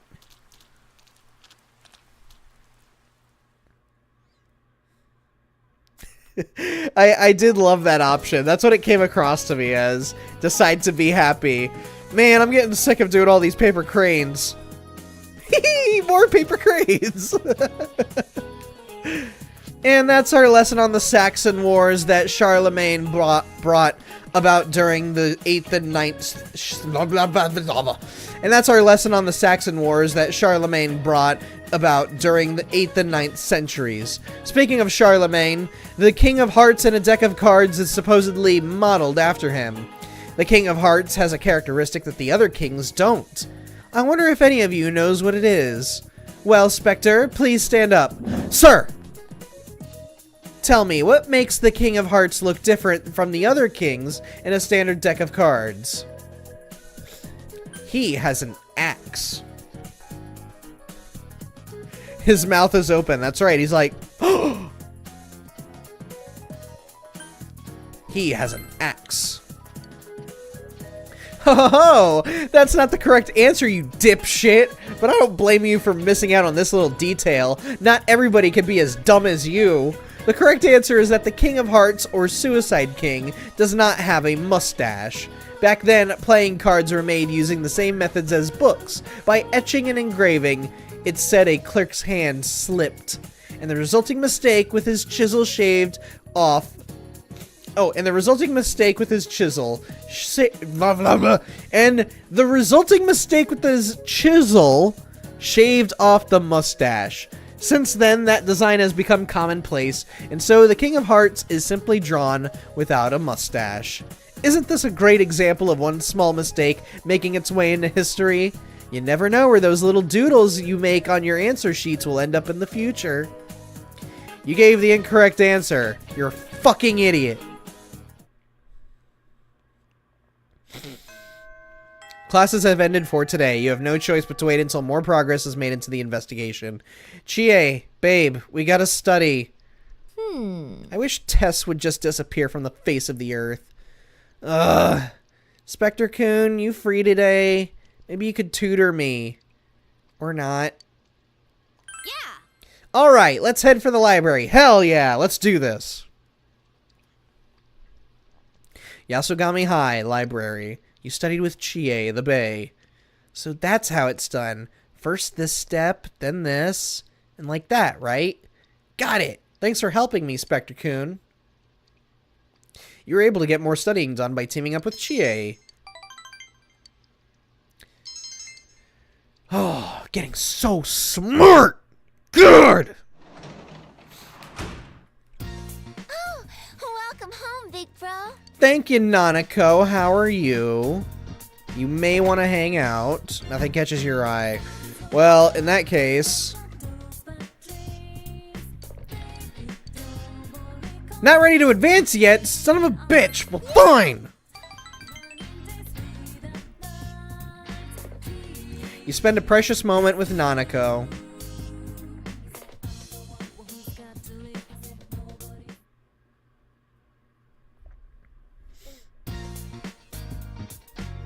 You have the day off from school today. You wonder how the police investigation is progressing. All you can do now is wait for the results. What should you do today? Excuse me, you realize that you haven't bought anything from the home shopping program this week. Maybe you should watch it. Maybe you're right, game. I'll give Papa Tanaka all of my money. Purple suit. I'll get to masquerade as the purple guy from FNAF. The purple suit or diamond shield combo. I'm gonna go for the purple suit. Fuck it. Gear is gear, dude. Consumables don't last.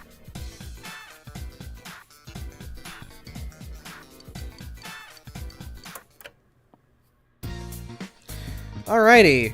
I'm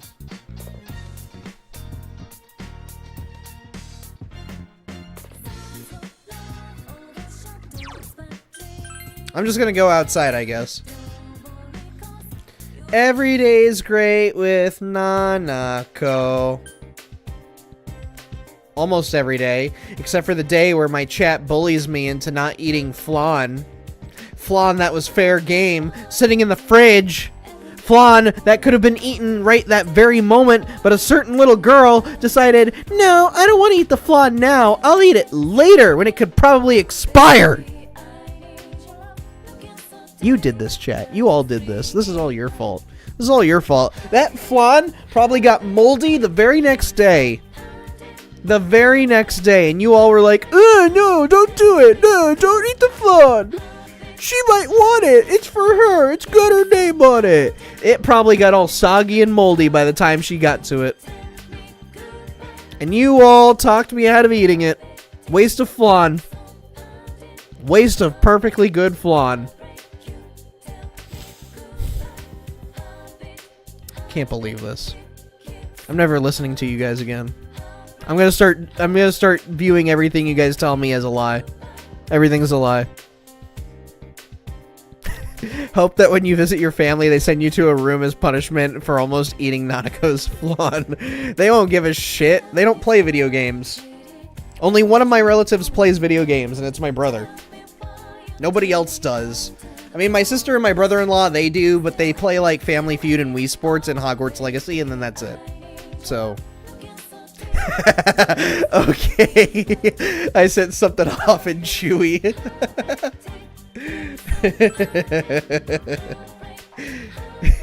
Enjoy spending weeks together and oh.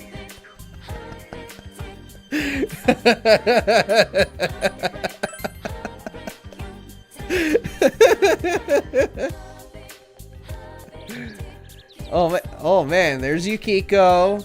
There's Marie. Let's see. I don't see any sign of Chie. I hope she's studying at home. Let's see. I also don't see Yosuke, surprisingly. I guess they're both worried. Yo, you have some time? Our relationship's not ready to advance yet. Oh, I'm sorry, Kanji. I'm sorry, buddy. Alright, tell you what. If Yukiko and Marie are not ready for a rank up, then we'll go hang out with Kanji. Huh? Seems Marie wants to go somewhere. Our relationship will not deepen. Alright. Well, enough with the pouting. Not ready to advance? Alright, let's go hang out with Kanji then. Yosuke is in the Junes lobby? Oh, shit.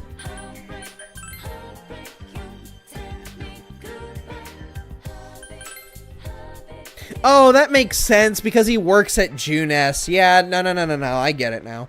What about Adachi? Hey, we meet again.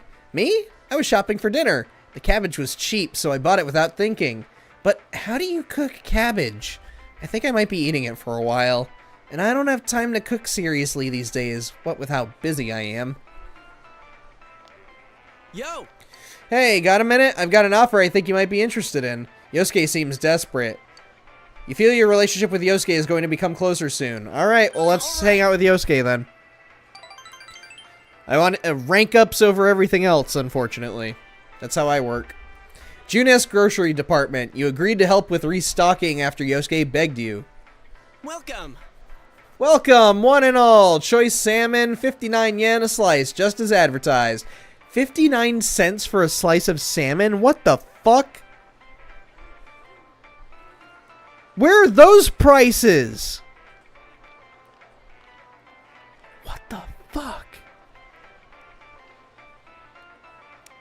And while you're at it, how about some cheese? Direct from Italy and just 298 yen for today only. Restock this shelf too. You earned 5,500 yen working at Junes. I better get a shit ton of stat bonuses. Junes Food Court. You came with Yosuke after work. Whew, I'm dead tired. They decided on the sale at the last minute, and Dad was bugging me to find helpers. I told him I didn't have time for that, but he wasn't listening. But hey, I'm glad you were there. Thanks. No problem. You really are a good guy. Yosuke is happy. Yosuke is thinking happy things about you. Oh, Hanamura.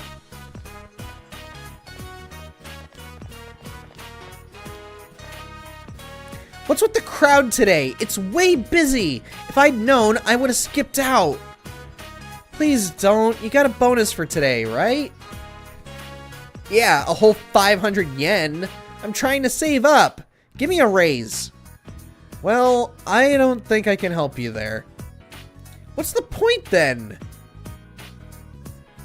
The two began talking nearby. They're talking very loudly. At this rate, my graduation trip will be somewhere in Japan. Maybe I should ask my parents to pay for it. Why don't you find a guy to pay? Like Saki did? Oh shit. Yosuke is biting his lip. Was it during our second year? When Saki eloped, I mean? Yep, apparently she got with a college guy who came home and went off with him. But she came right back saying she'd save money and leave on her own. Huh? You mean she was dumped? Who knows? She started working here to save money, didn't she? You know us high school girls can make easy money if we really want to. The pair's gossiping continues. It doesn't matter. It's just hot air. I'm not letting it get to me. It's sad to be talked about like that, though. We're the only ones who can avenge Saki-senpai. Nah. We're special. We're the only ones. So there's no need to bother with outsiders. No need to hold back. You kidding? Huh? Dude, don't hit him or anything. Are you actually the type to move without thinking? Yosuke is surprised. I think it's good you came along. Because of you, I was able to make it this far. Yosuke is nodding firmly. You feel your relationship with Yosuke has grown deeper. Shit, dude. Guy does have a weakness. Guy does have a heart. Yosuke's growth of heart has affected his persona as well.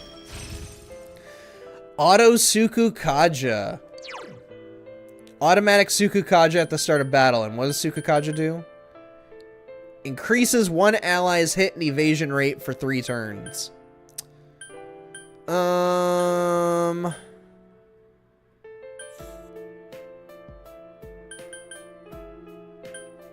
I'll get rid of Maca Jam.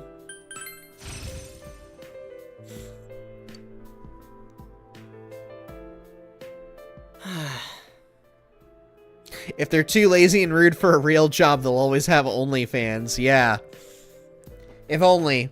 If only it was like that back then, you know? What a pain. Oh, not you. I wonder what it is. I don't know.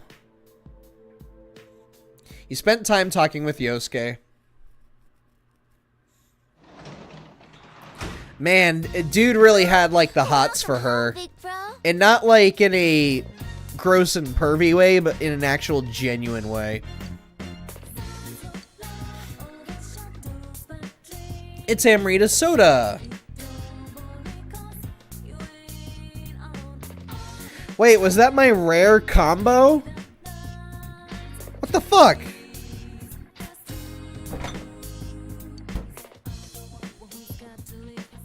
Hey, Nanako, you want to hang out? You feel your relationship with Nanako isn't ready to advance yet. Son of a bitch. Alright, well, let's go make some paper cranes then. You can work here. Make cranes. You decided to make cranes. You carefully and precisely folded cranes for a person you have never met. You're getting tired of folding nothing but cranes over and over. There it is. Just become happy again. Let's see what happens when I do this. Make other animals. Your inspiration cheers you up and you begin working on making cranes with just one hand. The bundle of cranes has been completed! As a reward from the Volunteer Association, you received antibiotic gel. I guess it was a rare single today. I didn't know that could happen. Today is Ocean Day, so you have the day off to think about the ocean and appreciate the ocean, even though you don't live by the ocean. You wonder how the police investigation is progressing. What should you do today? I thought exams were supposed to start today. What the shit?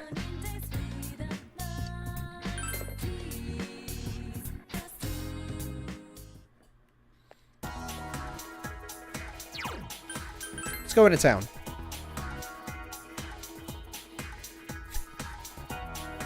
With one hand. Oh, thinking about the ocean. Oh, oh God, the ocean. Yeah. Whoever thought that you would have a hard-on for the ocean, man? And not only that, but he gets a real hard-on when he hears the song Ocean Man. Ocean Man, take me by the hand, lead me to the land that you understand. That soundtrack for the SpongeBob movie actually slaps. Surprisingly.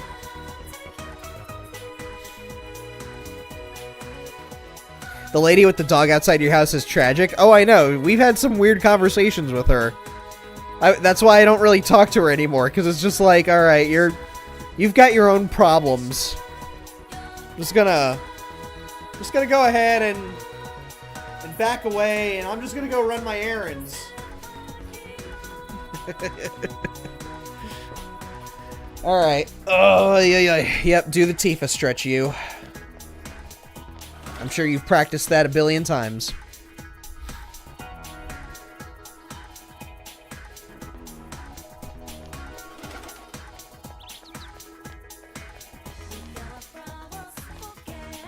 Alright, well,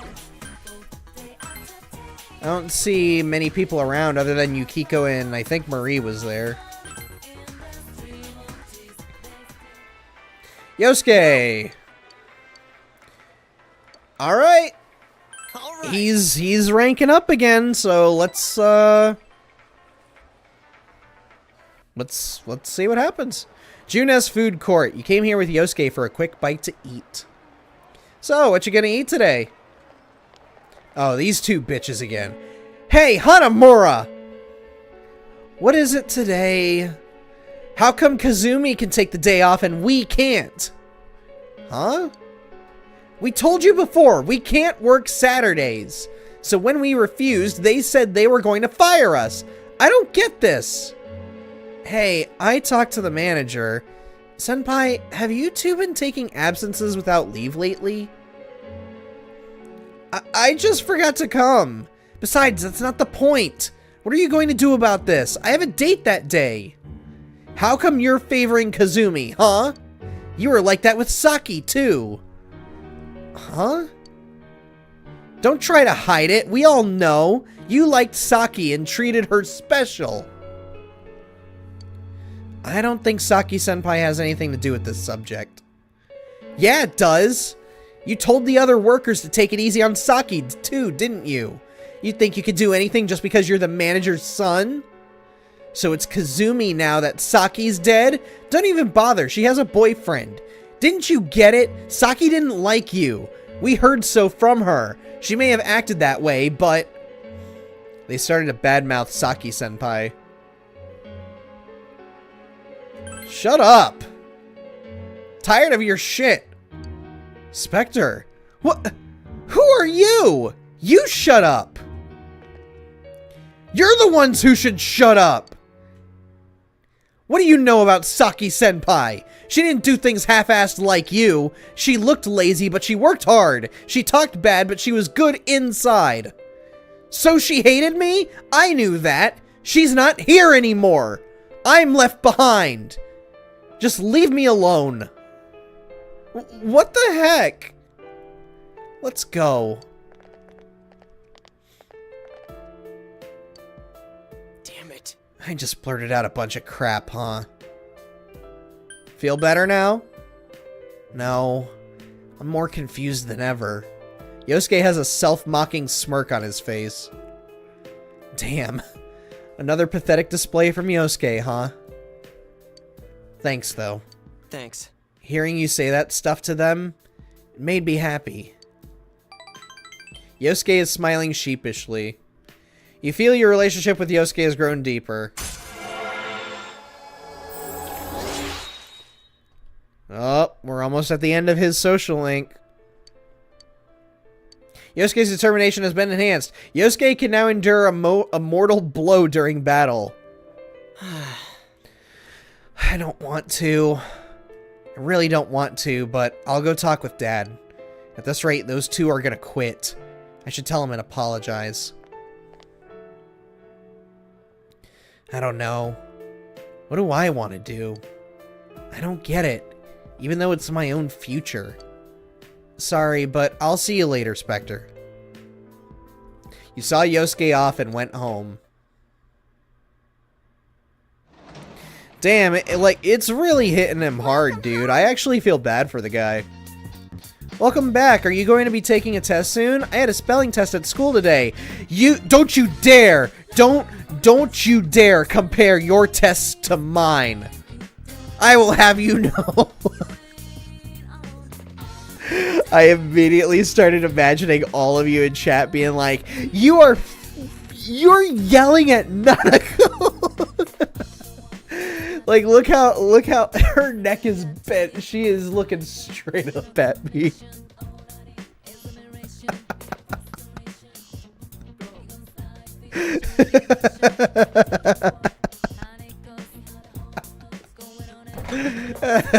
You open the fridge. There's a bitter melon with a bite taken out of it. Someone probably mistook it for a cucumber. Eat it. Eat it. The raw bitter melon was very bitter. So bitter. Your courage has greatly increased. However, you don't feel well. You decided to go to bed early today.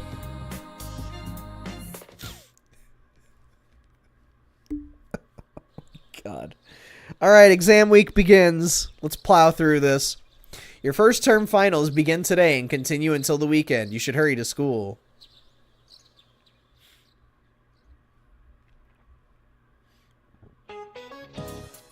Finals, day 1. What is morale? It is the cheerfulness in a group. You feel you've chosen the correct answer. Fuck yeah. What sport is Haikendai? That would be the balance beam. You feel you've chosen the correct answer. Fuck yeah. Let's go.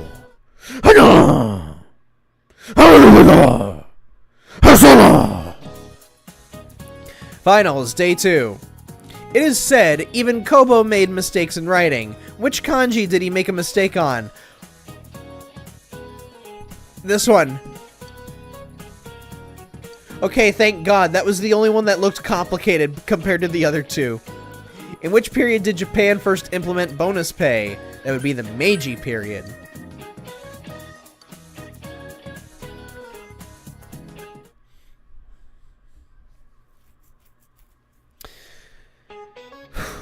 Finals, day 3. Which king in a deck of cards is missing mustache? That would be the King of Hearts.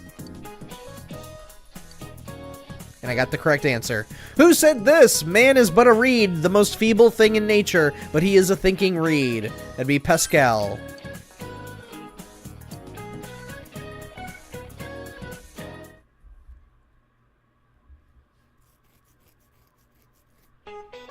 The loop begins again. Fuck yeah. Finals, day 4. Which one of these is the name of a real river? That'd be the Piss Piss River. I mean the Pai Pai River.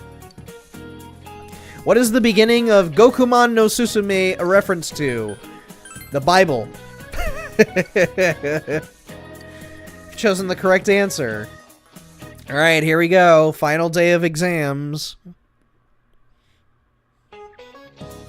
It's the last day of the exams. You answered every question with ease because you're a fucking god. You know everything. You're a professor in every subject ever to exist. Haha! The answers seem to be flowing from your hand. At this rate, Miss Kashiwagi will surely notice you. Ooh! I mean, Chie will certainly notice you. Ooh! I'm so sleepy.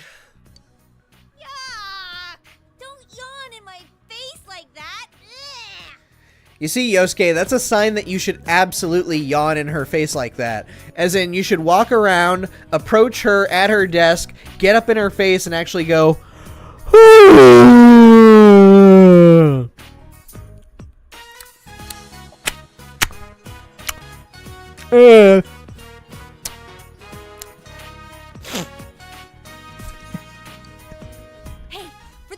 and that's how Yosuke died. Gingivitis. Just the stench of gingivitis right in Chie's face. And that's how Chie died. Hey, for the third... yeah. Oh, I went with used to. Oh, wrong again. No, it's okay, babe. So much for Chie going abroad. Heck, why leave Inaba? You have so much right here. You're so annoying. Don't, like, careful, Yosuke. I'll get Kanji to beat your ass. Yo. No more encores. I mean, hi everyone. Oh, she's upset. She's very upset. Whoa, more losers? Damn. What do I need to know English for? I can always ask for a translator. Oh, okay. She's got a backup plan. How did you do, Senpai?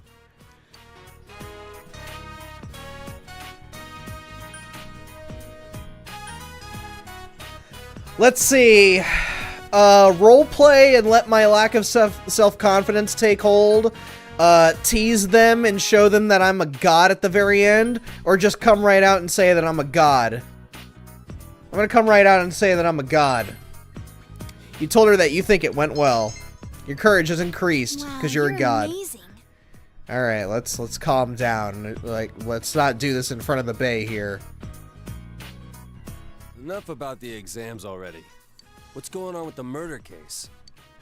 Why don't we head to our special headquarters? We haven't been there in a while. We were there like 2 weeks ago. You decided to get together at the Junes food court. Actually, we were there literally a week ago. I can always throw money at someone else. I can always throw money at it. Someone else can be smart for me. That's exactly her way of life. Not just because exams are over, but the whole thing with the police finding a suspect. At least she doesn't hide it, you know. I mean, we believed that only we could solve this case. And now? Well, we still don't know yet. They haven't made an arrest. So, we gotta sit on our thumbs.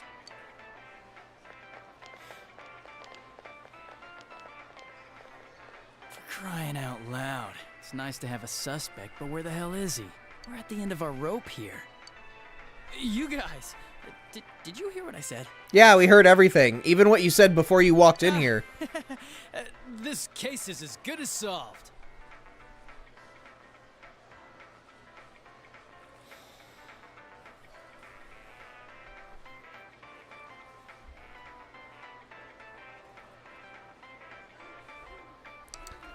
Adachi, I just want you to know you are very much not helping your case.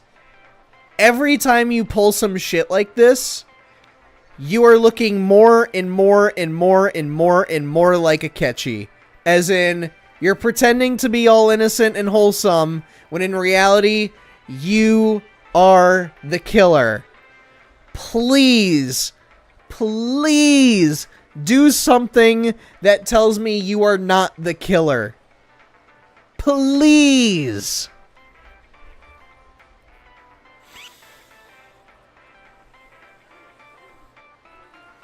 Don't worry, kids. It's only a matter of time before we bring in the suspect.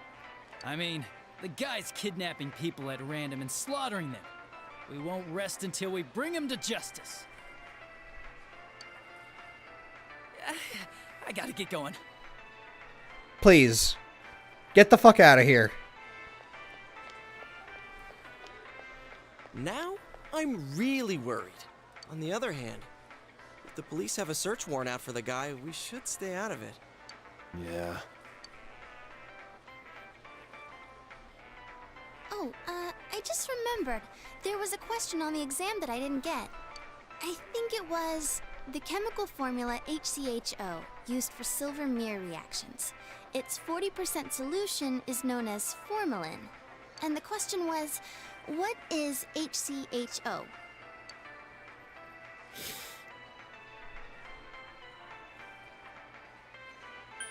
Formaldehyde. Oh, I see. I chose acetic acid. Duh, of course it couldn't have been vinegar.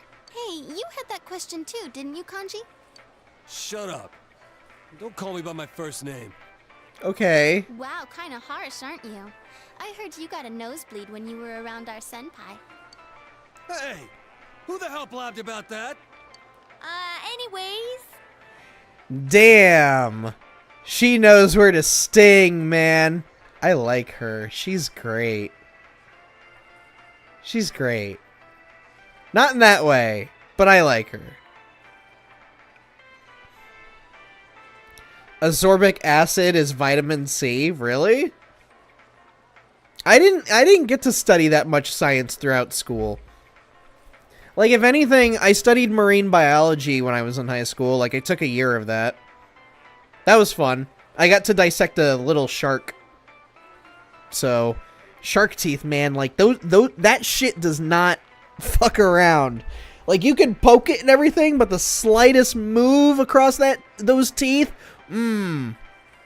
hope you're not a bleeder. Rise-chan, why don't you ask Yukiko to help you study? I guess, but wouldn't you rather ask a senpai of the opposite sex? Senpai, I'm not a nuisance to you, am I? Damn. This girl's dangerous. Yes, she is. I like it, but... Let's change the subject. Oh my god. Holy shit. Hey, any idea how she is really inching closer to, like, beyond troublemaker. Oh yeah, Yeah, I forgot to mention it to you. Oh yeah, Teddy hasn't been around in like a week and a half. Check this out. Hey, there he is! It's Teddy!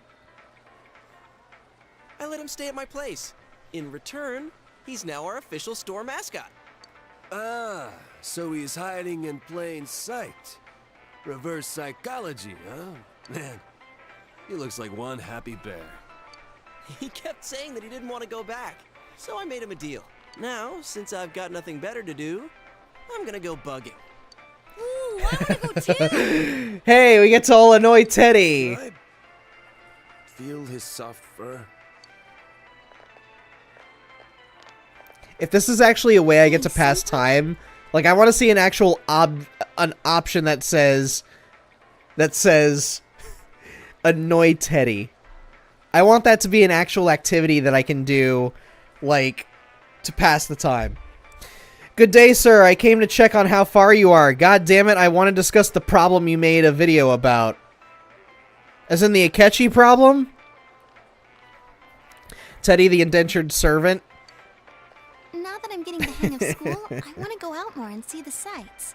But I tend to get recognized everywhere I go, so I'm a little nervous about going out on my own. Also, hello, Grannis. I hope you're doing well. Glad to see you. How are you? And you seem like the type of guy who knows all the cool spots in town. Sure, I'll show you around. Really? Woohoo! You sense Risei's natural, easy friendliness. You feel a faint bond forming between you and Risei. Hurrah! New social link, fuck yeah! Let's go.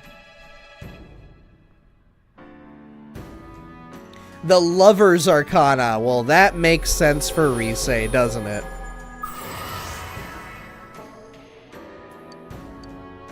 Risei's determination in battle has been enhanced. She will now cheer you on during all-out attacks. When performing an all-out attack, there is a chance that Risei will encourage your party to deal even more damage. Oh. If you ever have some time to kill, think of me, okay? Now come on, let's go pester Teddy. Yeah, let's go bug the shit out of him. Hey!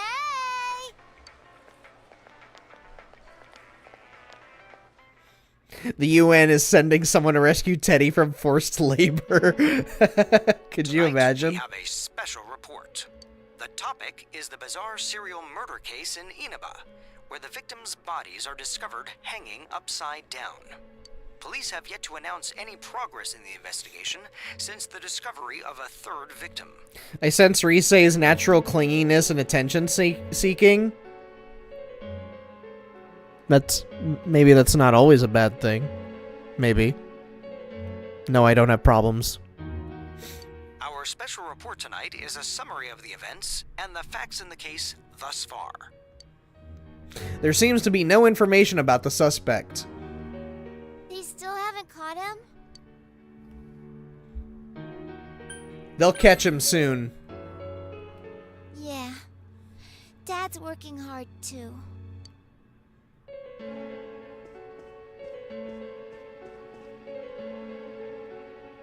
Nanako seems to be anxious about the unsolved case.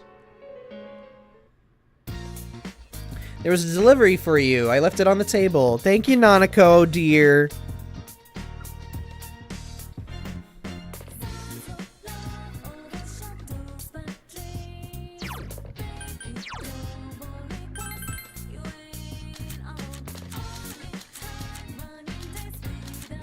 Oh wait, I went to weapons. I'm a fucking idiot. Hang on. Ah, here we go. Oh, so I had the purple suit the entire time. What the hell? What is wrong with me? Okay, we gotta give the purple suit to somebody else. Who's in the worst? Well, first off, you need this. I gotta get something for you, girl. 72, 94. Your defense is 22? Teddy, you get this. Holy shit, man. That is abysmal. 22? Remember to check for special effects. Counter physical, low odds. I'm good. Oh wait, Yosuke's already got that equipped. Okay. Hang on, Teddy, what do you got? Spiky Punch. We need to replace that, man. We need to get you something better.